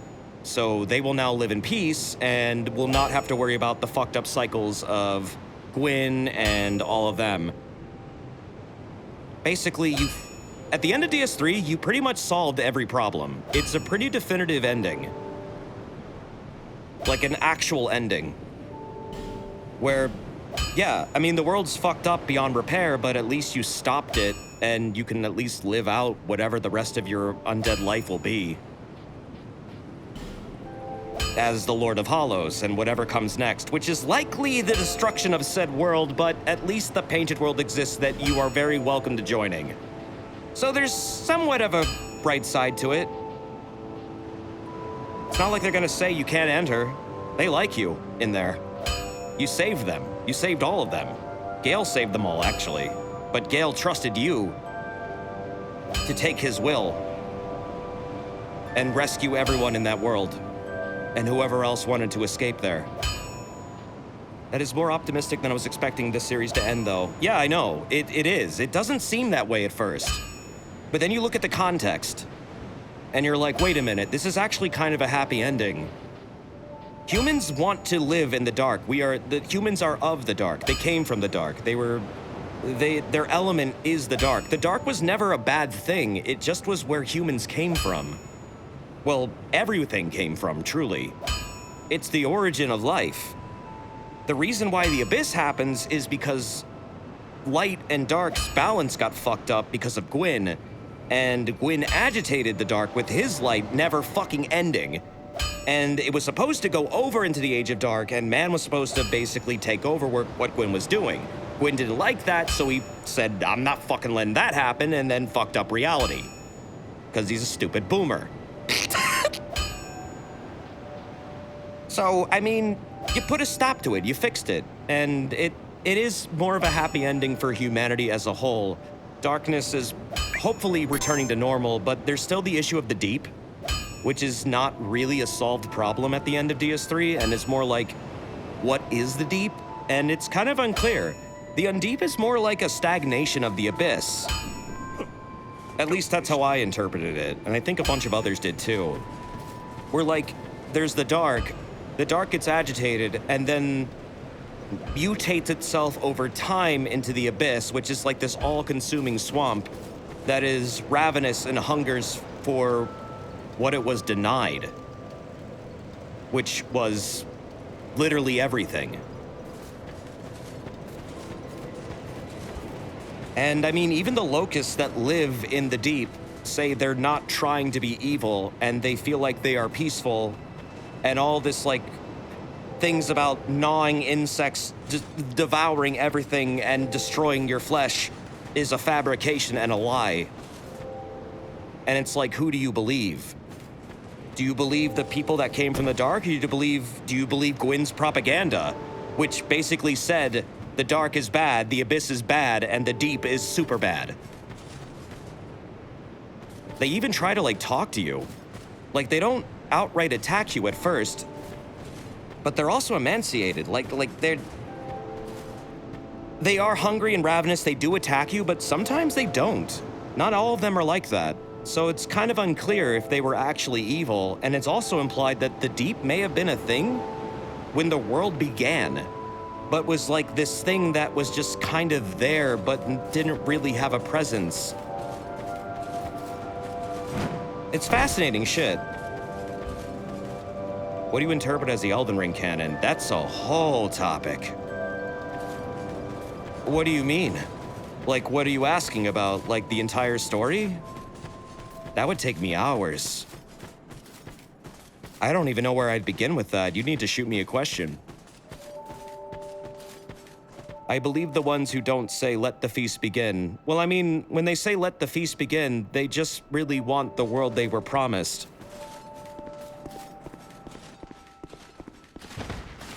I don't think it's necessarily a bad thing. And they're very welcoming to you. They seem to revere you. How is King's Field connected to Nier, connected to Mario Brothers? Oh, well, all of it comes back to Ryu. You see, every game ever can be traced back to Ryu. He is the link between all worlds. So, truly what you should be asking is, how does Street Fighter tie into Dark Souls? In which that would take a 14-hour video essay to explain. Ryu from Streets? Yeah, from Streets. Exactly. Even more flames have appeared. I thought that was Daikatana. Nope, it's Ryu. Who is the most flamboyant character in Elden Ring canon? The most flamboyant? What, like the most, like, expressive and, like lots of glamour and stuff like that? Probably Rykard, honestly.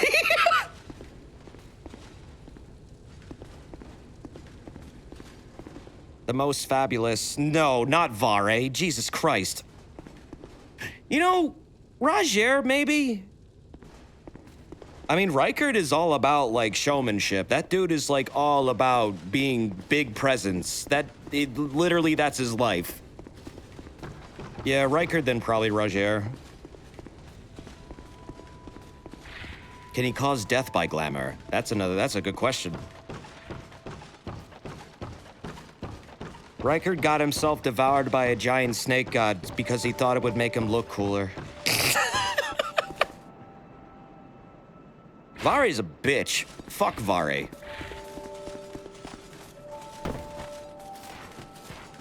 Maidenless dick. Together! Desert, where does Ken from Street Fighter 2010 specifically fit in? Nowhere. He's divorced.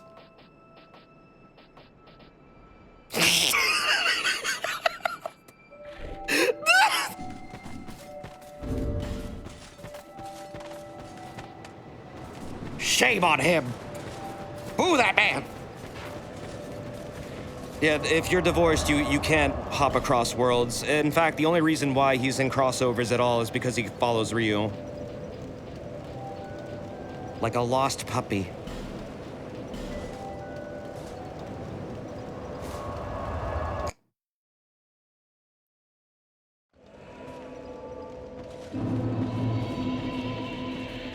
Or, you know what?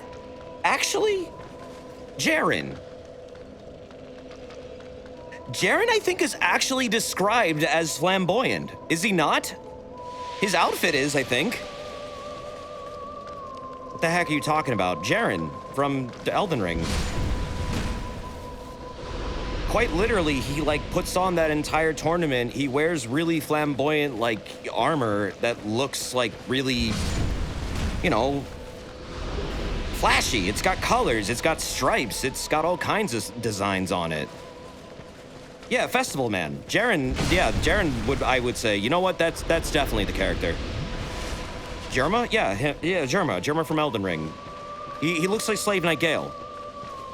He's a clown. He's dressed up like Slave Knight Gale. Quite literally, too. It's kind of fucking awesome. I love Jaren. He's also super nice to you. Unless you side with, you know, Selen, then he fucking hates you.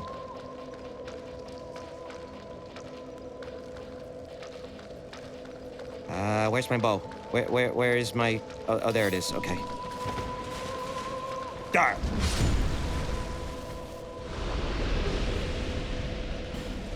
Jaren calls you chum. He is my chum.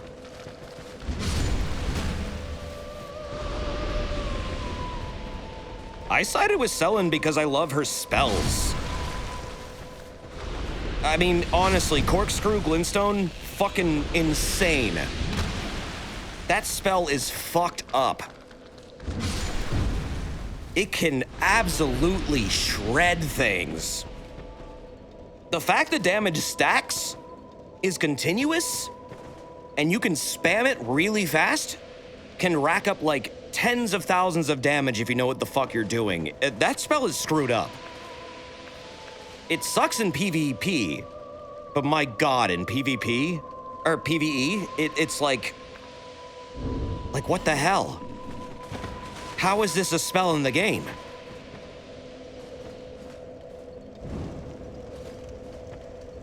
Better than the Kamehameha wave? Common Azure fucking sucks, man. It's a fucking meme spell. The only boss it can actually really melt is Moog, because Moog has a stupid attack where he stands still for about 5 minutes and just starts counting down like an asshole. Is it any wonder why this spell works specifically on him? It shouldn't be a wonder.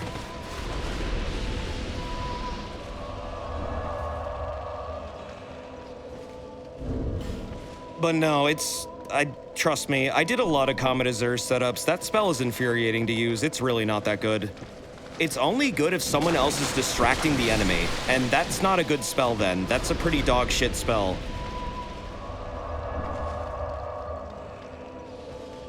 I don't know why I keep killing the same bug and sitting down. I need to equip Dark Weapon.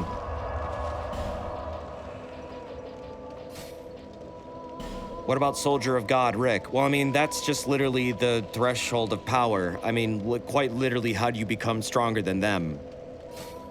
Meters of Astel is actually better. I agree with that. Meter of Astel is actually better. It can not only stun lock things, but it does massive amounts of damage and is way more consistent against giant monsters. That said, both spells are really big, hi, I'm going to stand here for 5 minutes spells, and those are never really that good. They only work in hyper niche situations, or if you're a god of setting things up. Me using Comet Azure against Horalu solo took me probably over 100 attempts to figure out.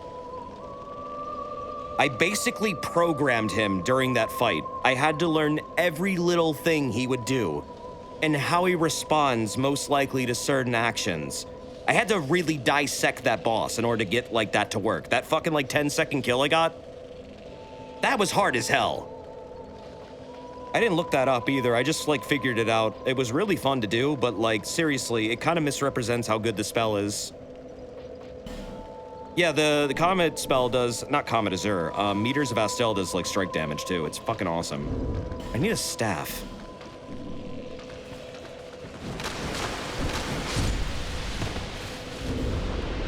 Let's find a good one. What's a good one for dark type? 115, 125. Okay, I guess we'll go with Witch Tree Branch for now. There is one with like 160, I think.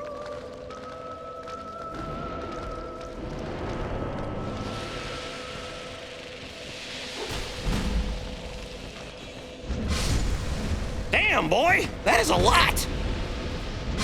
Yeah, Dark Weapon is fucking sick. I love this thing. Thank you for reminding me to go get it, because this actually is part of my, like, build, my bread and butter. I now need to solve my weight issue, though. I am over 70, and I own a PC. Is that Saint's Spear? Yup. What else? We use quality weapons around here. Maybe I can go down the Dark Leggings. Oh no, those are heavier, actually. Mad Warrior Gauntlets, 7.4.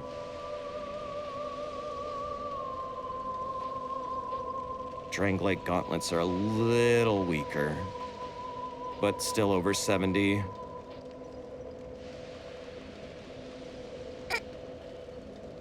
Yeah, sure, fucking why not? 69.9. Nice. Our Dex Int build's all right in DS2. I mean, considering that Dex, I believe, increases your casting speed, yeah, that's kind of like how you should be leveling it, to be honest. Dex is pretty important for spellcasting in every game, if I'm correct on that. It usually is.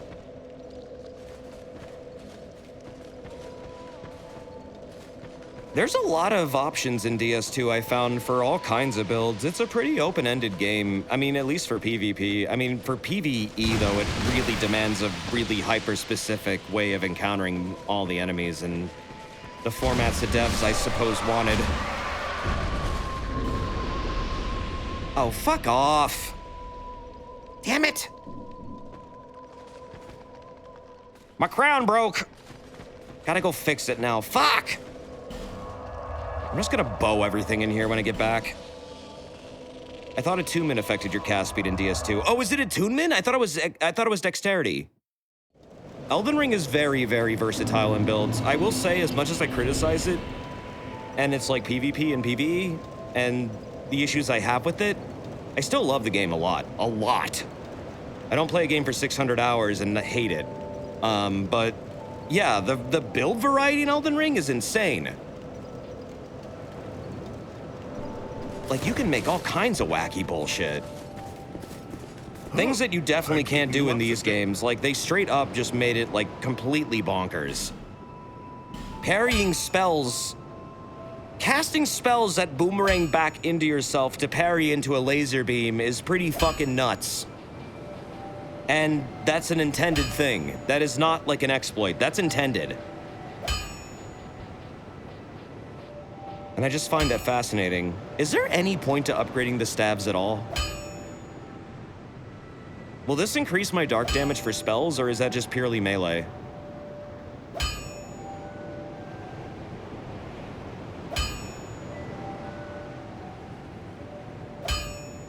Yeah, Elden Ring finally got separated PvP scaling, so soon a lot of my issues with the PvP will be gone, hopefully. They haven't done a lot with it yet, but I can definitely hope for a lot of improvements across the board. Certain weapon arts should definitely not be as powerful as they are against, like, other players. It really doesn't make sense. It's pretty fucking oppressive. When I go into like DS3 and I start PvPing and fights I know can last for 10 minutes, and then I play Elden Ring and fights I know can last only probably up to 1 minute. That just says a lot about the PvP situation, how fucking imbalanced it is. Everyone's a one-shot tank. Not even tank, everyone's a one-shot glass cannon. Even if you tank the fuck up, you'll probably get one or two shot. It's kind of bizarre. I don't like it. I hope they fix it. It's made me not want to PvP in Elden Ring. Like at all, because I don't have fun. I barely get to fight someone. I don't get to know them or study them. I don't get to like download how they play. It's just, I see a katana and I'm like, okay, cool, corpse piler time. You're just gonna spam it, and that's what they do. And it's like, there's no variety. As much as variety of builds there are, there's no variety in the gameplay against other players, and that's where I feel like a lot of my issue is. I see such potential for amazing PvP encounters, and yet no one wants to do them because everyone wants to do corpse piler, or fucking whatever other memes mechanic spell there is. It's like, there's like 5.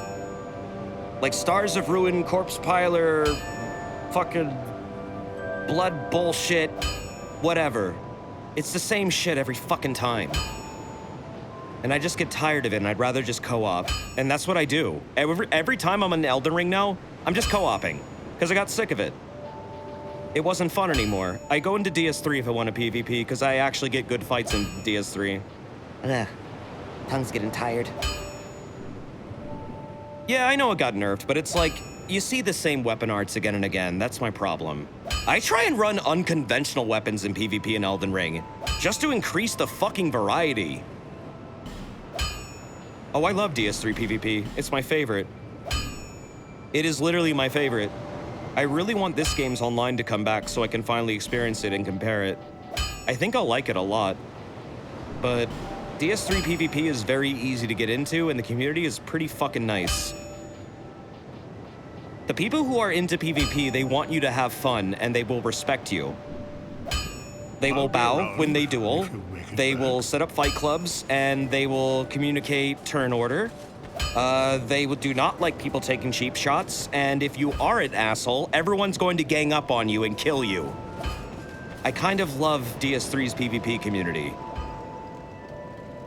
They understand how to have fun. And I really like how like people in like Faron Swamp are keeping that shit alive. They're like gods of like juking and dodging. And they make it interesting. I've been in so many where just like, they're not even really fighting you, they're playing like keep away, and it's like, it's an interesting way of getting that covenant because it's so different, and I like the variety of encounters. Elden Ring's netcode is a mess. It's using the same netcode as the other games did, and there's way too much happening in the game to account for. That's why it's so glitchy and weird compared to the other ones. There's way too much there. Literally, when you're fighting in Raya Lucaria, the game is also taking into account all the stupid Albinorics beneath you, all the lobsters down in the swamp. Literally everything down there is active and moving around, and being communicated across client. Why? Like, what the hell? That should be a fucking solid instance that doesn't have that shit loaded, but it does. That's why I don't like fighting there, and I don't understand why Raya Lucaria of all fucking places was the designated PvP hotspot. There are so many other places with probably way less loading going on. I hope the DLC improves the netcode. Honestly, here's the thing. The netcode will be improved if they introduce an arena mechanic that teleports you into an arena instance. That solves everything. DS3 and DS2, I believe, both have that. DS3 has it, I know that. It's the Undead Arena. I was told it came from DS2, and I know DS1 had arenas, but no one fucking used them. Once those appear, I'll probably enjoy PvP a lot more, because then also, they introduce rule sets like You could only have so many Estus or no Estus. They introduce timers. They make duels fair. So whenever the hell that update happens, which it's implied that might be very soon, according to, well, things we've known for a while and how things are shaping up in terms of the updates, we'll probably have our arena update maybe by the beginning of next year, which would be very nice. And then PvP will be fine, because it won't be so overloaded with all this unnecessary bullshit going on in the background. Yeah, and the PvP-PvE split for balancing is definitely a huge indicator they're going to be doing something. So, once instances get introduced to Elden Ring for PvP, that'll be perfect. That solves so many goddamn problems. Just a nice, dedicated area designed for netcode, netplay. Competitive netplay, but even then, like, just casual competitive.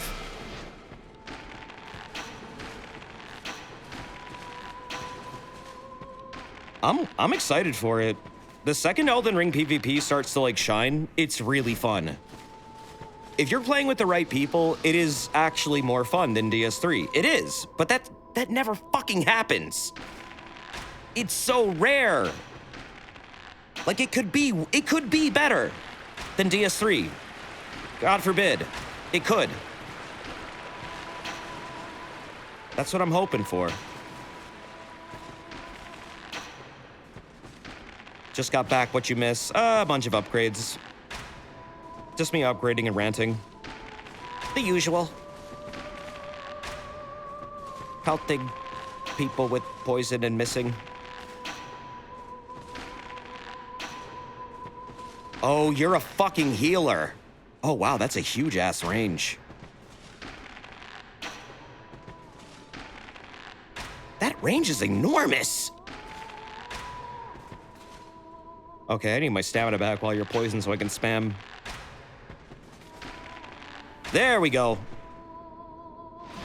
Can I fight you with a Fashion Souls character based on the Risk of Rain 2 final boss? I can only wear pants. Yeah, go ahead. I mean, if once Elden Ring PvP starts to, like, take off, yeah, I'll fight y'all. I'll fight everybody. The reason why I never fought anybody on stream is because the netcode's fucking garbage, and it's just annoying sometimes. Do you want to fight in DS3, though? I mean, I've considered doing a DS3 fight night, but I'd rather Blue Sentinel get fixed first.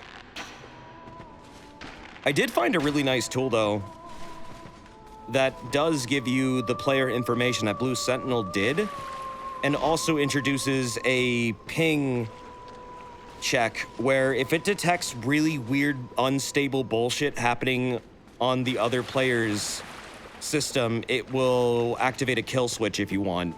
Or it'll give you a warning something weird is going on, and you can leave the instance instantly. Which is a very, very, very fucking useful tool. And I wish was an official thing. That's the, I actually tweeted about it. It's on my Twitter. It was a GitHub thing that was actually talked about on the Blue Sentinel page for the Nexus. People are using that while they wait. Luke said he's going to fix Blue Sentinel. He's just busy with his life. And that's fair. It's not his job. I'm just going to patiently wait because quite literally they don't have to even update it. That should be From's job. It's sad that it takes like a modder to fix their bullshit. It really is. I really wish FromSoft was better about this. It's kind of upsetting that they are still pretty bad when it comes to that specific thing.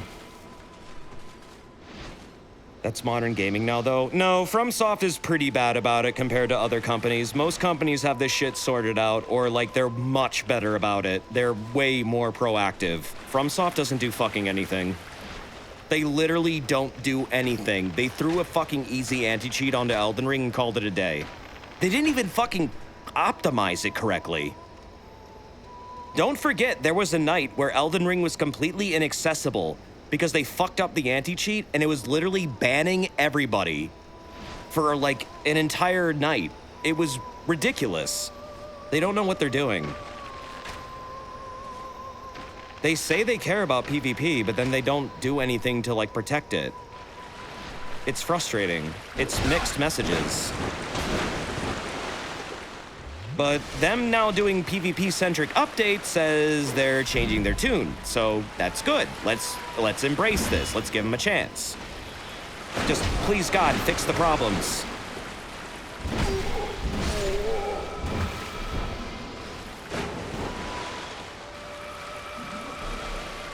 I really hope to see some solid fixes going on, because I really feel like it's an important part of the game that I value a lot.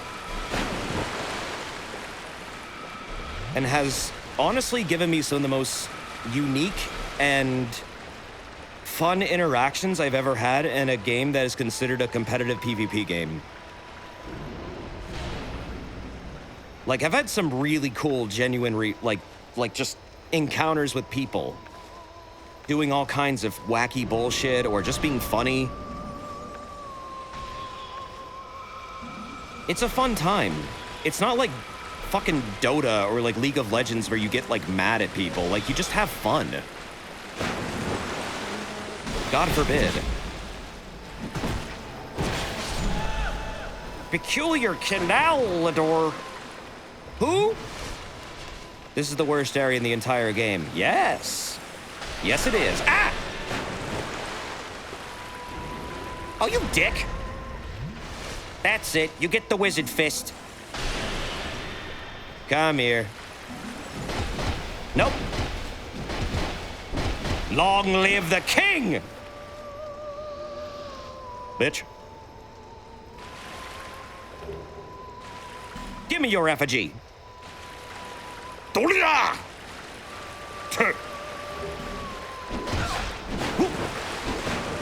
The reason you don't get mad at people is because it's not a team game. Well, I mean, people get mad at, like, your enemy, too. It's not really that. And, I mean, it can be a team game. In the Undead Arena, there are, like, 3v3s. There are, like, 2v2s on, like, specific maps designed for it. That's a thing. There are team fights. That's why I like Undead Arena so much, and I want it in Elden Ring. Really badly. It's just fun. It makes it into a fucking fighting game. It's fun. A proper duel.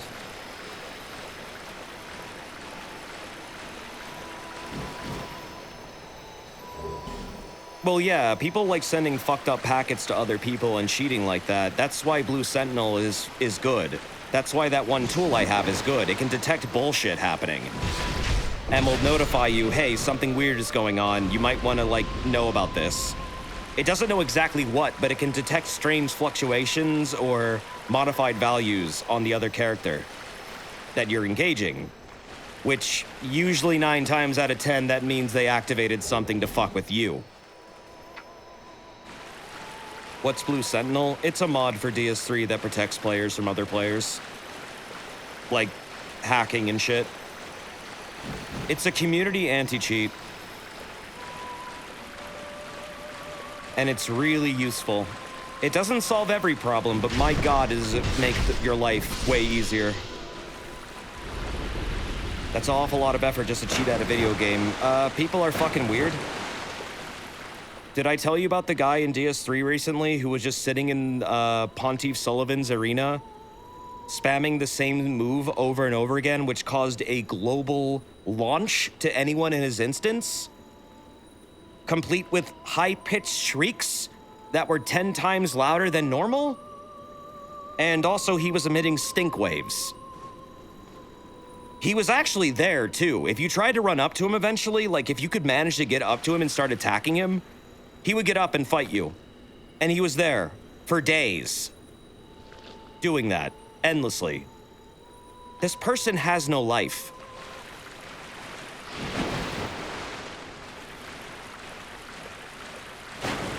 I showed them on the Discord stream, actually. I encountered them. I was like, look at this asshole. What a fucking loser. Like, what does your life become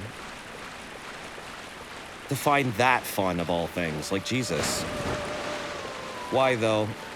He just wants to make people mad. Probably wants to ruin the PvP experience, all that bullshit.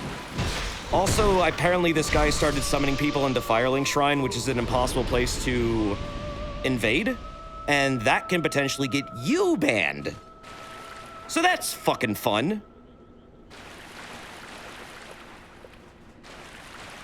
Dick. Back up your fucking saves if you play on the PC version, seriously. Don't let assholes like that ruin your playthrough. Yeah, I agree with that, Servy. I mean, that's literally probably what it is. They have to ruin other people's fucking enjoyment because their lives suck. You could try improving, you know, yourself as a person. Maybe your life wouldn't suck so much, but whatever, man. I've had a pretty hard life myself, and you don't see me doing that shit. I'm not gonna talk about that, though. I don't understand people that do that. So if you talk to her at all, she teleports away and doesn't come back. Is that because she dies, or is that because she's scared of you? That's a Milfinito that got really fucked up.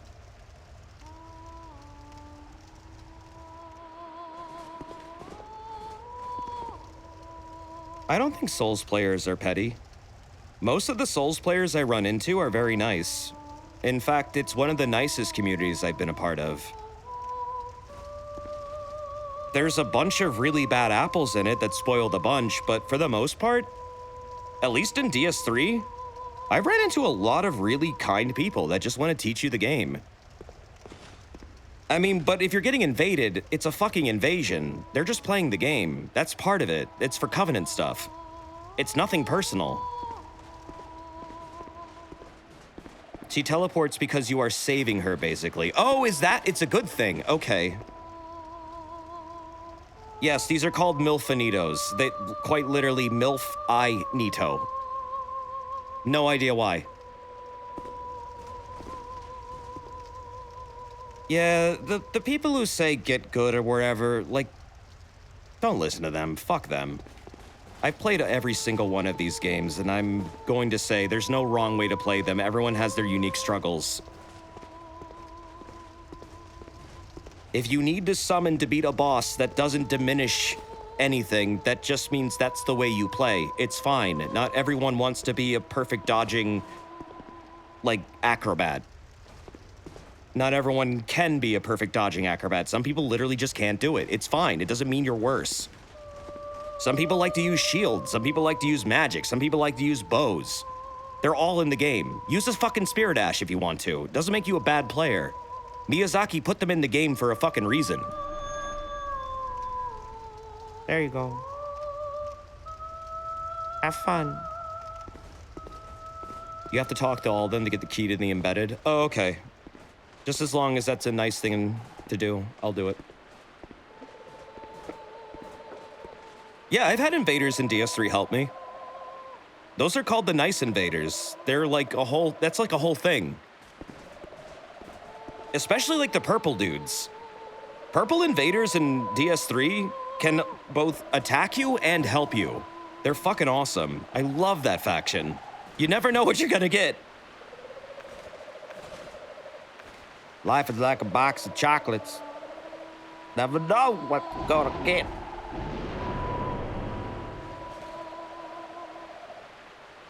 Okay, here we go. Yeah, just play the game however the fuck you want. So this is the thing that's been singing. God, they're so gross. They have like fucking foreskin. They're like a big ass penis. Weird ass penis frog.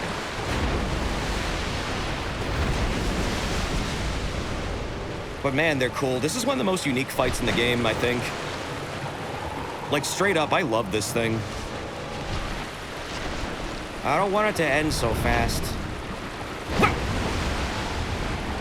You can only hurt them when their face is exposed, though. When they're, you know, when they open up their penis face. Oh! Oh, you hurt so bad. Damn, you strong.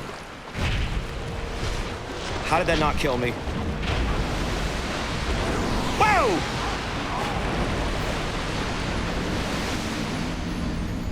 I like this fight, it's fun. Yeah, this is actually one of the best bosses in the game. It's got really cool, like, attacks too, and the camera movement is actually on point.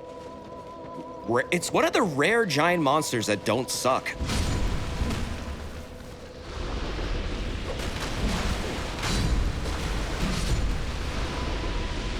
Actually, you know what?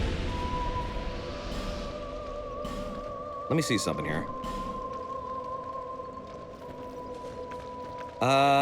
What is the sort button again? Oh, right, you can't do it in this menu. Nope. Hey! Get back in there! Get your ass back in there. Attack. There we go. Okay, cool. That is one of my most powerful weapons.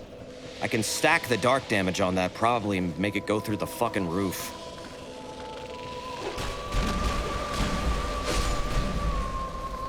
I get why people are so passionate about, like, Elden Ring and like, Dark Souls. Trust me, I get it. I just don't see the point of gatekeeping. At all.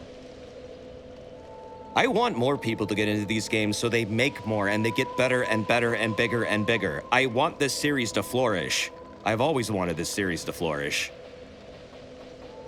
I feel like discouraging new players from playing the game is the worst thing you could possibly fucking do.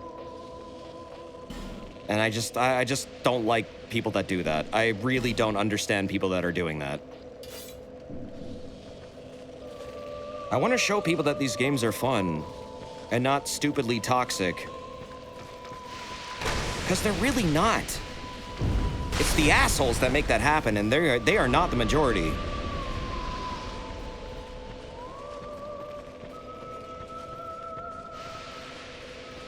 Do you remember that Steam profile with reasons why I put down? Point down? Oh no, I've never seen that. Why? Was it completely fucking dumb?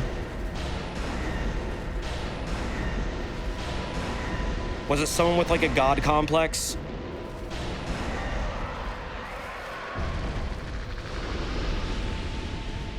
Yeah, it was dumb as hell. Fuck people like that.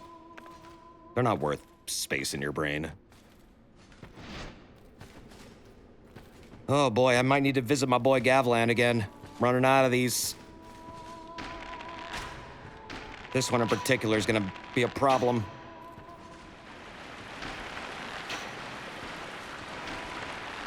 Okay. Damn it. Okay, wait, can I get it now? Oh, just missed. Man, these things fucking eat all my arrows. There we go. Speaking of Goatsy. Wait, I'm sorry, who the fuck said Goatsy? I've recently learned that the Nokia's N-Gage design might have been inspired by Goatsy. What the fuck are you talking about, Subject G?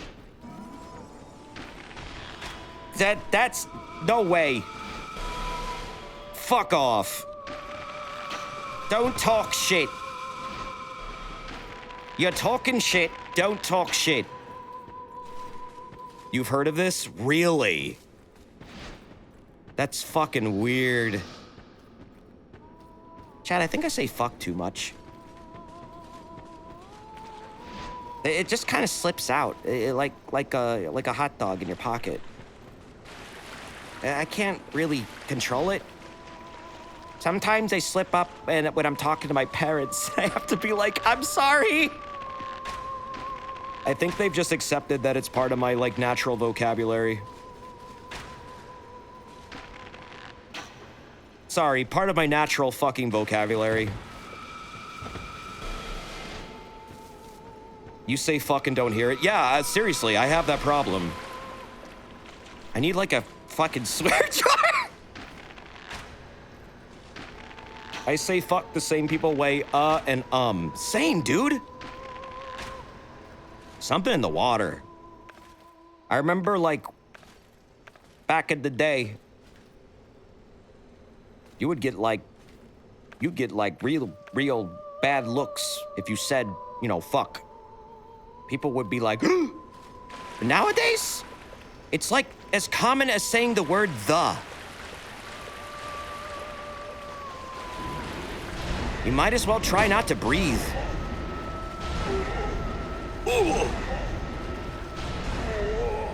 You swore at least once or twice at work on accident. Yeah, I've done that too.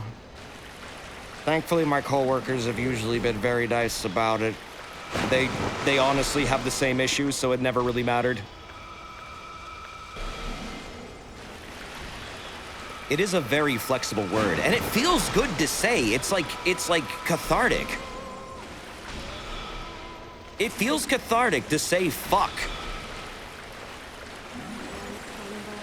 I think it's like part of our species, our evolution.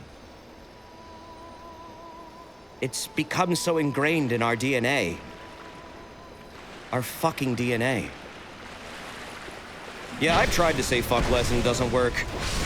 The most I've been able to like actually do it was during the charity streams. And that was purely because of Hootie.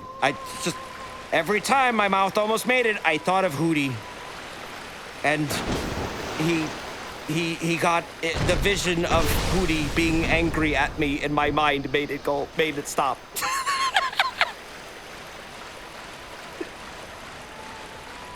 He even said, like, after the streams, I didn't have to do that.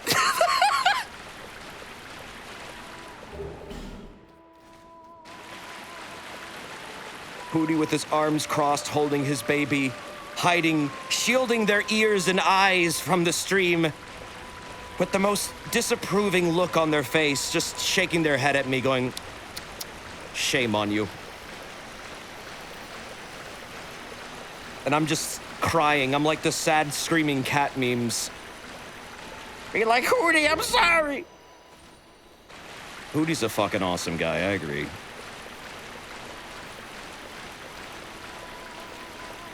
God, he makes you put soap in your mouth. Fuck you, Hootie, you ain't so wholesome. I know what you did to make that baby. Ah! Shit! Fuck! I know what you did!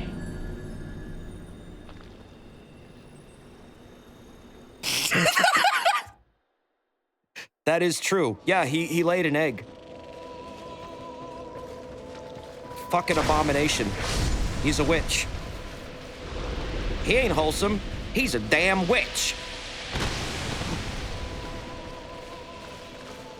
Clipping that and sending it to him. Please don't, he's gonna murder me.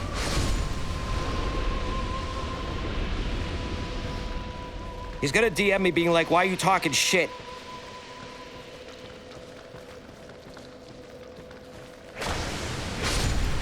And then he'll say, sleep with one eye open, motherfucker.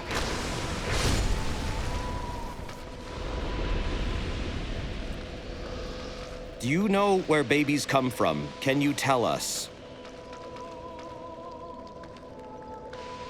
Well, when the Big Bang happened, there was a lot of particles that exploded into the universe. And there was a lot of heat and pressure and really just whirling, I don't know, hydrogen and helium. It was a whirlwind of just wild chaos. But eventually, all the dust, like, settled into, like, little balls. You know, and my bone crown broke again. Oh, thank God it didn't. And then, you know, the balls, you know, sometimes the balls would sometimes, you know, they'd collide and then they would also erupt and explode, and, you know, sometimes they'd be covered in more like, you know, ball dust from other balls, and eventually the galaxies were formed from this process of constant collisions and consolidating, you know, into the balls. The planets, I mean, sorry, I keep calling them balls. They're planets. And then Earth came from a ball.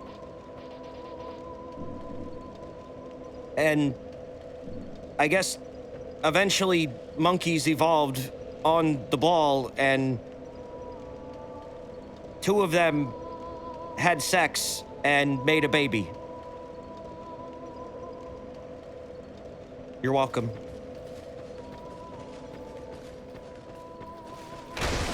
That'll be on the exam. I hope you took notes.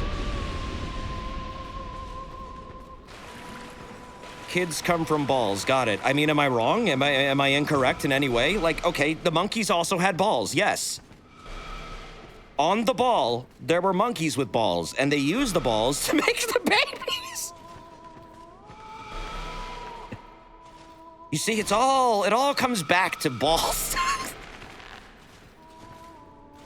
Kids are stored in the balls. I mean, literally, they are.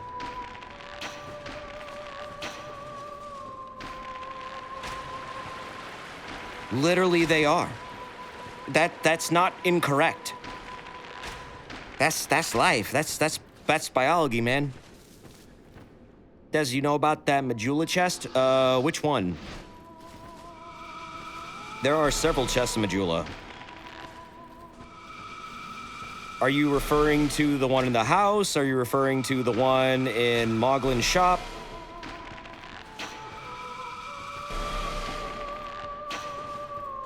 Desert, I don't like this bit. Next bit. Wait. I'm teaching chat about where babies come from. You know?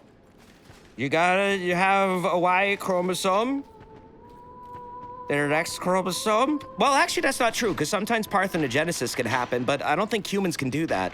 Or at least there's been no documented cases of parthenogenesis happening. But there are, like, a lot of other animals that can undergo this. And parthenogenesis is basically self-cloning for I guess, a dire sense of preservation of your species, which only happens rarely in the wild, but also has been noted to happen in captivity, specifically with a lot of reptiles, amphibians, and I guess some birds.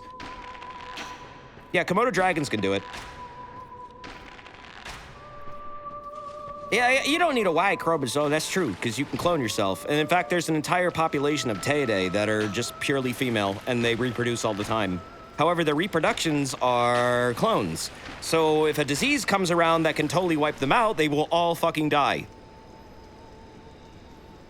You kind of need chromosomal rearrangements in order to survive as a species, unfortunately. Desi's blocking the shot. I know. I know. I just wish he wasn't.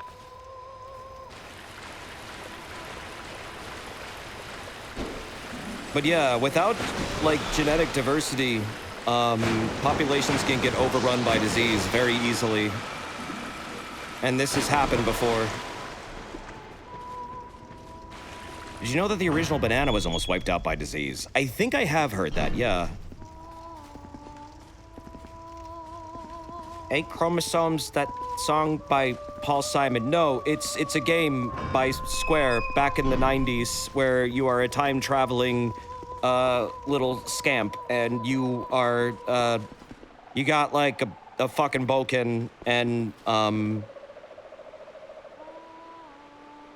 yeah.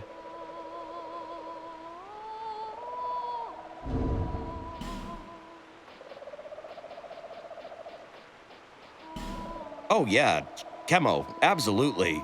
That is catastrophic for gene pools. Holy shit. I don't think there's a single species that has thrived off that. Most of the time, that's the end of them. Happens in plants. Oh, really? Plants are fucking weird, because some of them can do that, but they're a totally different form of life.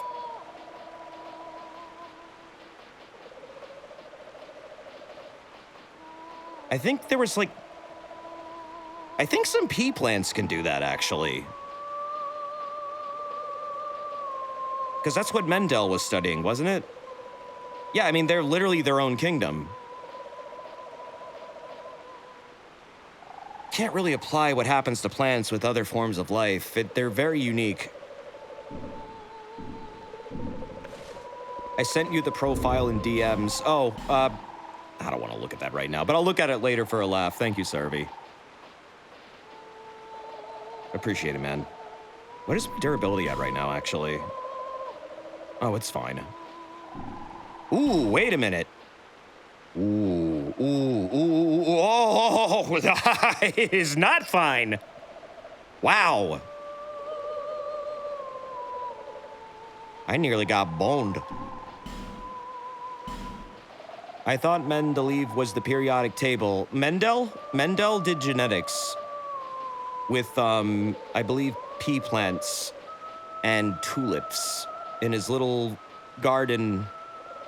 And he would, like, cross-pollinate everything and try and figure out what colors would emerge. And this is, like, basic genetic stuff. I need my repair powder. There you go.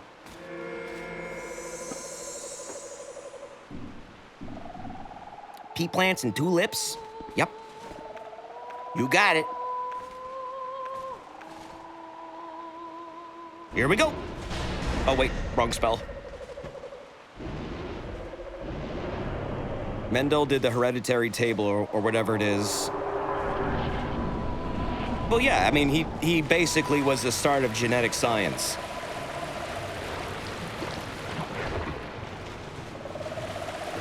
God, this boss is so neat looking. I love this thing. It's so disturbing. It's great.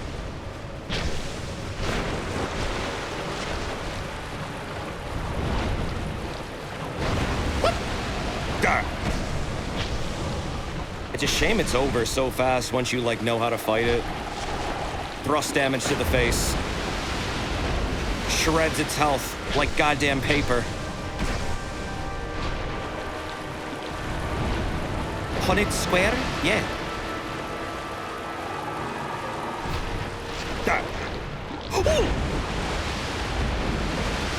Are you gonna do a vomit attack before you die, or like the super jump? Can you do it once?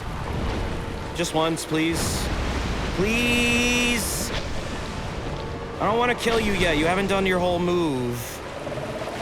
Do all your moves. Do them all. Okay, open up your penis face. Please do all your moves. I'd like to see them. Yes! And now do the super jump. Do the froggy jump. Yeah! Thank you. I love you. Bye. I wish you were more prominent. I like that boss. That really is one of the most unique bosses in the game, and it's actually really well done. You trained them so well. I know. I raised them from a little baby egg. It's not fair how easy that was for you. I suffered so much as a hexer here. Thrust damage with dark. It's an undead's best friend.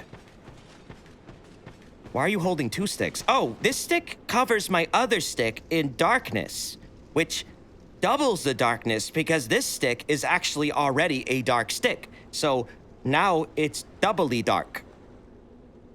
Like a doppel. Like a doppelbock. You can't thrust staff at it with your noodly arms. Well, that's why you should go get yourself one. No one said you can't use one. That's your choice. I like to do hybrid caster. I mean, like, Hexer hybrid is, I feel like, pretty fun. I mean, it got me through the entire game. And I got to use a variety of things, too. Like, it's a pretty unfocused build, but it's a fun one. Oh, also, Tori Tora, thank you very much for that. Thank you! 19 months! Yeah, we're playing some Dark Souls, too, man. I just killed the frog. The frog of Pog. Up the butt.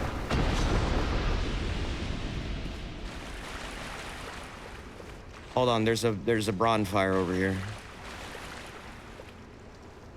Eh? Eh? Eh?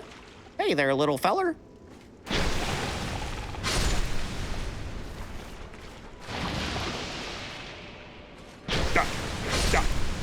They're so tiny!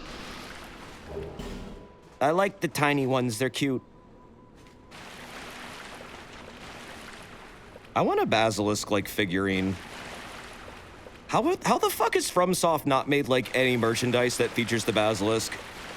Literally, they're in every fucking Soulsborne, I think, except for Bloodborne. I like their design, they're cool. They're actually kind of cute. Disturbing, but cute.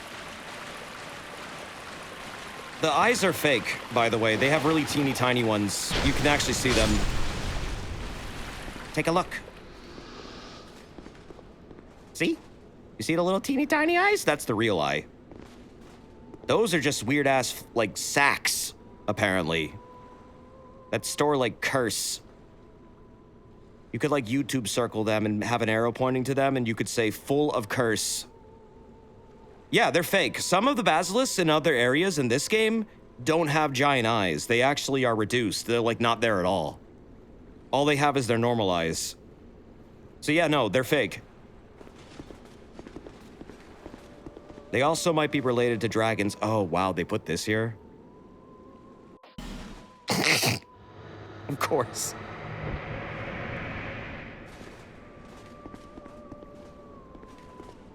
Are you gonna talk to me, or are you just gonna lunge at me? Okay.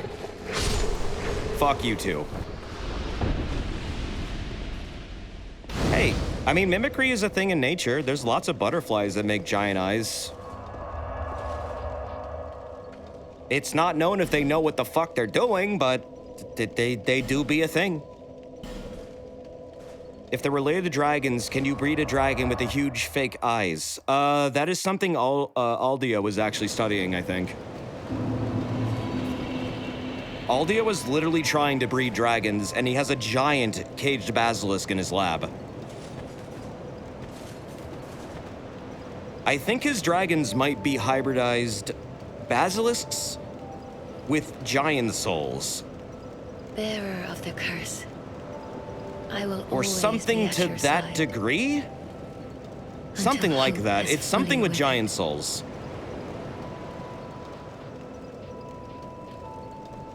Your stream thumbnail is a basilisk smiling at the camera. That's the perfect thumbnail I need. That will be the thumbnail for this stream. Now and forever. Perfect. Perfect in every way. I'm gonna stop leveling at 150, by the way. I felt like that was a sufficient level to stop leveling at, because the game still was somewhat difficult, but I wasn't terribly overpowered.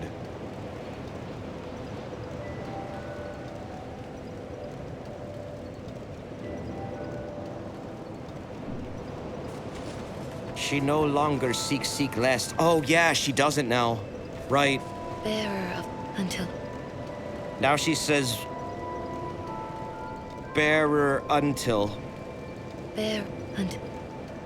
Bear hunt. She wants to hunt bears.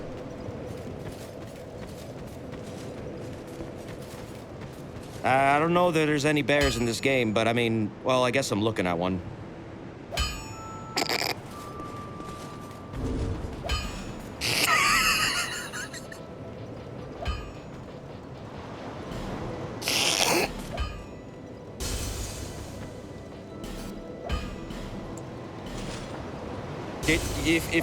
If you feel like leaving after that one, I understand. I understand completely. Bearer hunt. She wants a rune bear. Well, good luck with that. Actually, wait a minute. Who else is around here lately? Visit is welcome. I trust you've kept up your studies. Did I already get his stuff? I'm going to say it. This spell is fucking amazing in this game. I slept on this goddamn thing forever. There are enemies that just straight up will actually ignore the fuck out of you the second you whip this out. And you just get, like, to go to town on them. It's fucked up. Take 2. Call me in the morning. There's a caterpillar that looks like a bird turd. Yep. That do be a thing. Yeah, Yearn is basically free alluring skull, and it's really goddamn useful. Like, incredibly useful.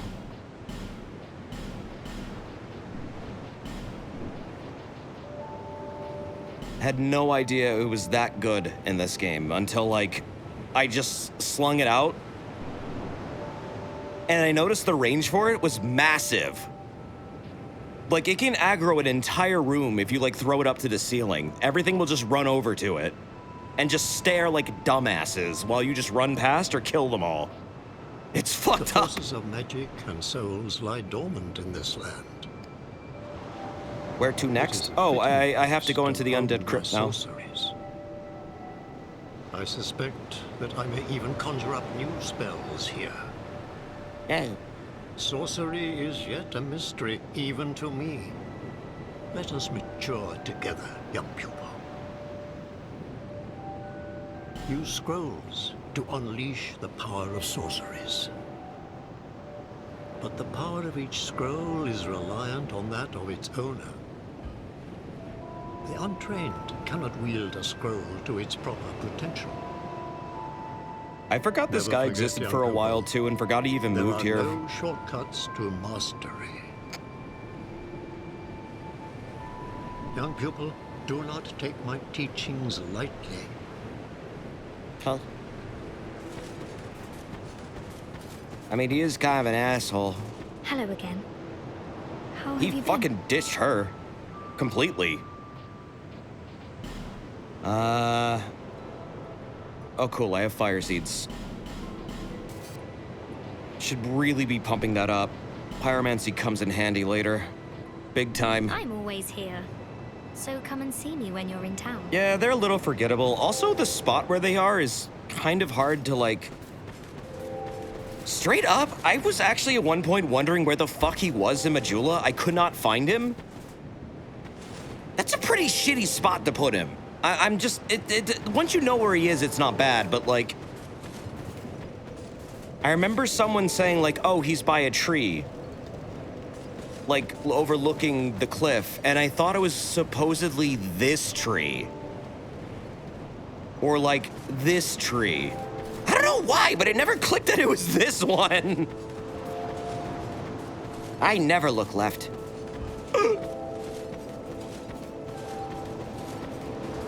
Yeah, the rocks obscure him. That's why it was hard. That's literally why. It's the fucking rocks. That's why no one can fucking spot him. They should have moved him in this version.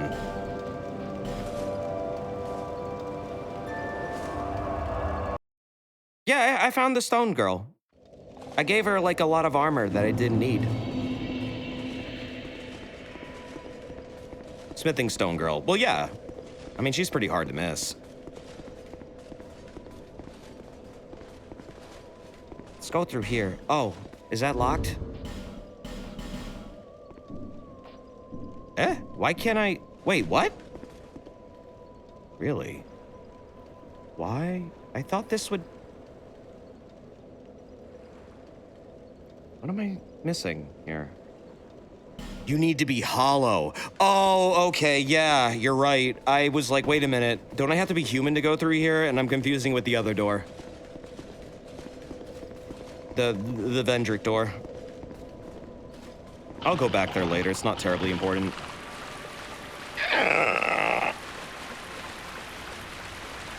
Hello. Goodbye.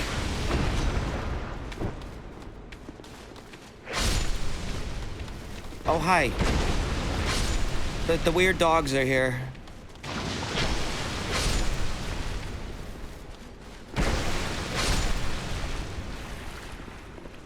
Des, you poked him in the booty hole. Yeah, I know. It was brutal. I want to do it again.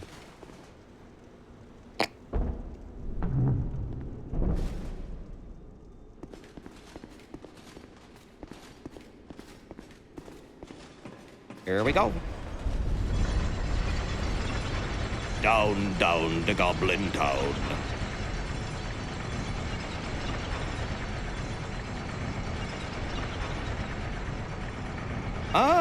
know how often I've spoken to the Stone Girl in this run. Why? I mean, I know she, like, eventually gives you some stuff. I'm mostly only talking to her when I'm desperate for, like, upgrade materials right now. Not that I don't like her. Just I often don't need to buy them. And she doesn't have chunks until, like, you beat the fucking game, which is weird to me. I guess they didn't want you getting too many plus 10 weapons.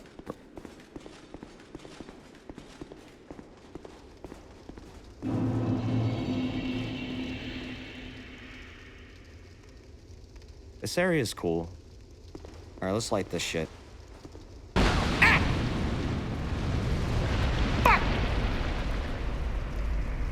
Aldia!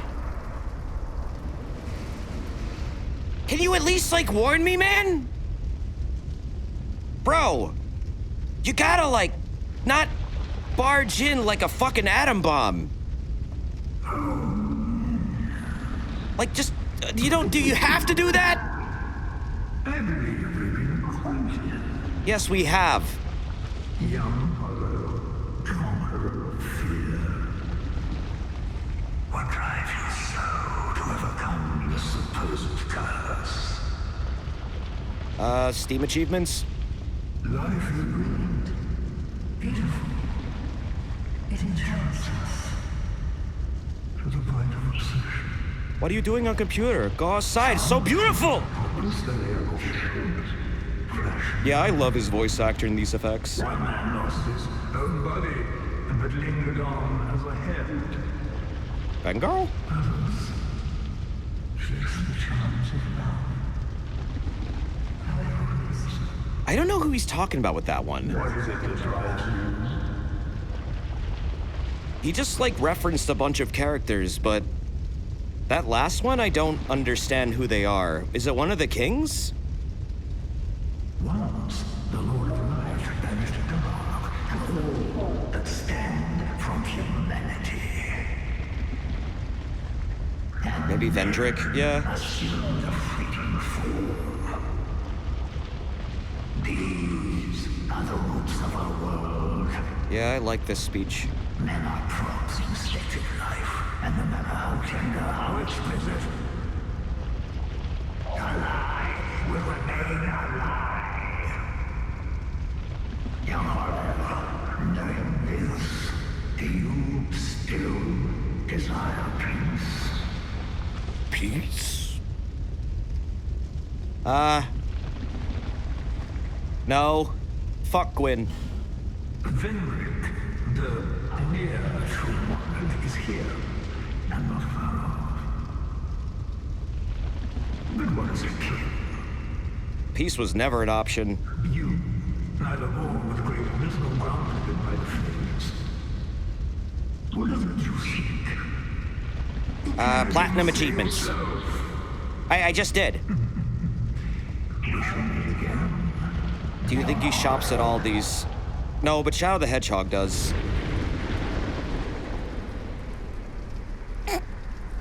Okay, bye. I fucking love him. What a bizarre character. But honestly, one of the most, like, fascinating. Their lore is fucking cool, man. Like, really cool. They basically drove all the things that created the events of DS3. I find it fucked up the English translation of DS3 completely left out all the Aldia references. That is actually really, really weird. Why? The Japanese version has them all like intact. The English version specifically got rid of them. And like changed them to be just nothing. Never has made sense to me. Yeah, it is weird. I don't know why. Oh, hey, there's Torch Bro. Hello. The bonfire here used to be under the stairs. They placed it out specifically to jump scare you.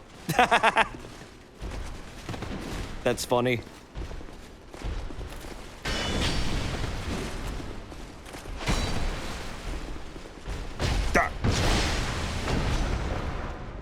Too many people missed it before. I read that they added Aldia, like, later to the game. Like, he wasn't in the game at launch or something? Is that true? It's kind of weird. You gotta stop stabbing people in the booty hole like that. It's a DS1 habit. I can't imagine this game without Aldia. He's such, like, a story-driving character. He kind of sets up and, like, gives you a bit of a motivation. He wasn't in base DS2, right? No, he's in the game. He's in it now. If he wasn't in the game at some point, I don't know when. Hello. You're a friend. You just follow me.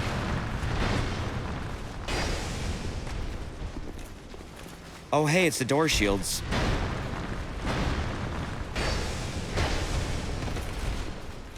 He wasn't in vanilla. Well, no, he is now. I literally just played through it. He's very prominent. Even his boss fight is in vanilla. It's just he wasn't in it at a certain point. He was added in later.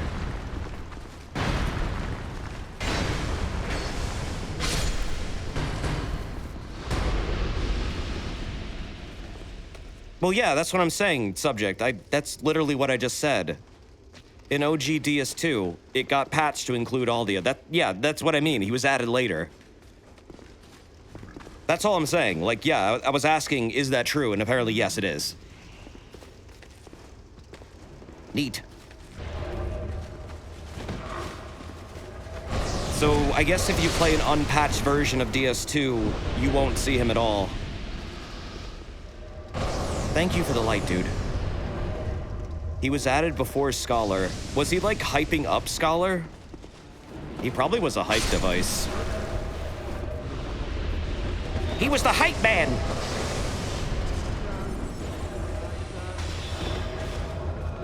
What? You think I give a shit? Whoop. Ow!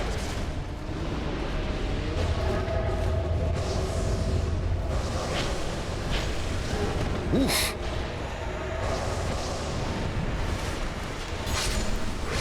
Did you guys hurt Torch Bro? Okay, no, Torch Bro's fine. Torch Bro. It was a window before Skull was the first sin released. Okay, that makes sense then.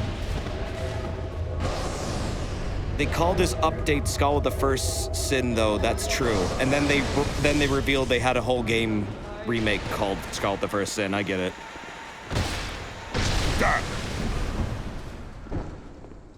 Not really a remake. A remix, I guess I would call this. I feel this version of the game gets way better as you go, like, deeper into it. It starts to not become so stupidly bullshit. Just the beginning of this version is really fucking oppressive to the player. Human, do not produce light. Light, and all those who bear it, are unwelcome in this place. I wouldn't really call this a remaster. It did do some graphical touch-ups, but not really the kind for a remaster you'd expect. Human, halt. I don't like bright light.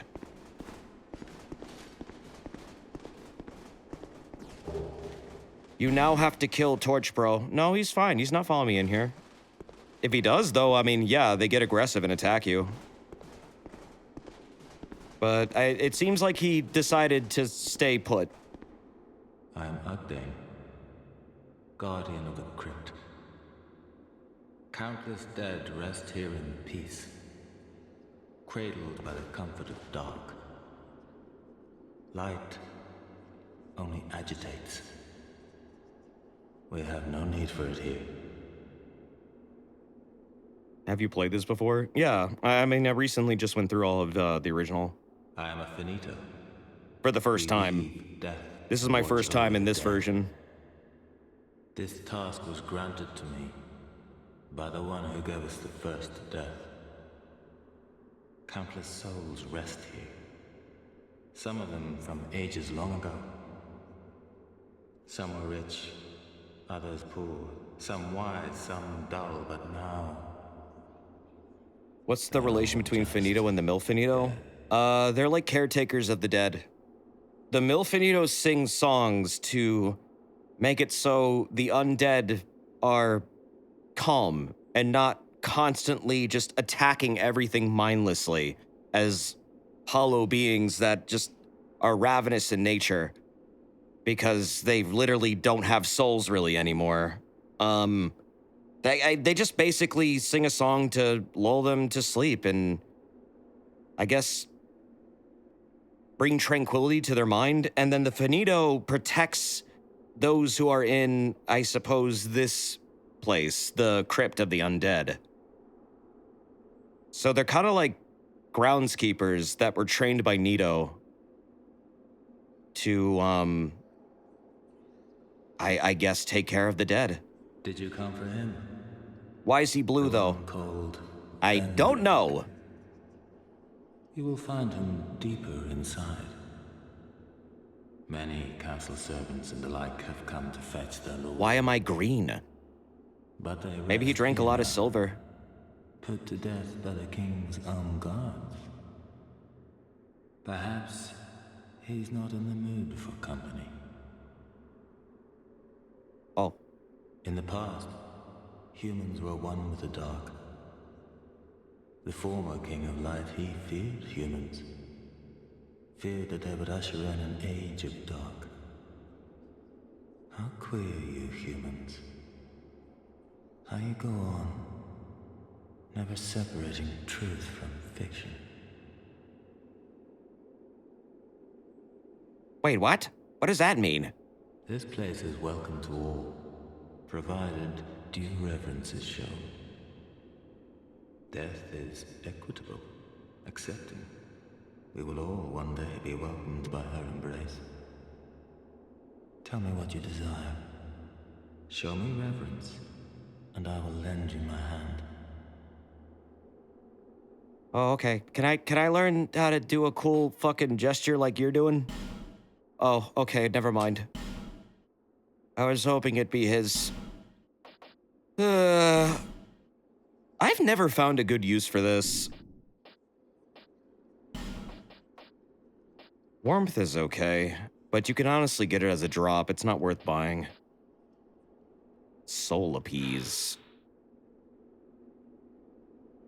Inflicts heavy damage on mindless hollows, but has no effect on anything else. Oh, that's cool. Does that work in PvP? Wait a minute, if someone is hollowed in PvP, does this actually affect them? Yeah, Warmth is a fucking good pyromancy, but it also heals, like, your enemies. You gotta be careful with it. This is where you buy dark, like, arrows and stuff, and the Ring of Thorns is kind of poop. They nerfed the fuck out of it in DS2, and no. Okay. Yeah, I never wound up using it. It's useful if you want to do a pacifist run.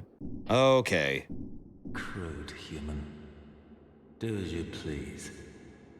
No, in DS3 they nerfed it. What do you require, human? Warmth, you mean? Okay. I am a finito. I never did a lot of pyromancy in DS3, honestly. I usually just did, like, dark. This task was granted to me by the one who gave us the first death. Countless souls rest here.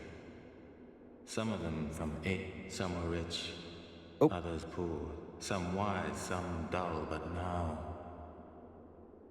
they're all just dead. Dead. In the past, the former... Oh, okay, now you're repeating yourself. Going so soon? Yeah, I'm going. I'm out of here. Why am I so short?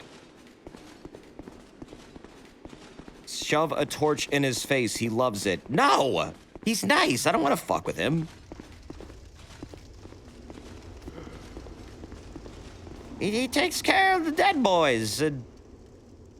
What is this? Holy fuck, they made this area dark. Whoa, this is different.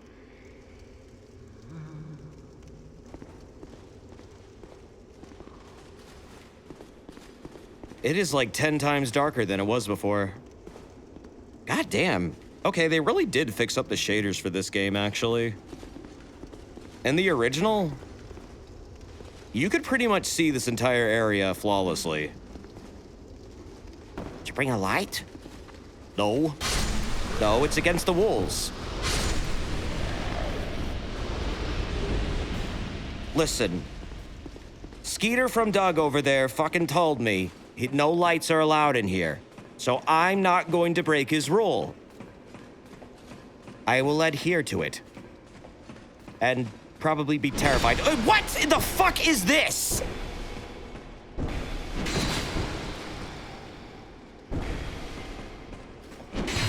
Oh god. Did they really? Wow. They really did that. They really did that.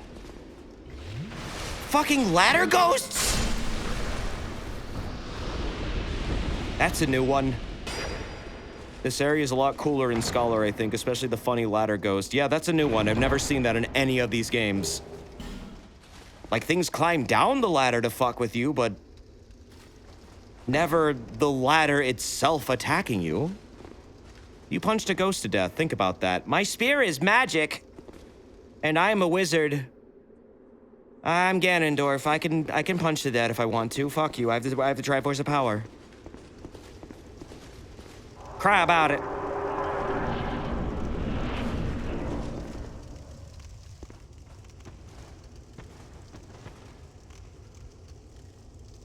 Don't ring the bells. The bells toll for thee.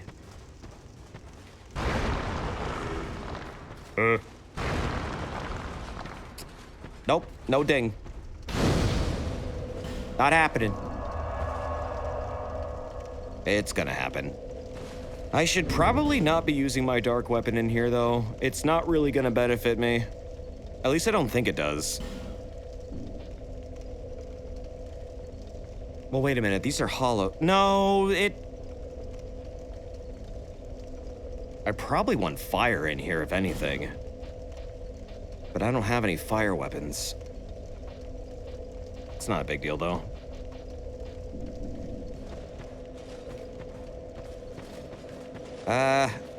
There's a secret wall in this room somewhere. I think I know where the secret wall is, but it's not specifically in here.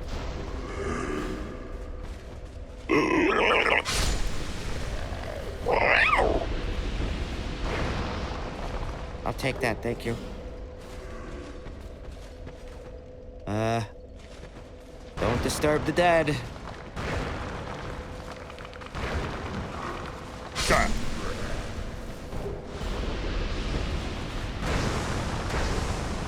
Okay, no, never mind. This weapon's fine.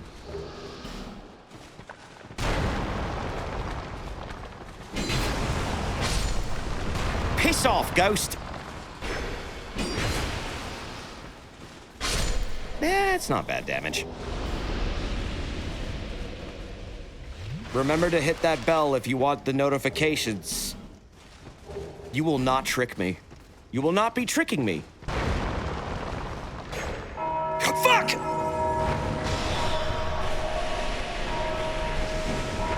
No, I wanted to break the rock. Shit!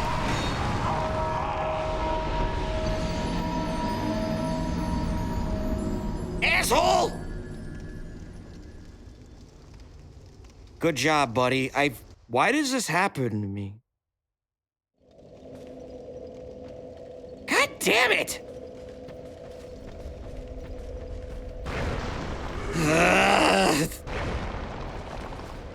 Those guys are a fucking problem. They are very brutal. What did I say about disturbing the dead? I should not have attacked right there either. That was a big mistake.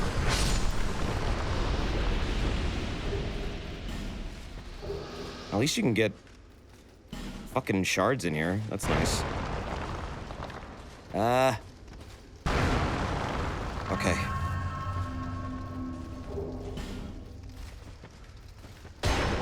Fuck! No! I didn't see it! They don't see me. It doesn't see me. Stop fucking ringing. Stop fucking ringing. Okay. All right.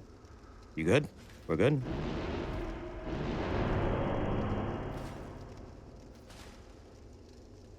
Hikuzo! Fuck you.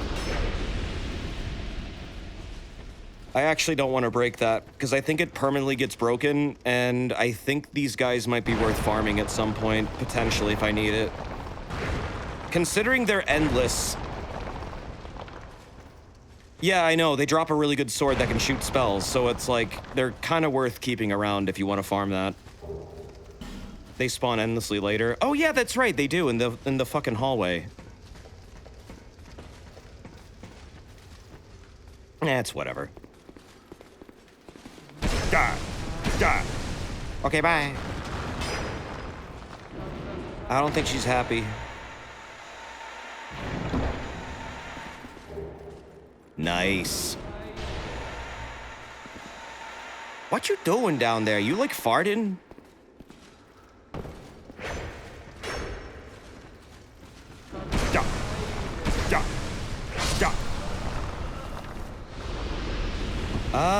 Where is the hidden wall, actually? Now I'm trying to wonder... Well, wait, no, I know where one is. I think I know where one is. Oh, shit, Bracy Knuckle. That will come in handy. For low durability weapons, that is literally your best friend. That thing fucking destroys the durability system, just makes it non-existent for a while. Yeah, it's the next room that has the hidden wall.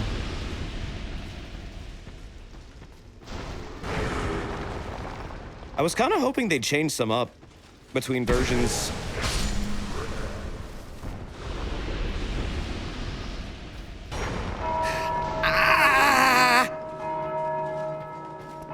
Just run. Nope. He's gonna come in here. I know he is. Oh, fuck off. Not a good time, man.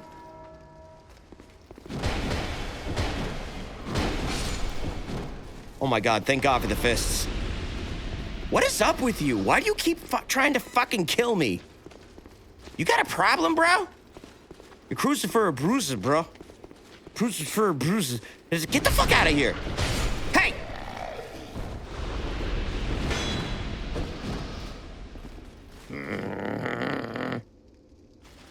Get over here. Ooh!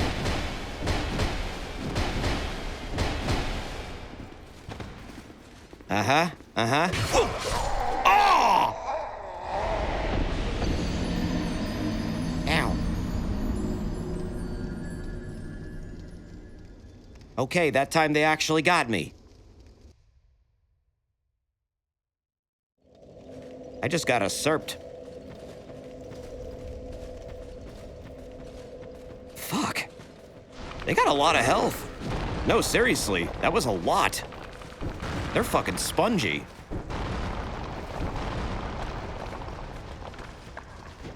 But it's nothing a couple strikes with the fist can't fix. What the hell is exploding? No! Oh, fuck it off! God damn it! The whole world's coming down on me. Fuck. Oh, y'all. Oh, no.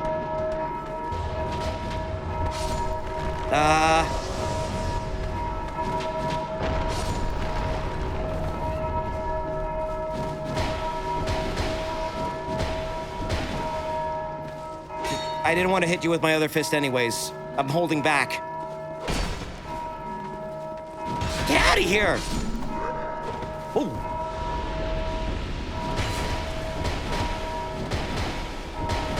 Thank God I didn't aggro the ghost.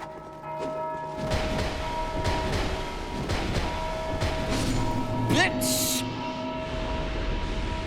Oh no, this is way better than Shrine of Amana. Found the door.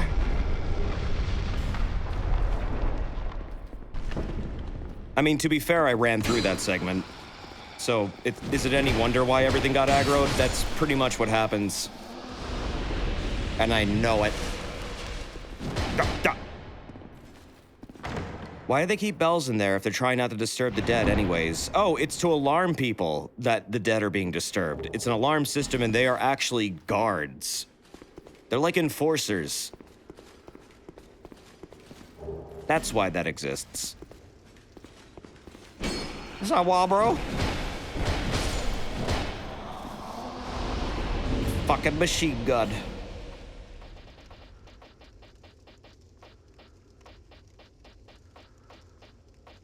Hmm?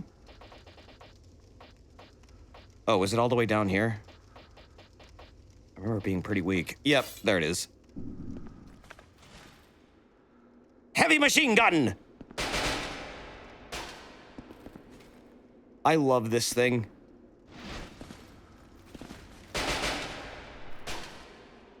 God damn, I love this thing. It's so good. All right, now that I have this, I'll be upgrading it fully. It's just, I'm in love with this stupid weapon. Oh, wait, actually, I can have it equipped and it doesn't take up a lot of weight. Nice. So cool, but impractical. No, it's not. It's fucking awesome.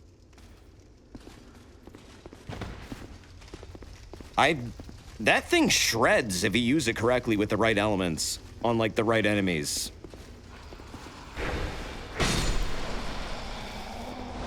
I love that crossbow. Infuse it with raw since it has no scaling. Sometimes I like to infuse it with, like, lightning or something, but yeah, raw's pretty good.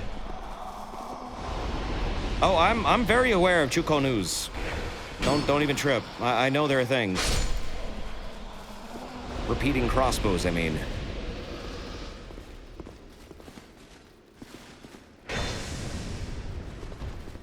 Yeah, I'm aware of the Sanctum version too.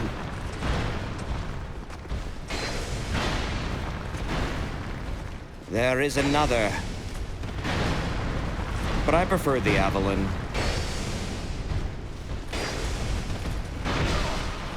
The wall! The wall! The wall! Done. They're pretty cool.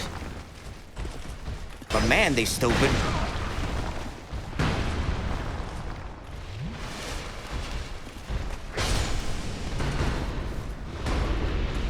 Oh, is that strike damage? I thought that was slash. Nice. Thank you. I had no idea. The R2, I mean. Oh, cool. I got some of their armor. Imperious. That's not very Ganon-y. Damn it. I need a cape. It doesn't work unless I have a cape. Armor of the Oros. No cape. It's like the opposite of the Incredibles. No capes? I need a cape. No capes.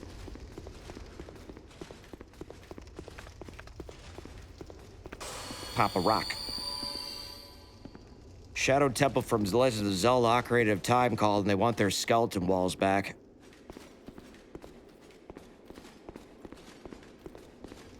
No crepes. Are those the Milfinitos? Yeah, they are. Neat. This is the whole room.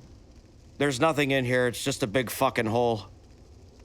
That guy, he was the hole keeper. He's dead now. I don't know if you could tell. Ah! Stop it! No!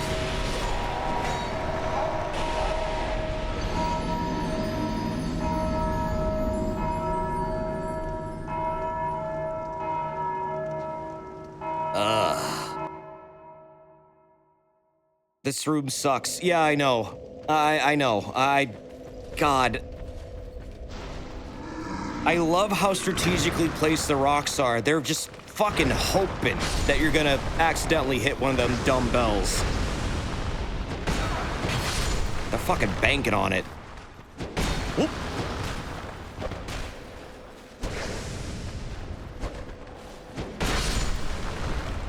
Oh yeah, I guess it is strike.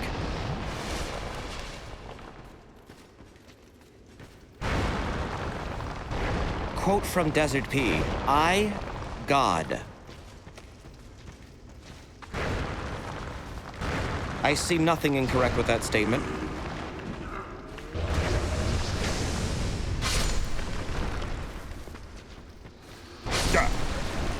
Whoa, be careful there.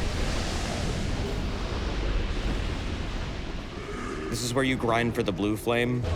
Well, yeah, for the, that's the sword they have, right? The one that shoots spells and shit? It's a pretty good weapon overall, especially if you're a caster.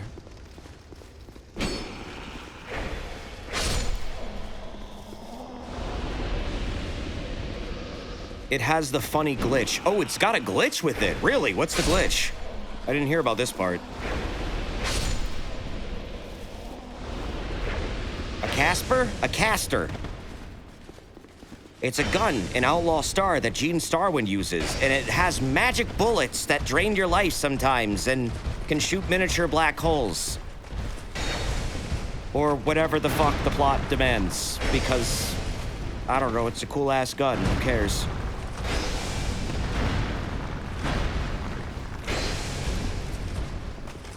Remember the Hot Springs episode? Funny. There was a boob in it.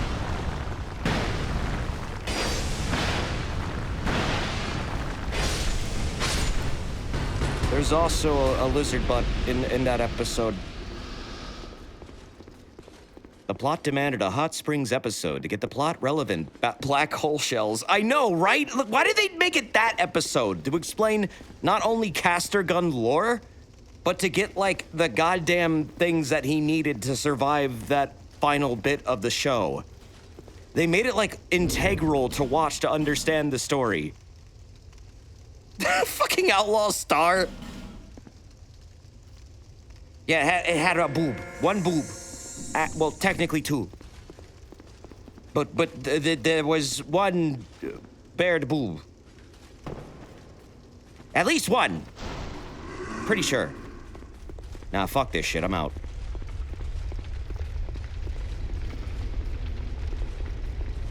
Almost like it's some kind of service to the fans. Nah, that's stupid. That's not what it was. Oh, developer message. Wait, there's a way to get down there, isn't there? Do you drop? Or is it a... You know what? I didn't find that one room that actually goes to the ladder in the bonfire room. Oh, wow, they're all activated. Oh, right, the undead grunt dudes will activate the bells. I forgot about that.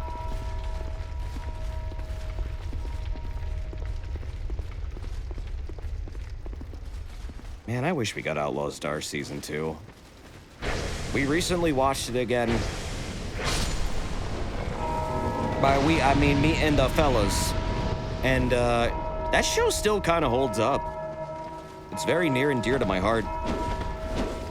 It's not the best plot ever. In fact, sometimes it's pretty fucking dumb. Like, really dumb. But there's something fun about this show that I don't care. Like, I don't give a shit. It's just a fun, stupid TNG-ish wild space fantasy romp.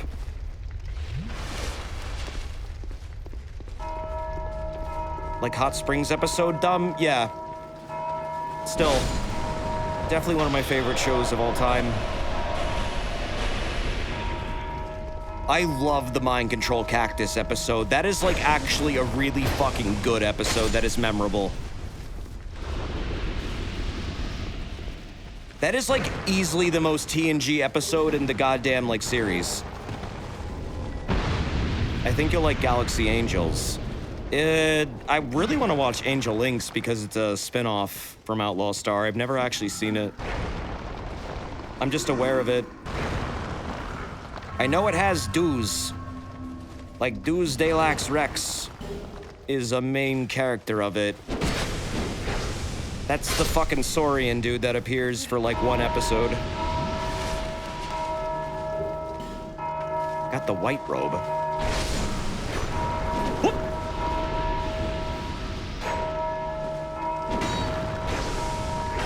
Did they change Deuce's characters much in the Angel Link spinoff? It seems like he's a bit of a different character entirely. Whoa. Padawa Simfa, Padawa Simfa, Padawa Simfa! And then they like exploded fart. Yeah, I was just asking about Angel Links. I've never seen it. Oh, fuck! Like, is that, like, as good? It seems really different. Like, extremely different. Whoa. Whoa.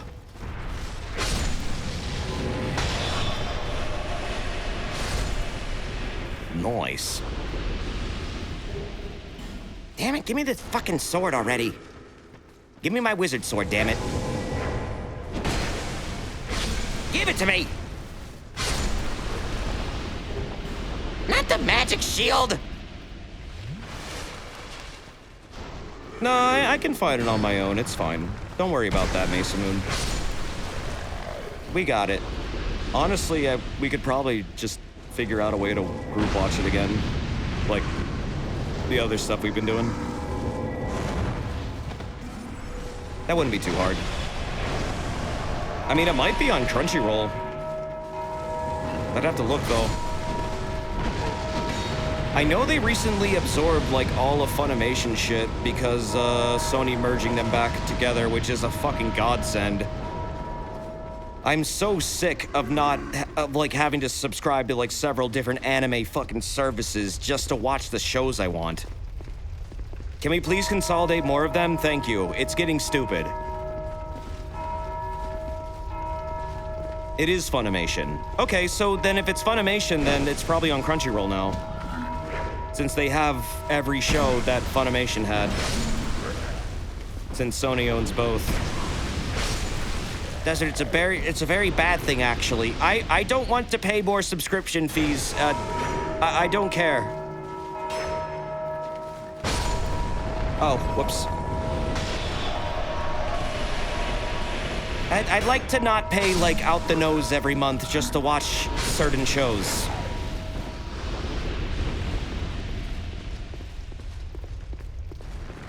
And supporting the official releases. That's part of it.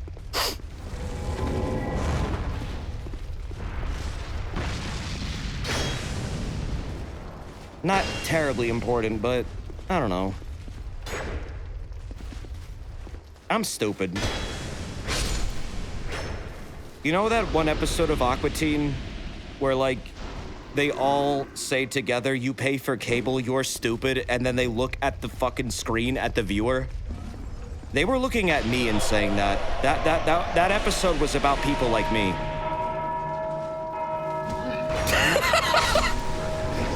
I don't know why. Have I been conditioned? I think I've been conditioned.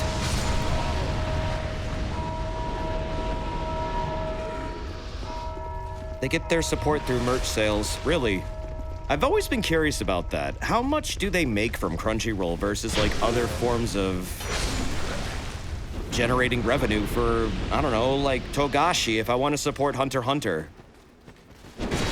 Besides, like, donating directly to the guy, I don't know if he even does that.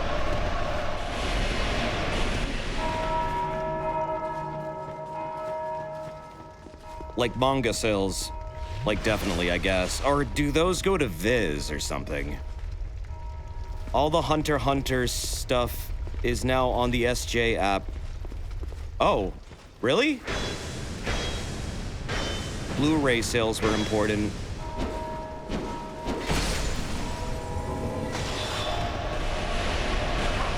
Probably like Spotify with music. Oh, okay. Ow.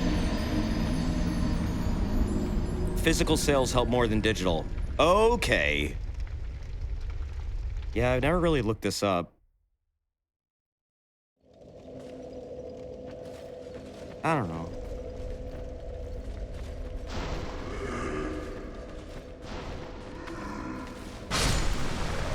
Oh, wait, hold on. To get up there, don't I have to drop down in that one section? Like the big room out here. I'm trying to remember how to get down there. God damn it! Did you know you can buy a Panasonic Blu-ray for $99? Yeah, at HHH Greg. A snowball in July. What? I want that damn sword.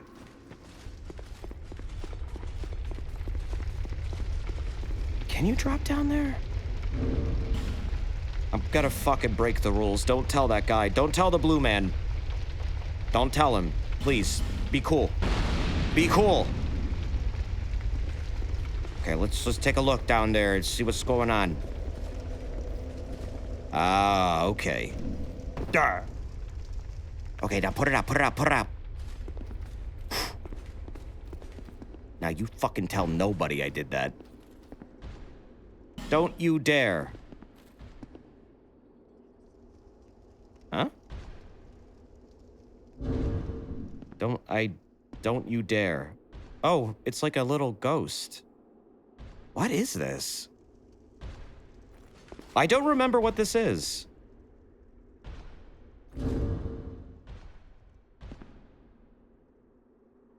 Are you a firekeeper?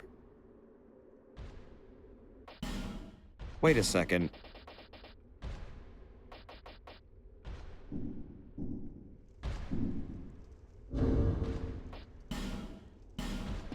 You light it with a torch. Really? Yeah, I don't remember this thing. But it's like a ghost. You could like see through it. Unless that's just, no, that's, is that the camera being weird or is that a, no, it's just the camera being weird. What are you? I'm not sure what this is representing. I don't recognize any of like that outfit. Unless it's Firekeeper stuff. It'll make the guy aggro, probably.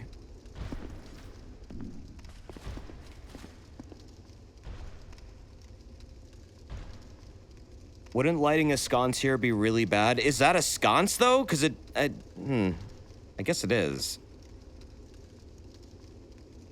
Do you dare? Last time I activated something that said, don't you dare, I fucked up my entire playthrough because I let out the wizard guy. And then he just stalked me throughout the rest of the fucking game.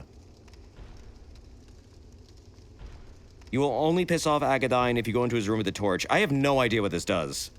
Usually that means don't do it. But then again, dare to be bold. When in Rome,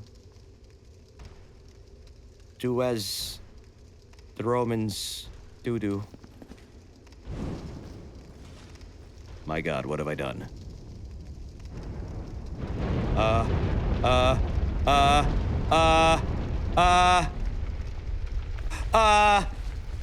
Hello?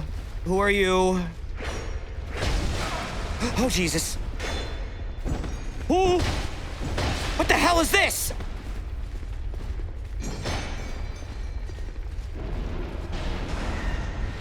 I have no idea why I'm alive still.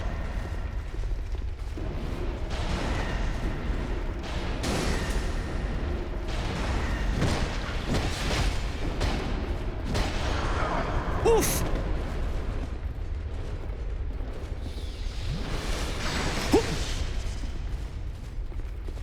Come on.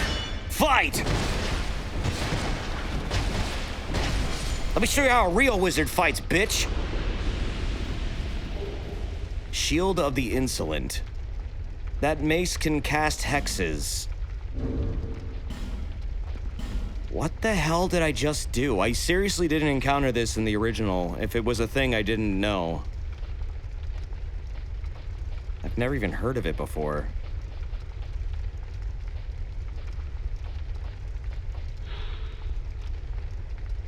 Oh, stamina recovery. You dared. The sconce lights up the crypt. Yeah, but like... It said a really foreboding message. And then a dude appeared, and now I'm scared.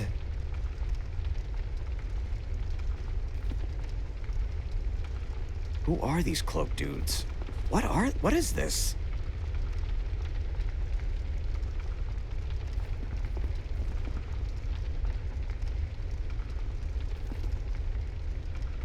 The message wasn't there before, but the sconce has always been there. Yeah, it never occurred to me that that was a sconce. It's sick art is what it is. They are the Insolent. The Insolent set has been removed from Agadyne and added to these guys. Okay, so this is how you get the Insolent set now. Because I did have the shield in my original playthrough, but it wasn't through this. That's why it was weird. I was like, wait, what? Interesting. Okay.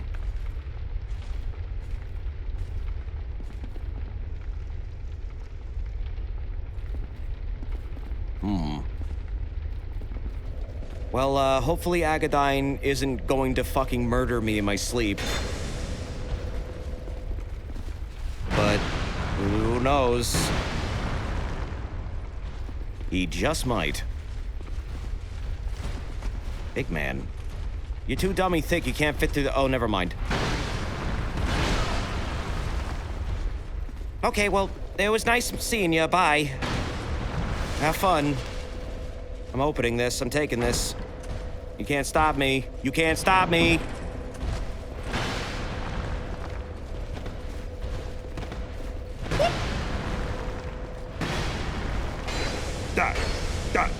Whoa! Shield of the Insolent. Cost billions of dollars.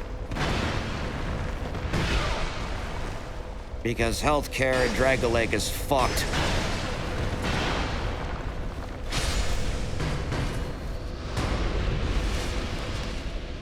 Yeah, Insolent set is really good, I know. Oh shit, Soul Vessel.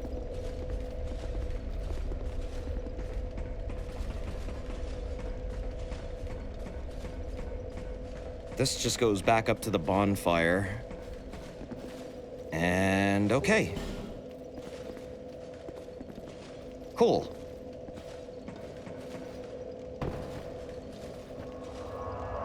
I should probably spend these souls now. Let's go do that. Almost to Vendrick. We're at the final stretch of this dungeon.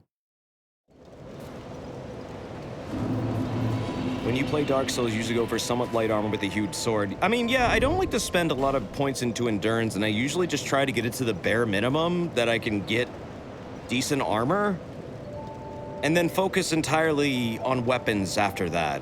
Because, I mean, like, when things like Royal Soldier's Ring exist in these games, I don't know. I kind of view it as, like, my way of getting around the, like, weight restrictions and shit like that. Bearer of the curse. But I mean, that's literally what they're for. I will always be at your side. Until... Until what? Oh. Okay. Nice. That's getting up there. That's getting good. That dark damage is increasing massively.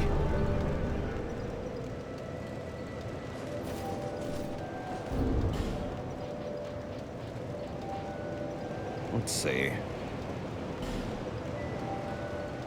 Do I have a better staff for Dark, though? Didn't seem like it. I know there are better ones, however. Yeah, Flynn's Ring is really good, but it's only in one of the DLCs. I would have to play through that, and it's kind of deep in the DLC, from what I remember. I forget which one it was. Was that Was that Ivory King or was that, Iron King? That might have been Iron King. Oh wait, no, that was in Shulva. Wow, there's a lot of good shit in Shulva.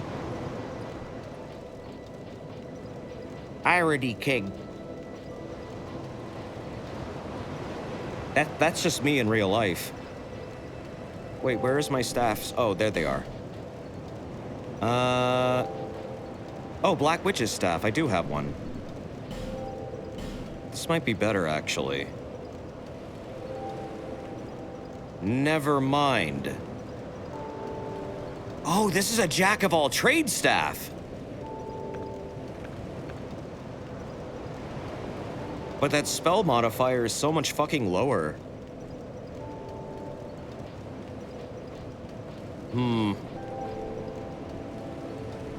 I don't know. I think I'll focus more on just using dark shit for now. That seems like a good idea. It's in Sunken King? Yeah, that's what I thought. Shulva. Definitely around Shulva.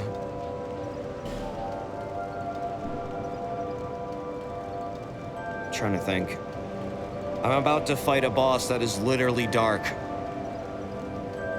I kind of should get a different weapon going here, some different infusion. Maybe fire?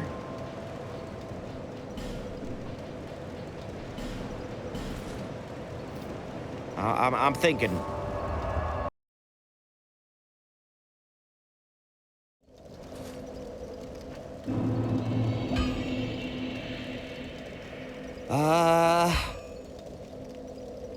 Oh, wait, hold on. He's heavily armored, so that would be like strike and lightning, right? I don't know.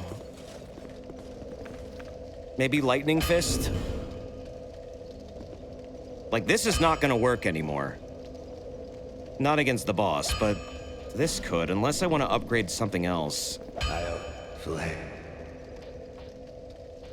You ever heard fight fire with fire? But it doesn't really work in this game well. That doesn't really work. You gotta do the opposites. It's better that way. Otherwise, you won't get, like, you know, the orb break, and then you'll have wasted your entire blade combo. You know? Strike damage. I forgot to put a point into strength for this. I'll need to do that. The strength ring isn't until the DLCs either, right? I don't think I have anything to artificially boost strength. Or do I? Be gone. Be gone. Do I have anything that boosts strength? Like at all? Yeah, Strength Ring is Iron King DLC, but hold on, I forget if there's another item that might boost it a tad. Maybe them thinking that one, like, Prisoner's Ring or whatever the fuck it's called. I don't think any armor does it. There might be a head that does it. Nah, that's endurance. Or vitality.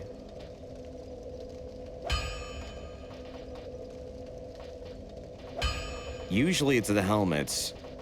That increased faith.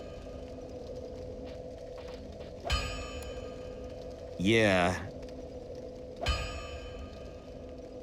I don't got anything that can boost it up by one. Whoops. I mean, I could upgrade the large club. It's still really good. But I do kind of want to just get the Great Club. It is very fucking useful later on. Incredibly so. Can't reinforce those anymore. Let's go Lightning Fist. Fuck it. Oh. Oh, I don't have Bolt Stones. Whoops. Well, that makes that hard. Shit. Do I have anything lightning? You could pop a couple souls for a level. If I have them. Oh, I have them. Ganondorf can learn Thunder Punch? Yeah. He's a fucking wizard. What are you gonna do? Tell him he can't?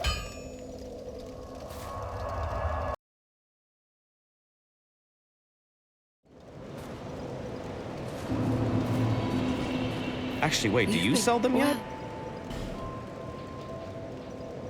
No, you do not.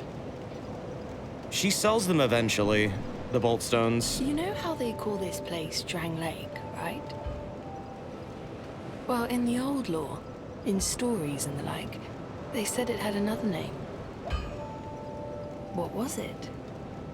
Well, I don't know. It's just something I heard. I don't know.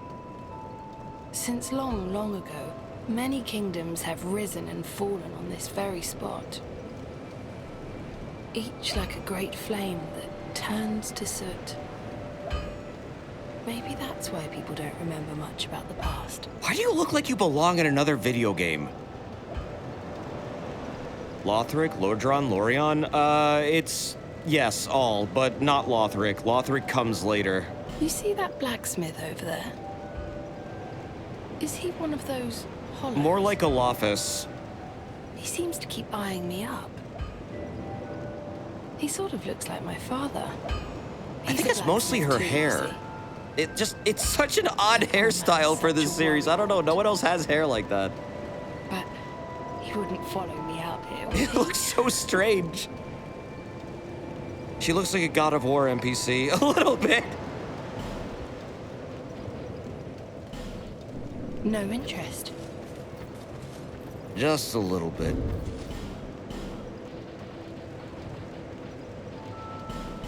It definitely looks out of place. I don't know, it's the hairstyle, I think. That's what really makes me say that. Only 6 hours and 20 minutes late. What did I miss? Holy shit, really? Shrine of Hamana? Mirror Knight? Resident Evil? All of Drangleic? And most of the Undead Crypt.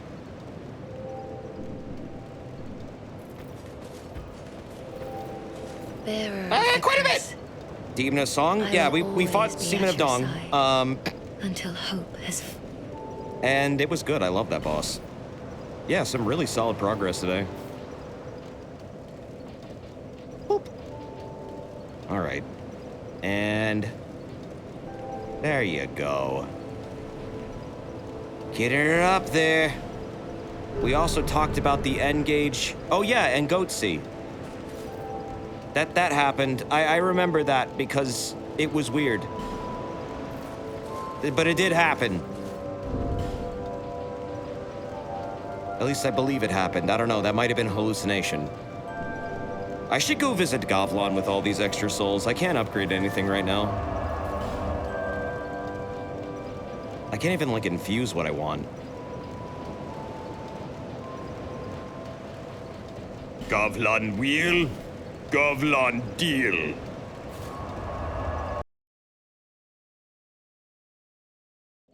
Gavlan want many souls. Tell Gavlon about the N-Gauge. He won't, he doesn't need a phone. Let's not introduce technology to the germs. Look at that, they're already suffering enough. We need not burden them with that.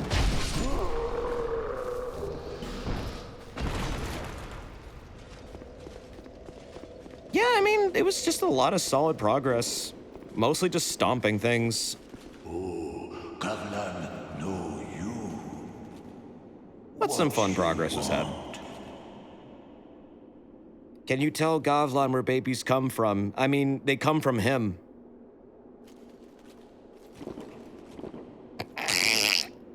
I love him. Hell yeah! Many deal, many thanks.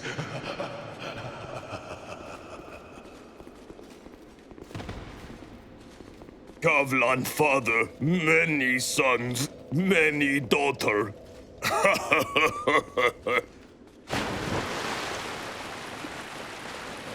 Gavlan, only 2 inches from the floor.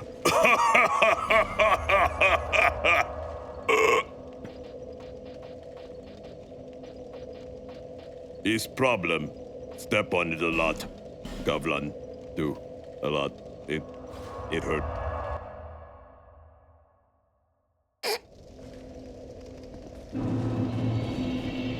I teleported to the wrong one. Whoops. This one. So many wheels, so many deals. If I could, can I get up and take a BRB really quick? Just like, I don't know, 30 seconds or maybe a minute. Just to stretch my legs, check on my boy. I didn't realize how much time had passed. But this will be the final fight of the stream, like the final boss. Because after this is a good stopping point. No, how dare you? Damn! Well, gotta do it anyways. I'll be right back. I'll be right back. Un moment.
Yo, I'm back. What's up? How are you? Oh, yeah, additive inverse. I've been like streaming for like 6 hours. Yeah, this is probably the final segment of the stream. I'm just gonna go and beat the boss of this area, and then probably call it. You know, actually though, it's good that I streamed for 6 hours today because I'm probably not gonna be around tomorrow. since I really want to spend the day with my folks, and, I mean, they leave the day after tomorrow, so, like, pretty early. So, I mean, I'll probably just not be around and see you guys, like, Saturday or something, but... Double-length stream! That's my justification for playing this much Dark Souls 2 in one stream. It's a double-length stream because I'm not gonna be around tomorrow. Really? Wait, you're here now? Oh, they're just a regular encounter. That's why they said don't you dare. Because now this dude's gonna be here forever. Aren't most of them 5 to 6 hours though? Shh. Shush. Shush. Shush. Can you get like any of his gear from like fighting him? Oh my god, there's more than one. Oh, babe. I am doing well, Gelato Gecko. How are you doing? I hope you are well. Ow! Whoa, why are there so many of them now? What the hell? Get the fuck out of here! Get the fuck out of here! Die! Remember, you dared. Only 'cause you guys told me to, so how come they're not killing all of you? Why am I alone in this? I feel like I'm being unfairly targeted. Woo. Oh shit. Fucking Dark Orb. Woo. Nope. No. No. Nope. Nope. Woo. Glitch. Okay.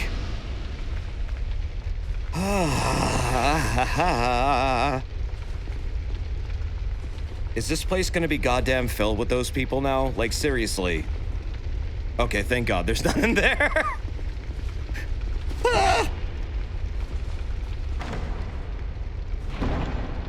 I did dare. You are right, though. I dared to be bold. I dared to be stupid. I lit the head of a sconce on fire. And now I have paid the price. Permanent red phantoms forever that drop no effigies. Great! Desert beat his ass. I will. Give me time.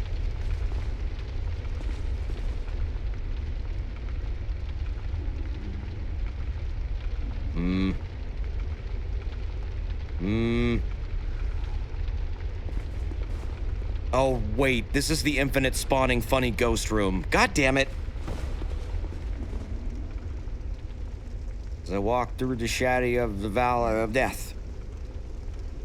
Wait, why are those statues upside down? What the fuck?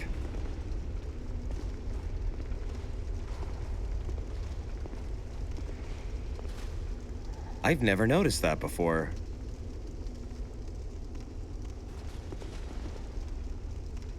Huh. Trippy. Gotta put him somewhere. Might as well put him up there, I guess. Oh, fuck. Oh, there's a one hiding right behind that pillar! I see you, asshole! Can't fool me. Look at this dickhead. Speedrunners hate this room. Yeah, I managed to learn how to, like, get through this room pretty quickly, but the first time through is always the roughest because of the fog gate. Once that fog gate is down, it's really easy to rush through here and just get over to the places after this. But, like, my God, you really do have to, like, corral every fucking infinitely spawning ghost to not completely overwhelm you while taking on, like, 7 other knights. Desert is the valley of the shadow of death, not the other way around. Oh. As I walk through the shadow of the valley of death. Ow! You're a fake music fan. No, I'm not!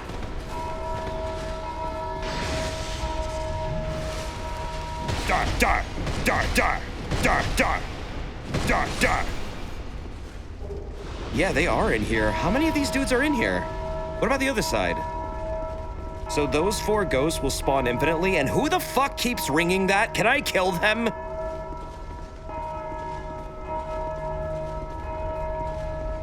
Oh yeah, that's right. But stop ringing it yourself! I'm making it worse. Answer your phone. You know what I need? Oh my god. You know what someone should mod this game to have? The fucking Geico ringing song. Every time you hit that bell, it just goes like... It goes like...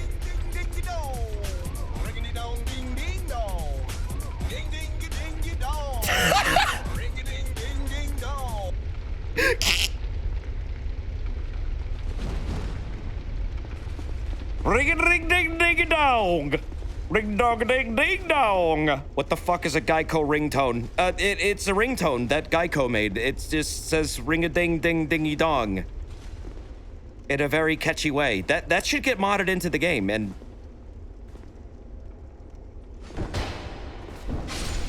You bastard. Just keep walking on these dudes! God damn, was that from 2010? That had to have been earlier than that.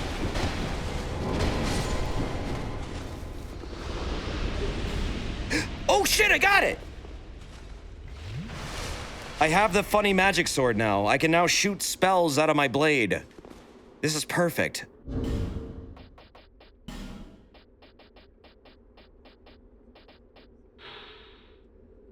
Use sorcery, strong attack. Spell modifier 100. So wait, if I hold this in my offhand, can I buff my right hand? I never actually have tried this before. Oh, wait, whoops, wrong hand.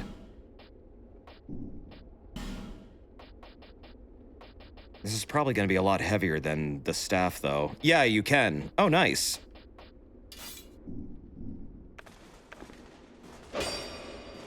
Oh, that's a cool moveset.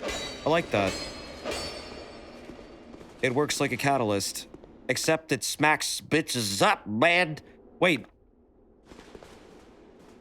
It's not... Hmm? Why no work?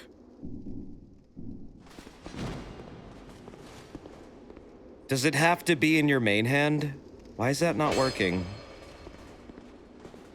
The glitch is you can buff a staff using the blue flame, and then said staff's buffing capability goes up. You have no sorceries attuned, dude, but that's what Dark Weapon is. Dark Weapon is a sorcery.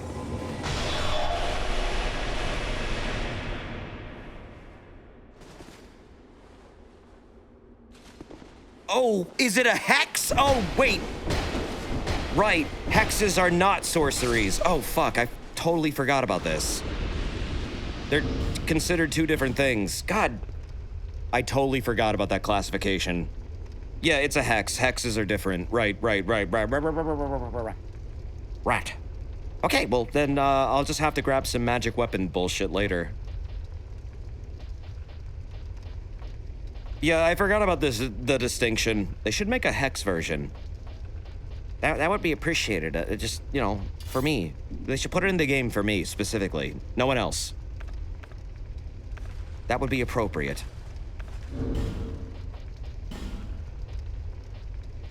Let's see. Sort by weapon strength really quick. Okay, Saint Spear will be. Unless Veldstadt can be poisoned, that would be interesting. I never really tried that.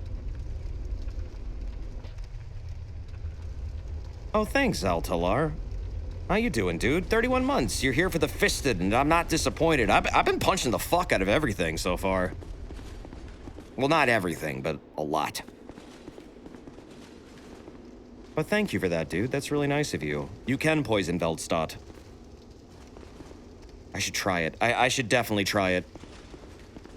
That could be fun. Sneaky deaky like. They don't see me. They don't know I'm here. Oh, wait, there's a Dragon Knight here now? Oh, that's different. Oh, shit. Huh.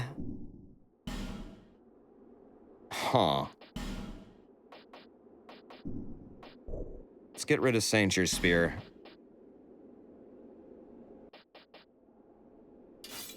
Put that on my main hand, put that on my offhand. We'll do the double combo there, and I'll fist the fuck out of everything in here. Because I want to save that durability.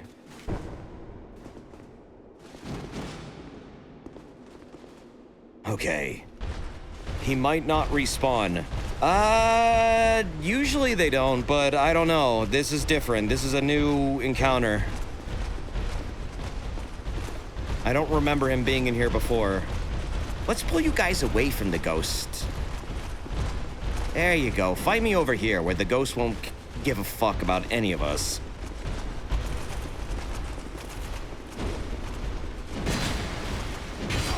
Whatever. Whoop. Why do you hate the ghosts? Because they're annoying and they shoot lasers at me.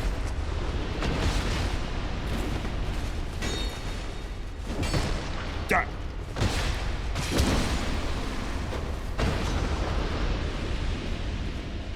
I felt a lump, but it's okay. He's at peace now.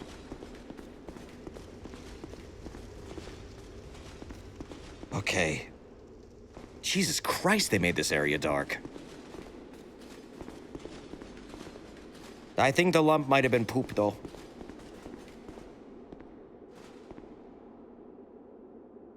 Yeah, Dark Souls ghosts in general tend to be just, like, asshole-ish.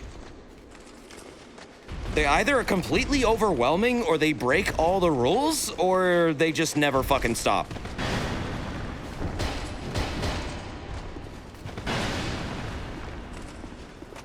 You know what? Follow me over here. I feel like that ghost is gonna get aggroed. Damn, you big boy. Were there ghosts in DS3? Thankfully, no. As far as I'm aware, I don't think anything has a fucking ghost status in 3. Maybe that's why I like 3 so much.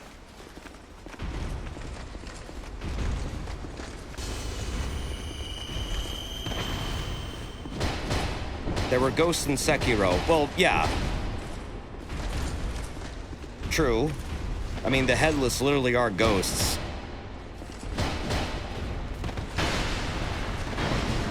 And then there's the ghost children. But they weren't mean. They were Toru's friends, right? You're a shinobi! Can you spirit me away? I know about you guys! I love that character. They were like so nice and genuine. Ow. I love Sekiro, dude. It's just a fucking good game. And a really, really good story. Probably From's, like, best story, and one of their best games, really. If you've never played it, seriously give it a shot. How are you not dead? Okay.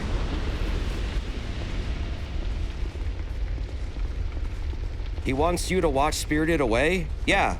Yeah, that's what he wanted. He wanted to watch Spirited Away with all the ghost kids. And the funny shrine in the afterlife. Yeah, the voices in Sekiro are fucking on point, but I mean, it's from Soft Games. They usually go all out with the voice acting. You've not tried it yet. Is it on Steam? Yeah, it is. It is. I don't know if any sales are being done with it right now on anything like Remand Gaming, but I mean, if you can get it at all, it's a really solid game. I really like the action in it. It is not like a typical Soulsborne, however. It's more like a Zelda-style game than anything. Or like Onimusha or Devil May Cry. It's not really a Soulsborne at all. If you try and play it like one, you will have problems.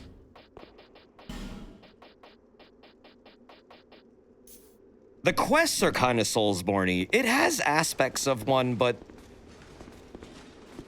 it's just a really unique, interesting game. Yeah, I guess Ninja Gaiden or Onimusha would be closer. Or like, well, it's literally supposed to be Tenchu, but I guess they decided to make it its own thing. Tenchu is a FromSoft series that they worked on that was very much based around like stealth and feudal Japan.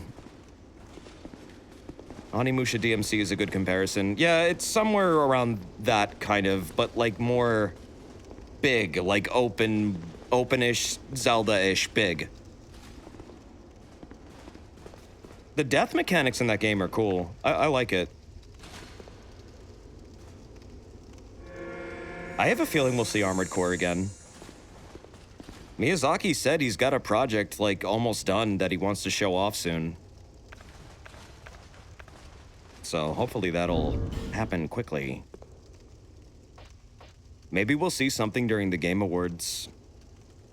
Tenchu was FromSoft? I believe it was. Let me double check that. I do believe it was. I know they were making a Tenchu. Yeah, From Software. Developers, Acquire, From Software Inc., K2. Publishers were Acquire, FromSoft, Microsoft Corporation, Activision. So yeah, I mean, they were involved with it.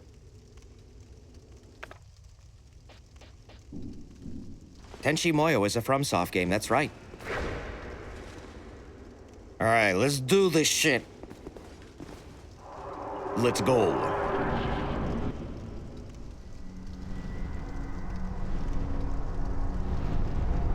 This guy is fucking massive.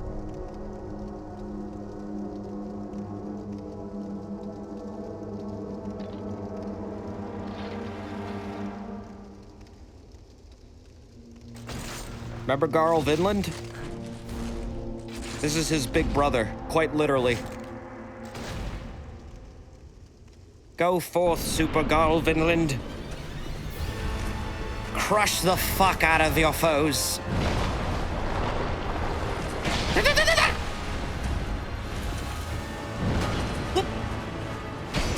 Oh.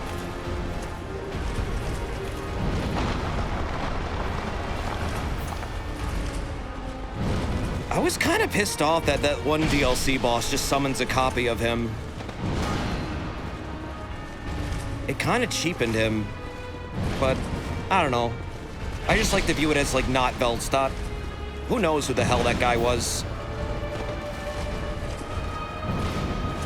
Some wannabe. Unless it was canonically Veldstadt. Oh, okay, you're poisoned now.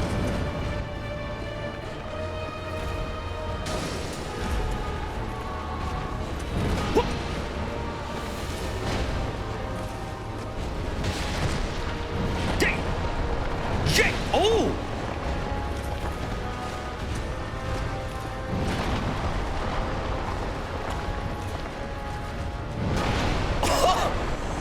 Got it. You were a little too late with that one.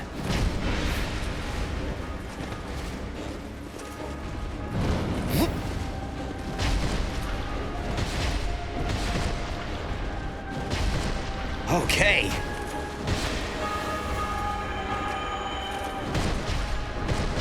So now he's infusing himself with dark damage. I forget if this is an AoE. Nope.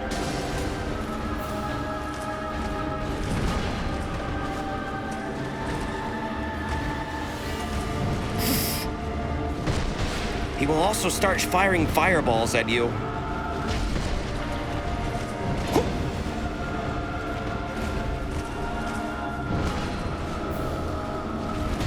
Yeah, it's basically Sacred Oath.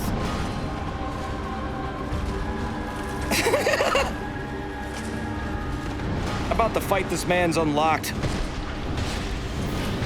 Ow!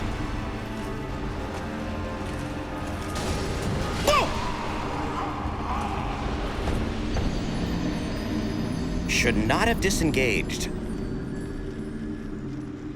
That was my bad. Got it. I got it. I got it. I got it. I got it. Just punching with the butt the whole time. Yeah.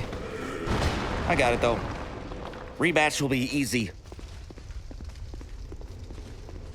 But no, Velstad's a cool boss, man. I like him. I like Garl Vinland in general. Their armor design is sick. Oh, okay, cool. The Dragon Knight was only one time, and it looks like their red phantoms are gone too. That's interesting. So why was there suddenly 3 of them? Whatever. Wait, did they make this easier to get into? They did! What the fuck? Awesome!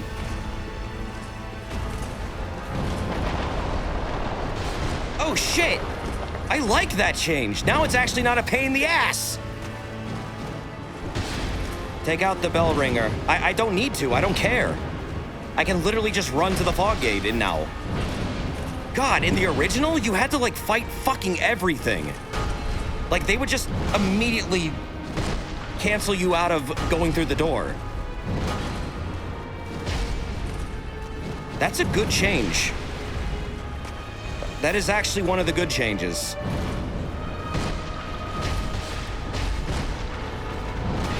Whoa! Oh, shit. I blinked. Ow. Whew. That was a bad mistake. I fucked that one up. You are dead. There used to be 2 halberders right at the door. Yep, I know. They're still in the original version. It's like a fucking nightmare getting through this stupid-ass hallway. I hated it. Every fucking time, it was just like a tedious process of killing everything. Now I can just run right through it. It doesn't even fucking matter. Like, look at this shit. Bye. Bye, bitch. See you later.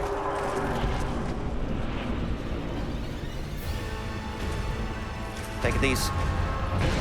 Ow.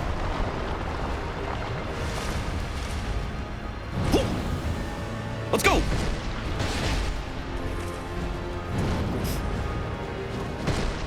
Punch you in the knees. Punch you in the butt.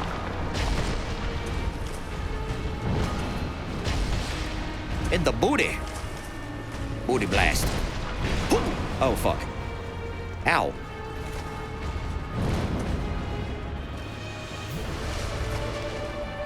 Yeah, Fume Knight, if you wear this dude's armor after you beat him, you can buy it. If you wear his helmet in Fume Knight's fight, he'll instantly enter phase 2 because they hate each other in the canon. That's a fucking nice detail. I don't think they've ever done that in other games. That's a cool little secret. Just to make the fight, like, a little bit harder if you want it to be.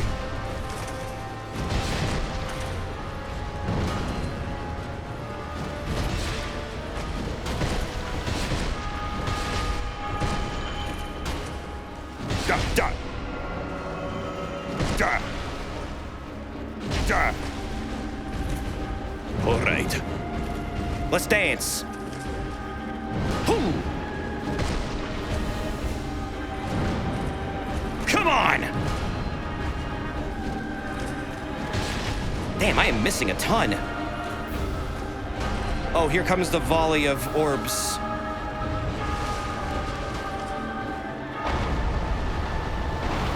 That attack fucking hurts. It's big and slow, but if it hits you, good luck.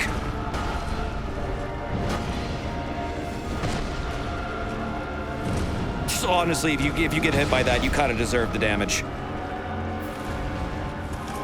You get like a fucking million-year-long tell. I think his defense went up a bit. Oh, it definitely did.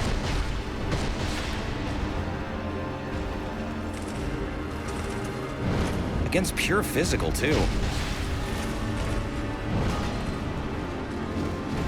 Can't even reach his ass, it's so high up.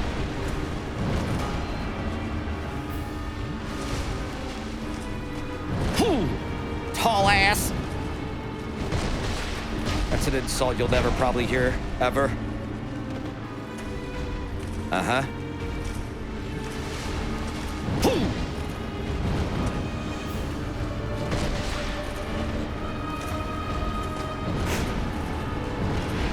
Oof.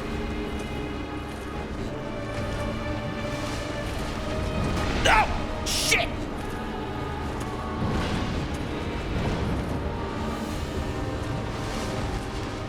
Okay. Woo! Oh, he running. Oh Lord, he coming.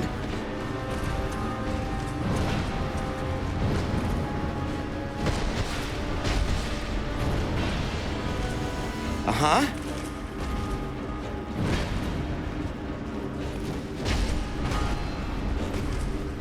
Big man's big stick. But can it beat the fist?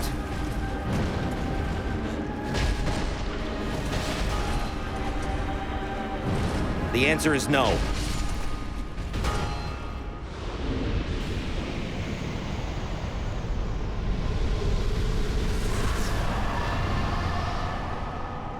Ganondorf, the ass puncher. Long may his rule reign.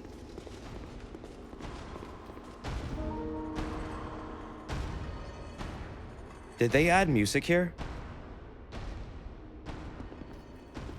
This was like creepily silent. Oh, they did. What's up, Vendrick? Look at what you've become. It was always like this? Oh, you know what? I was probably playing with my volume off. All hail King Vendrick. You know, he went hollow to save the world. Sad.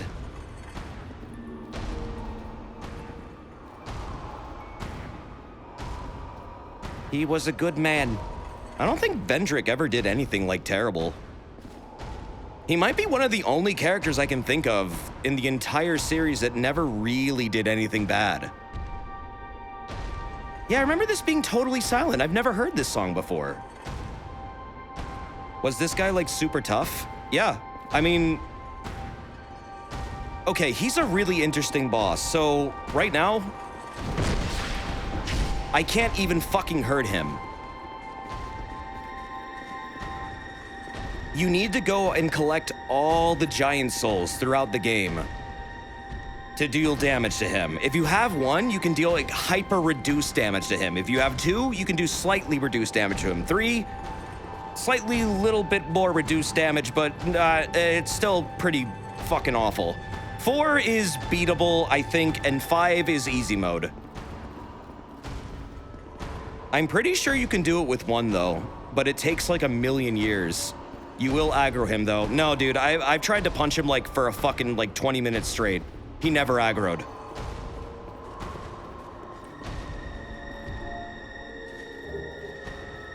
Got the king's ring. Yep, to get 5 requires you to kill the ancient dragon. Which, yeah, that's a pain in the ass, but and I'm gonna do that. But nah, he doesn't give a shit. He has his AirPods on. He's happy. He's got his favorite song. It's playing on loop. He's at a comfortable temperature of about 50 degrees inside of a undead tomb. He's happy. I think. His fight is kind of sad, though. He literally attacks you like another hollow enemy. He doesn't really do special things. Like, he has one special attack. I've never gotten to see it. It's like some kind of dark attack or something, but like quite literally, he'll just flail a sword around like an idiot. I think you do need at least 1 giant soul for him to aggro. I don't think he'll aggro with 0. Because you're not doing damage to him. Look, nothing happens. There's no indicator. Oh, he doesn't know what's going on right now. He doesn't have a soul.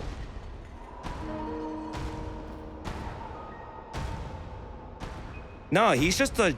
This is literally just a meat shell that's wandering, like, autonomously. When you're hollow, you're not really you anymore. You're just like... a fleshy thing that looked like you. But your memories are gone. You yourself are gone. Your soul is gone. You're really just a thing. And that's why people fight over humanity, to offset that, in order to get their sense of self back. But unfortunately, this leads to a lot of fucked up things happening, like cannibalism and shit like that. Is it really Vendrick then? It's his body, yeah. His soul is somewhere else, though. However, here is his armor. Alas, nothing happened.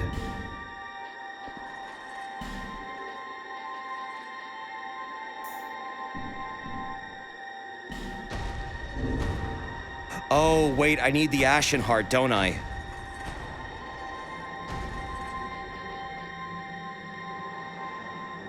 Remember this armor. We'll be returning here. You see the bright bugs on it? That's an important indicator. Yeah, you need the Ashen Heart for a lot of things. You need a crown? I don't think you need a crown, but you bring crowns here later. Not yet, but the Ashen Heart will let me interact with that, I think. Well, the important thing is you get the King's Ring here. The King's Ring is what lets you... Here. I'll just read it. King's Ring. A soul is much like a curse, and those with strong souls must bear within themselves an even stronger curse. Vendrick, King of Drangleic, used a powerful soul to keep the curse at bay. In the end, he sought the flame that began it all. Wear this ring to open the King's Gate. So you remember those gates throughout the game that are like really, like the big black gates that are, whenever you approach them, it said, present the seal of the king. That's the seal of the king. You fucking have to equip this thing every time you want to open one. And let me just say, whoever designed the Throne of Want one, fuck you.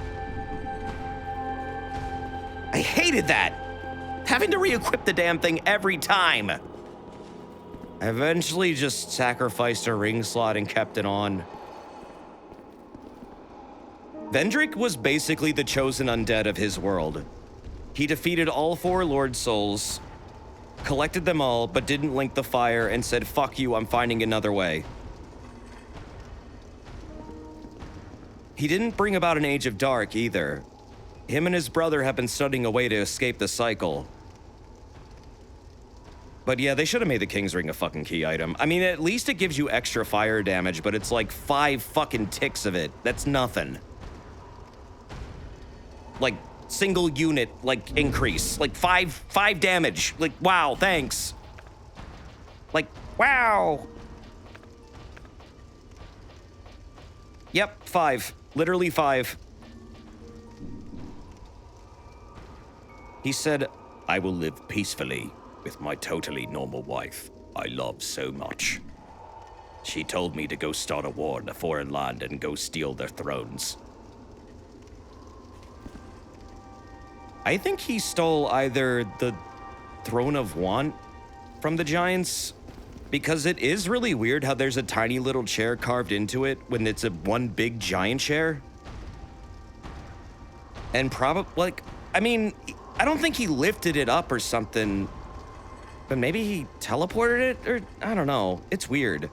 Either he took like the Ashen Mist Heart from them, the Giant's kinship, which is really called the Giant's Resonance, which doesn't make sense. Why would he have that? He didn't take it either, you did. So that can't be what he took. It could be the Giant Souls. But I'm not really clear on what the fuck the prize was that he took from them. There'll be a speech about it later. It's kind of unclear, but I think it is the Throne of Want. This ring is the symbol of the king. Use it to gain passage through the King's Gate. Or you know what? Yeah, it could be the power to make the golems and the giants. If you are to be the next monarch, then one day you will walk these grounds. That power is very vague, though. But you're right, yeah. Oh, wow, there's that line again. Right, because that one dude in the castle was like, he came back with a prize and then started making the golems with it. And it's like, okay.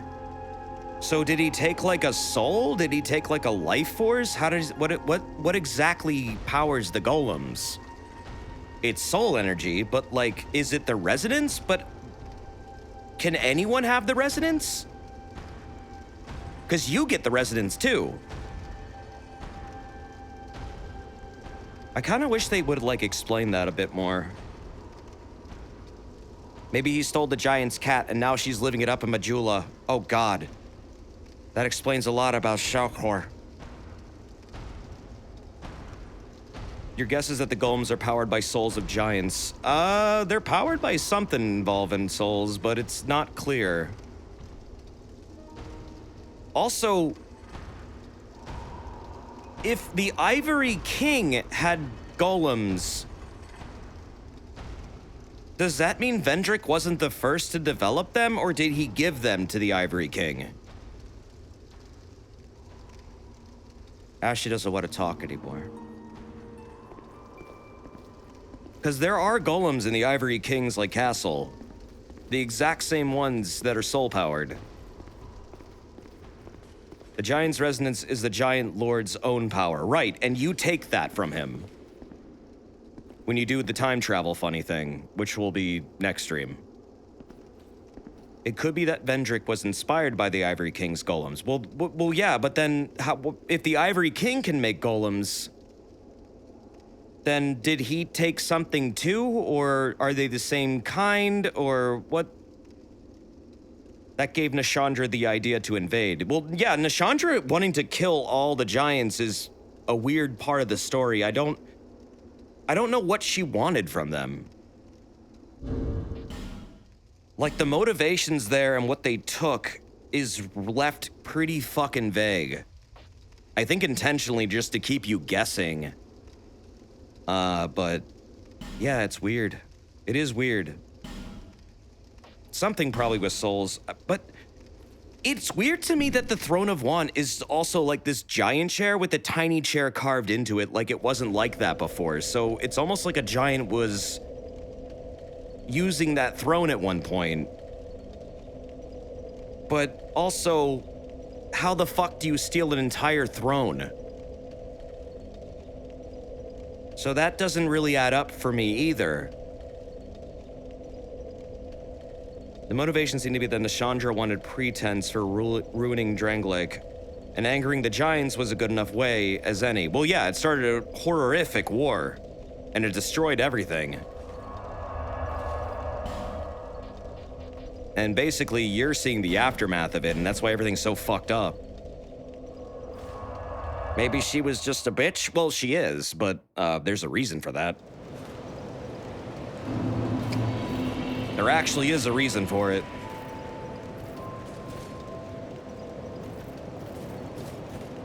Bearer of the curse. He stole their hunger, which mirrored the queen's. Until hope has fully Elaborate. withered. This is just part of the story I don't fully understand, and I almost feel like it's better that way. Maybe taking the throne was just her sitting on it, therefore becoming the ruler. Right, but she can't sit on it. That's why she needs you. That's why she needed Vendrick. She can't activate the throne of... She can't utilize it. She needs either you or Vendrick's, like, powerful soul to do it. And, God, I forget the specific reason why that is. She can't utilize it, though. That's why she's telling you to do things. What the fuck does the Throne of Wan do? It makes you, quote-unquote, a true monarch. Giants have soul-sucking holes in them by their nature. Well, the ones in Drangleic seem to, yeah, I guess. I mean, Yorm doesn't. Yorm's a different type of giant, though. And the ones in Anor Londo I don't think had it either.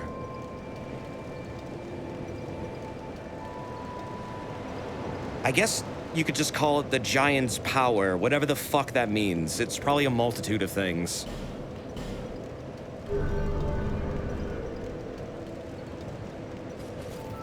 I always thought the Throne of Want was the kiln, but I'm not sure. Well, I mean, in Dark Souls 3, the kiln has a lot of gigantic fucking thrones, too. So, I don't know. It's interesting. It's implied the throne is tied to linking the flame. Yeah, it is. But then what would Nashandra do with it? Destroy it? Utilize it to bring an Age of Dark?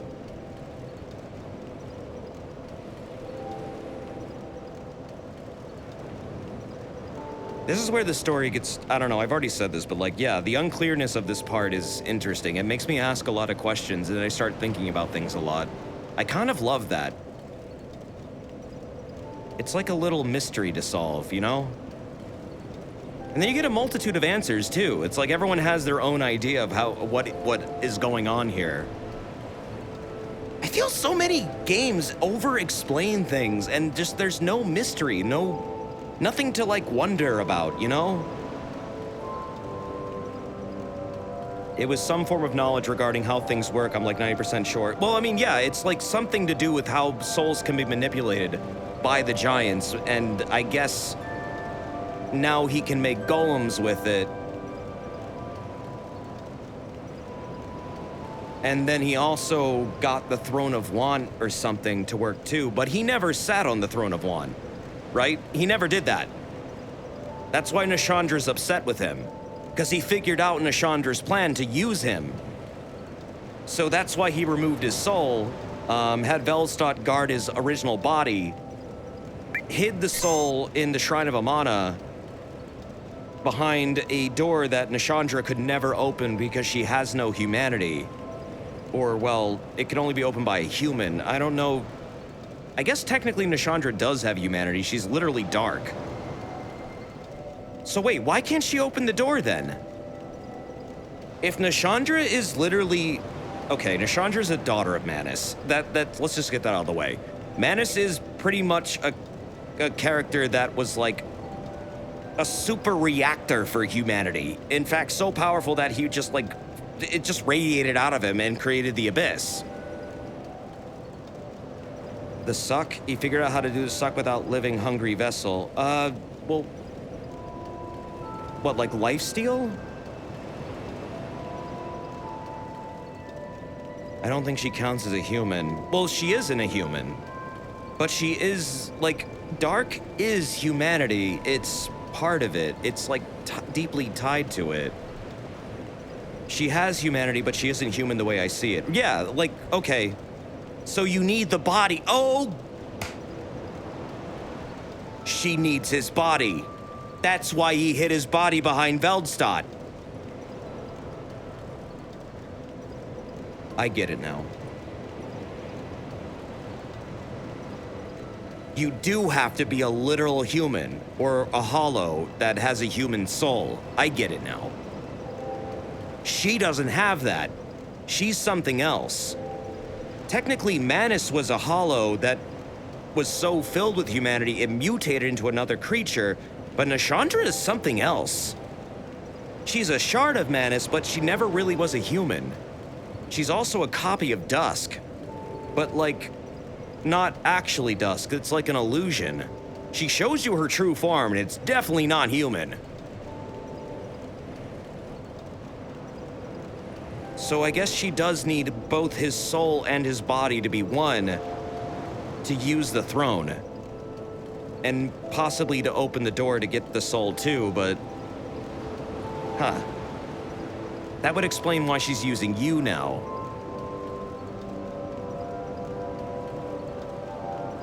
Well, yeah, she's using you, like, as a meat shell to proxy her little, like, war or whatever. Soul suck like when you kill an enemy. The golems have the suck stronger the humans suck. It's a different and stronger hunger than the dark. That's an interesting take. I'd like to hear more about that. Maybe we could discuss that in the Discord more. This is definitely an interesting part of the game's story, absolutely. Like, it's honestly really cool too, because it kind of ties into a lot of other elements of like how Dark works in the series. This game is a really cool cornerstone in that it gives depth to a lot of things that just seem like game mechanics in other games, like Dark power. Like, what the fuck is that? Oh, it's the power of Dark. But no, it's like it goes deeper than that. It's tied to how the world is literally made. If the throne is tied to linking the flame or snuffing it out, she might have needed him as kindling for linking it in order to hijack the flame like the hollow ending of DS3. Well, yeah, she wants to bring an age of dark, but not like the kind that you want to bring. It's like an oppressive age. It's a fucked up age. She's like the opposite of Gwyn. The Age of Hollows ending is implied to be a peaceful end, where everything is fine. Nashandra doesn't seem like a good person, though. She seems incredibly power-hungry and just wants to rule over everything and murder everything.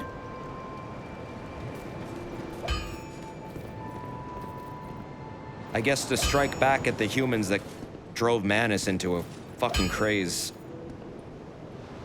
Oh, I'd given you up for dead. Almost had me worried, really.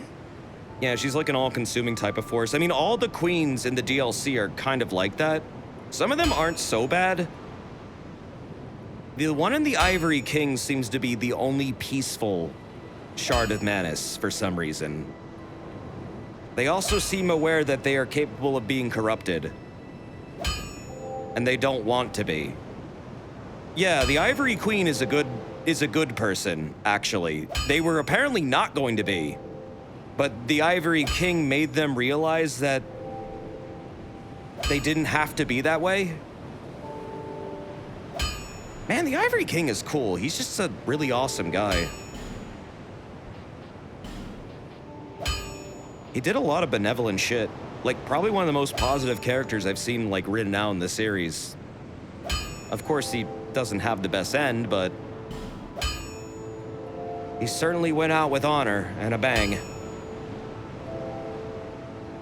That's the power of love! Yeah, the Ivory King genuinely loved her, right? And he tried to basically... He knew what she was, it seemed.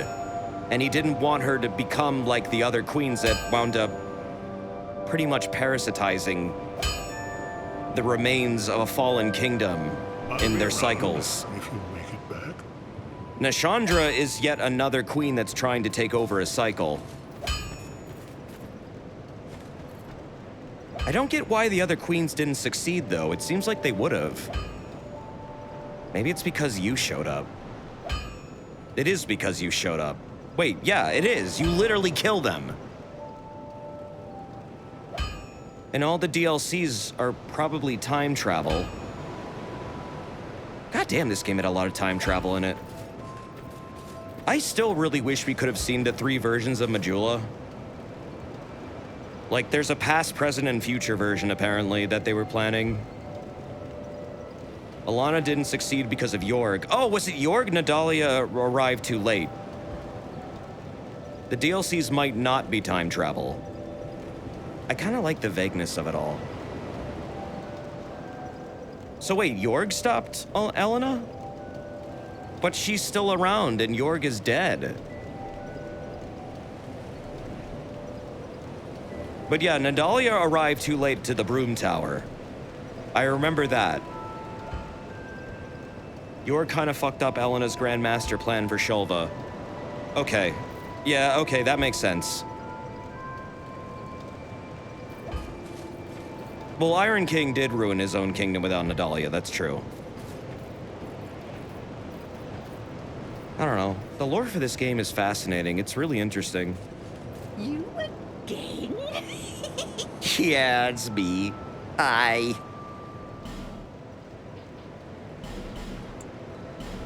It's me, bitch. Do you think the Ivory King would have been capable of linking the fire had he not succumbed to the chaos? He seems like someone who could absolutely do it in good faith. The Ivory King? Yeah. But would he want to is a question. I don't know how to answer. I don't think we learned enough about him. He seemed to be really busy just holding off chaos and just making sure undead, like, were treated right, and even with respect and dignity. You know, the whole reason why Two Cat exists is because he was mercy killing them. Because they were, like, lost out in the middle of the tundra, and they had no hope of getting anywhere. Also, they were all hollow out there and going insane, so he had the Two Cat dudes, like, show up and take them out to put them out of their misery. Technically, the king's pets were, like, good creatures. Like, they were benevolent. You kind of fucking killed 2 innocent animals when you fought them that were just trying to help. Yeah, he had 7 of them, too. You only ever meet 3. What the fuck happened to the other 4? I'll tell you what happened. They're in Elden Ring. The fucking lions in Elden Ring. No, they're not. Elden Ring has nothing to do with Dark Souls. Funny thought, though. Yeah, Ivory King was fucking sick. I like him a lot. I like everyone in that DLC. That's just, like, the best DLC in the entire game, clearly. Besides Frigid Outskirts, it's just a solid, like, 10 out of 10 for me. Willie, I swear to God, if you start dropping donut recipes in this chat, I won't stream tomorrow. And I'm already not streaming tomorrow. You even liked a twin cat fight? No, I don't like them. I think they're fucking awful and they're terrible, and the run up to them is the worst thing I've ever had to do in any of these games. To the point I was desperately learning how to cheese it all, just to fucking bypass it, and I did. Great club, fully leveled up, with fire, poise ring. Fuck everything. I am going to smash the shit out of all those reindeers. I don't care. Fashion souls be damned, I am not suffering through that place.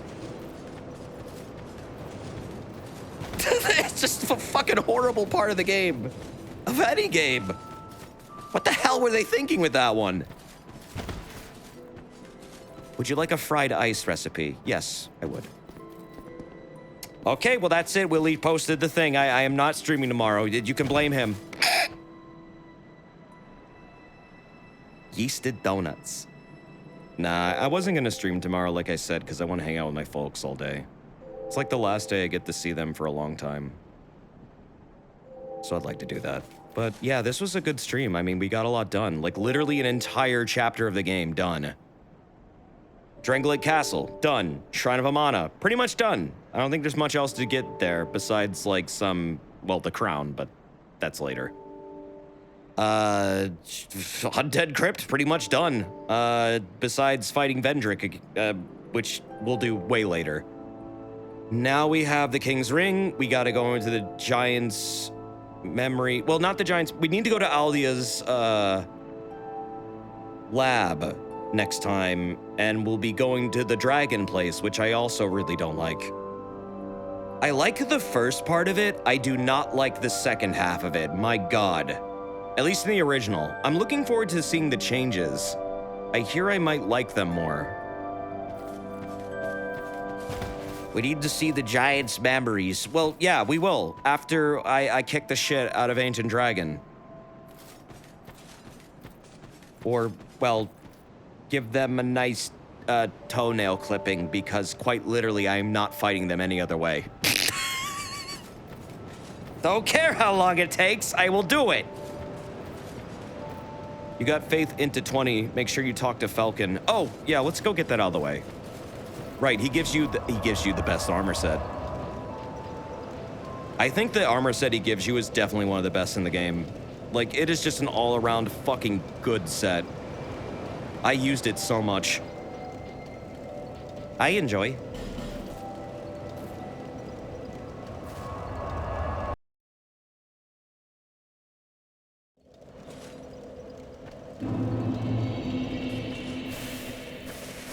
You've never gone to the Ancient Dragon fight, but I've heard from everyone that the fight is miserable. Oh, it is. I've beaten it. I've actually mastered it, I think. It is fucking terrible. It is absolutely the worst thing I have seen in any of these games. It's just a bad fucking time. Ancient Dragon wishes they were Midir, and they will never be Midir. And I will not be spitting out cereal. These are for you. What's so bad about it? The hitboxes, the HP is insane. They literally have the highest damage negation in the entire game. They can one-shot you in many ways. They have fuck huge AoEs that literally are arena-sized. Into the dark. They can hit you without even hitting you. By like a football field away. It's fucked up. It's actually fucked up. I have been hit by literally nothing in that fight and one-shot by it. It is definitely the worst fight in the series, by far. What drew me to the dark? I do not know. It's a football! Hexes are yeah, I like Falcon. He's cool. Mere tools to me. He just wants to talk to you about hexes, man. Affinity. While watching a cave wall erode. Nostalgia even. You gonna do Dark Lurker? Yeah. Those who discover dark. Not tonight, or maybe not even tomorrow, but before I finish the game, yes. Never come back. I like Dark Lurker. I hate the run up to Dark Lurker, but I love Dark Lurker. I wish Dark Lurker didn't have a fucking fee to fight them every time, but... No, I like Dark Lurker a lot. This land lies closest. This king, all that are left, save a few. No matter. Get the Xanthus set? That's from the Abyss, right? Yeah, you get that in one of the Abysses. I mean, I'm gonna have to get it. You have to fight him.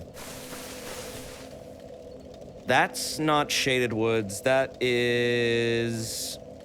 not Dranglake Castle's portal. The other one. The fucking... the Rodden area. The Black Gulches area. That one has the Xanthus set. The funny piss robes. Yes, they are very yellow, and I do like them. I actually do like that set. Besides the helmet, it's pretty good. Xanthus set is a reward for lighting all the torches. Yeah. Basically, you get it from the Abyss. Okay. Well. Good fucking stream, I would say. This went quite well. I got a lot done today. A lot done today. I'm enjoying the fuck out of this game. This game got a really unfair reputation, I feel like. I would say it's not perfect. It is not my favorite. Sorry. That belongs to DS3 and will probably forever. But it's not bad at all. I say this after every stream because I mean it. It's not. It's really not. There's flaws with this game. Sometimes it's deeply flawed. Sometimes I really don't understand what the fuck they were thinking. And I'm kind of glad that they got the problem sorted out in the later games because, like I always say, this game did a lot of heavy lifting for the series in terms of ideas. It's still a fucking good Soulsborne, no matter what you think. The mechanics are good. The characters are really well written. The atmosphere is pretty fucking stellar and on point when it wants to be. I love Majula. I like the music in this game. There are some pretty cool encounters. Are there a lot of really big dudes in armor with a giant sword as boss fights? Yeah, there are. And they have pretty similar movesets, and it does get tiresome. But some of them are pretty cool. Not gonna lie. It would be cool to see more variety like Demon of Song, but, I mean, they were also working on Bloodborne at the time, and they were pretty heavily invested in that, so it kind of makes sense this game got a bit fucking shafted. Despite everything, though, it's still really good. I understand why this is people's favorites. I mean, I put a lot of time into this one. Literally, probably between this version and the other one, well over 100 hours by this point. Probably nearing 200. Seriously. It's a good game. I wouldn't put that amount of time in something I hate. Never. I am way too old to be doing that. BRB, gotta play Sonic 06 for the fucking millionth time. Haha. But no, really. This definitely has its own unique magic, and I don't know, I just... The more I've been playing it, the more I feel like I could recommend it to people. I was kind of worried about saying that at first, because I wasn't sure if I would feel the same way later on, but no, I do. I do. Whether or not this version I can recommend, that's another thing entirely. I think the original version's probably good for a first run. I think it's a little bit easier at the start, and it kind of, due to that, makes the rest of the game a little bit more smooth. The beginning of this version is pretty fucking crazy. The encounters are pretty brutal. But then, I guess as the game kept going, I did notice some changes that were positive and good. And I noticed a bunch of them in Shrine of Amana. And in the Undead Crypt. Like, parts of the game that I felt like were a bit fucking too much in the original. Some of them have been fixed in this version, so it's really like, if I could make an ideal version of DS2, I would take elements from both games to make a perfect version, and I feel like someone should do that. I'm not surprised if someone already did. Is this a Twilight Princess Ganondorf cosplay? Pretty much, yes. It'll get better. It's a work in progress. But yeah, it is. I even have tridents. He doesn't have tridents, though, in Twilight Princess, I think. He only has a giant sword. Well, no, not even Pig Ganon had it. Pig Ganon was a literal pig. Whatever, I don't care. Still. Oh, thank you, Mason Moon. Are the servers coming back online soon? They have been working in the Steam DB, so we have noticed activity in there. That does mean FromSoft is messing with the game for the first time in years, so I would say soonish. When that happened to DS3, it was only a few weeks until they brought the servers back, so I mean, I noticed that about a week and a half ago. There is potential it could come back soon. I'm not gonna make promises because I don't fucking know. But it is curious that they're working on it, so I mean, that's usually a good sign. I don't know why it takes them this long, but whatever. It'll be nice to re-experience this game's PvP if it does come back. I'd like to dive into it a bit. I think it'll be a fun little experience. OOT had big swords. In A Link to the Past, he had a trident. Right, yeah, that's what I'm thinking of. It's a bit of like a hybrid Ganon. Just a little bit of every incarnation. Yeah, I like Soulsborne co-op in general. I think it's a really fun series to like co-op through. It's not my favorite way of playing, but I mean, honestly, I enjoy playing with friends anyways, so whatever. Okay, well, I'm gonna wrap this up now, but thank you for hanging out for the stream. I really do appreciate it. Let's get out of here. Let's get up on out of here. Wrap this shit up. So, again, thank you. Thank you very much. I have not played Seamless Elden Ring yet. I was tossing it around as an idea in my brain. I would have to organize that with some of the fellas. But honestly, I'm not sure right now. I don't really want to mess with Elden Ring too much because DLC is probably on the horizon and I don't want to burn myself out before it happens. But I mean, it could be fun to do after I do DLC stuff if it winds up dropping anytime soon. But yeah, no, I am interested in it. Absolutely. Looking forward to more Golden Light for Spooky-tober. Yeah, I've been thinking about that. I really should boot that back up. You know what? I will. I think I will. I'll find a day to, like, bring back some Golden Light. That shit was fun. That shit was fun. And Mr. Pink is a cool developer. He's always been a really nice guy whenever I've talked to him.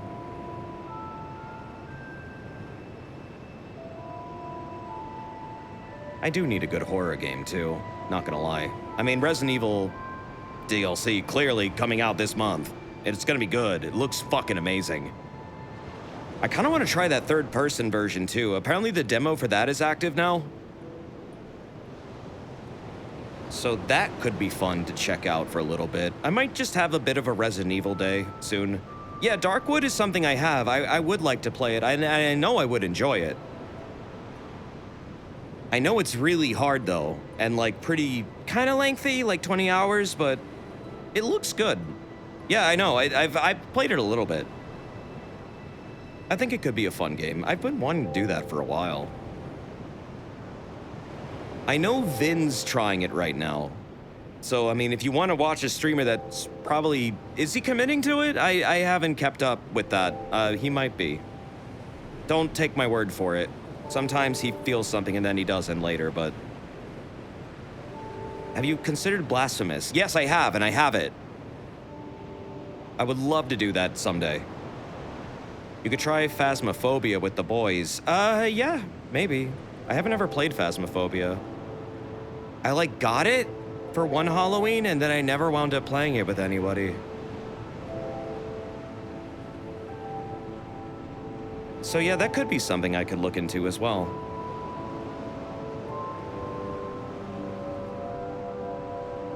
But, hey, check this out. Look at this. Who made this? We got art tonight.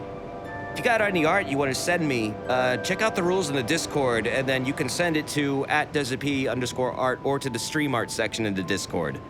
And, just, you know, make sure it's in the rules, and, yeah, we could take a look at the art, and I'd love to see what you've made. Just, you know, stream-related stuff is definitely preferred. I'm trying to make this segment a little more under control. And honestly, you guys have been doing great. Seriously. This is a little funny thing that happened in chat. I guess Neri made a request, and Thistle fulfilled it. Thank you, Thistle! I really want the new Rabbids game. I'm worried right now I'm really filled up on JRPGs and stuff like that and really long-form games.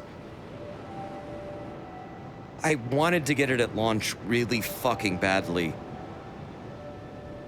I don't think I'm able to get it at launch. I feel like I'm just doing too many things right now. And too many things are on the horizon that I really want to dedicate time to. And I kind of promised some other, like, parties that, you know, sponsor me that I'd do them. So, Rabbids will happen, because I love these games. Well, I love Mario plus Rabbids. I say games, because now there's two, but haven't played the second one yet. Looks amazing, though. So yeah, I'll probably be doing that soon. I'll try and figure out, like, a rotation schedule for that. Just right now, I seem pretty filled up. But I love this Thistle. That's very, very funny. I miss the Rabbids, man. We used to have, like, so many Rabbid, like... We had, like, a Rabbid emote. Oh, wait, it's still there! Yeah, Rabbids was a big part of this stream for a while. I don't know, that game was really solid. I really loved it. I didn't think I would. It was a really big surprise for me. You tempt fate. Yeah, I know I am. We'll get to it soon. I was very excited for it, so I mean, you'll see it. How many gift subs to get you to play every Rabbids game? 11,000,000,003. Can you even get them all? Aren't some of them, like, gone? I'm pretty sure there is a Rabbids game that is considered lost media. Yeah, it's like the one with the shopping cart, right? The one where you, like, go around and do a lot of carnage.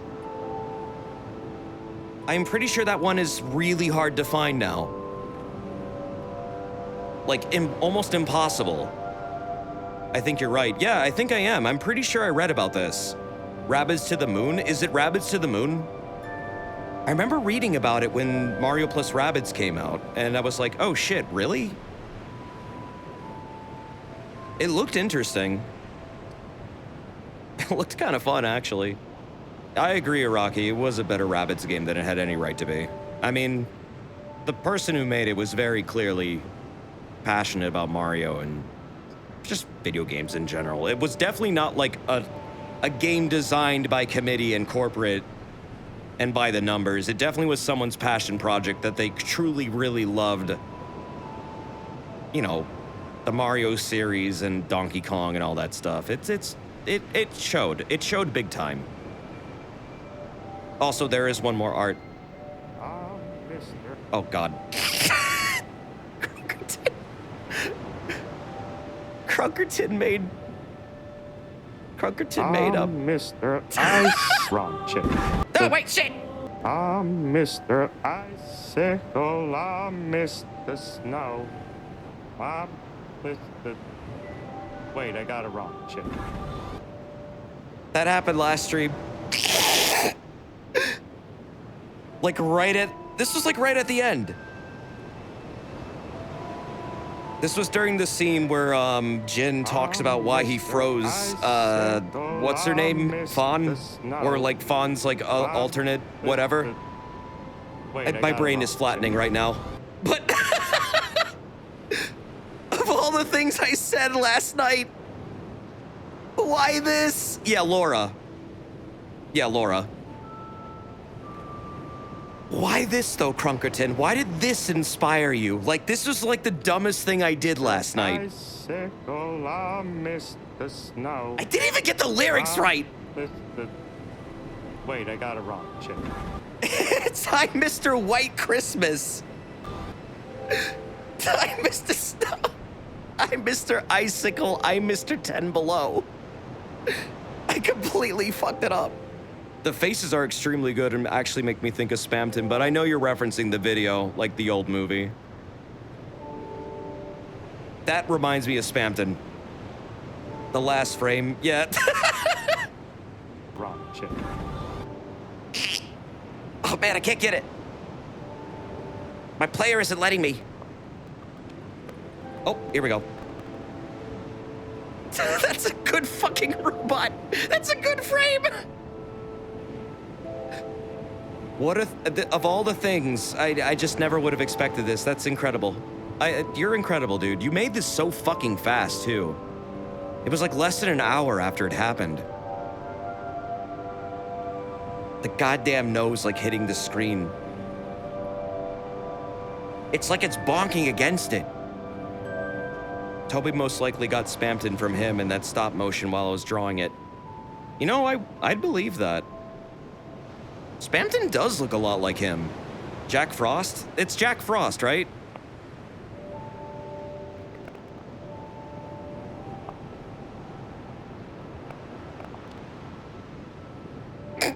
He peek. He rise. Yeah, no, Snow Miser. Right, not Jack Frost. Snow Miser, but yeah, well, whatever. He says it in the song, right? Your friends call me Snow Miser. Right, exactly. And Heat Miser. I haven't seen that movie in so fucking long. Thumbnail.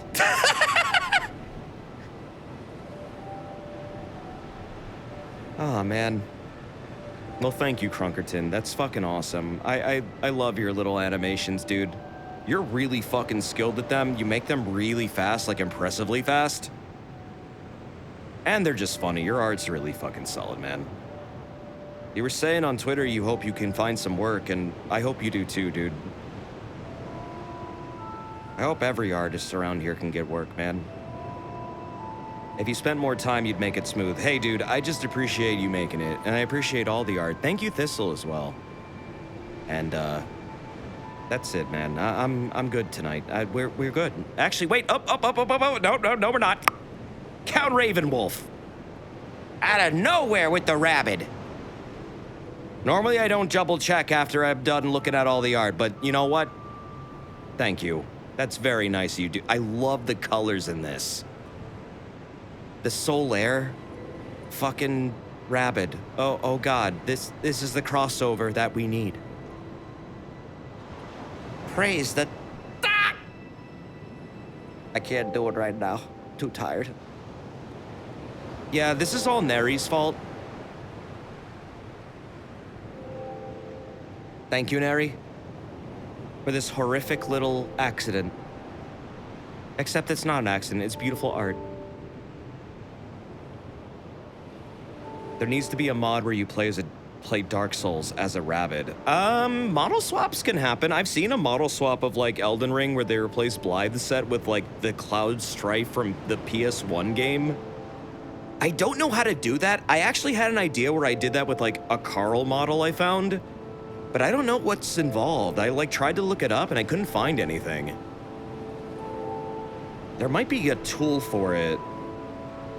If anyone has information on how to like mod in models over armor sets, I'd be very open to learning that for either like Elden Ring or DS3. Because I think that I could come up with some really funny ideas. I do know how to use Blender. So if I need to like rename bones and stuff, that's doable. I imagine I'd have to rename some bones. I would just need a guide though. I couldn't find any. But yeah. You sure there's guides on Reddit or somewhere? You just gotta match the rig, most likely. Yeah, I tried to look for one, but I couldn't find it. It's gotta exist somewhere. You name your bone? Yeah. I name all my bones. You don't? That's weird. You're weird. Why are you being so weird? Name your bones. What are you doing? That and Aqua Teen Hunger Force voice packs. Well, that's easy. Carl has amazing like pain sounds. Like that's just very easy to do. There might be documentation with mod tools. What's your tibia named? Tiberius.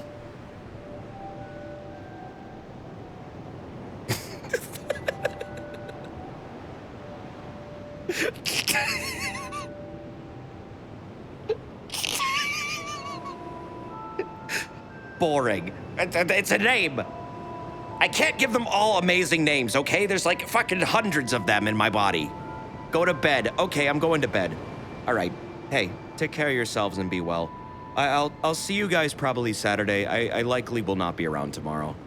Unless my parents want to like turn in really early before they leave. And I wind up having time. But I'll probably be fucking exhausted, so I'll likely see you when I see ya.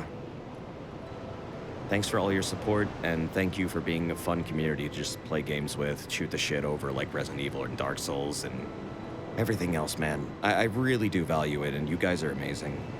I love streaming for you guys. Thank you for helping the stream keep going the way it has been, and take care of yourselves. Good night. And, you know, just watch out for robots popping out of the ground, shooting you with guns. You never know when it can happen. Be prepared. Okay, bye.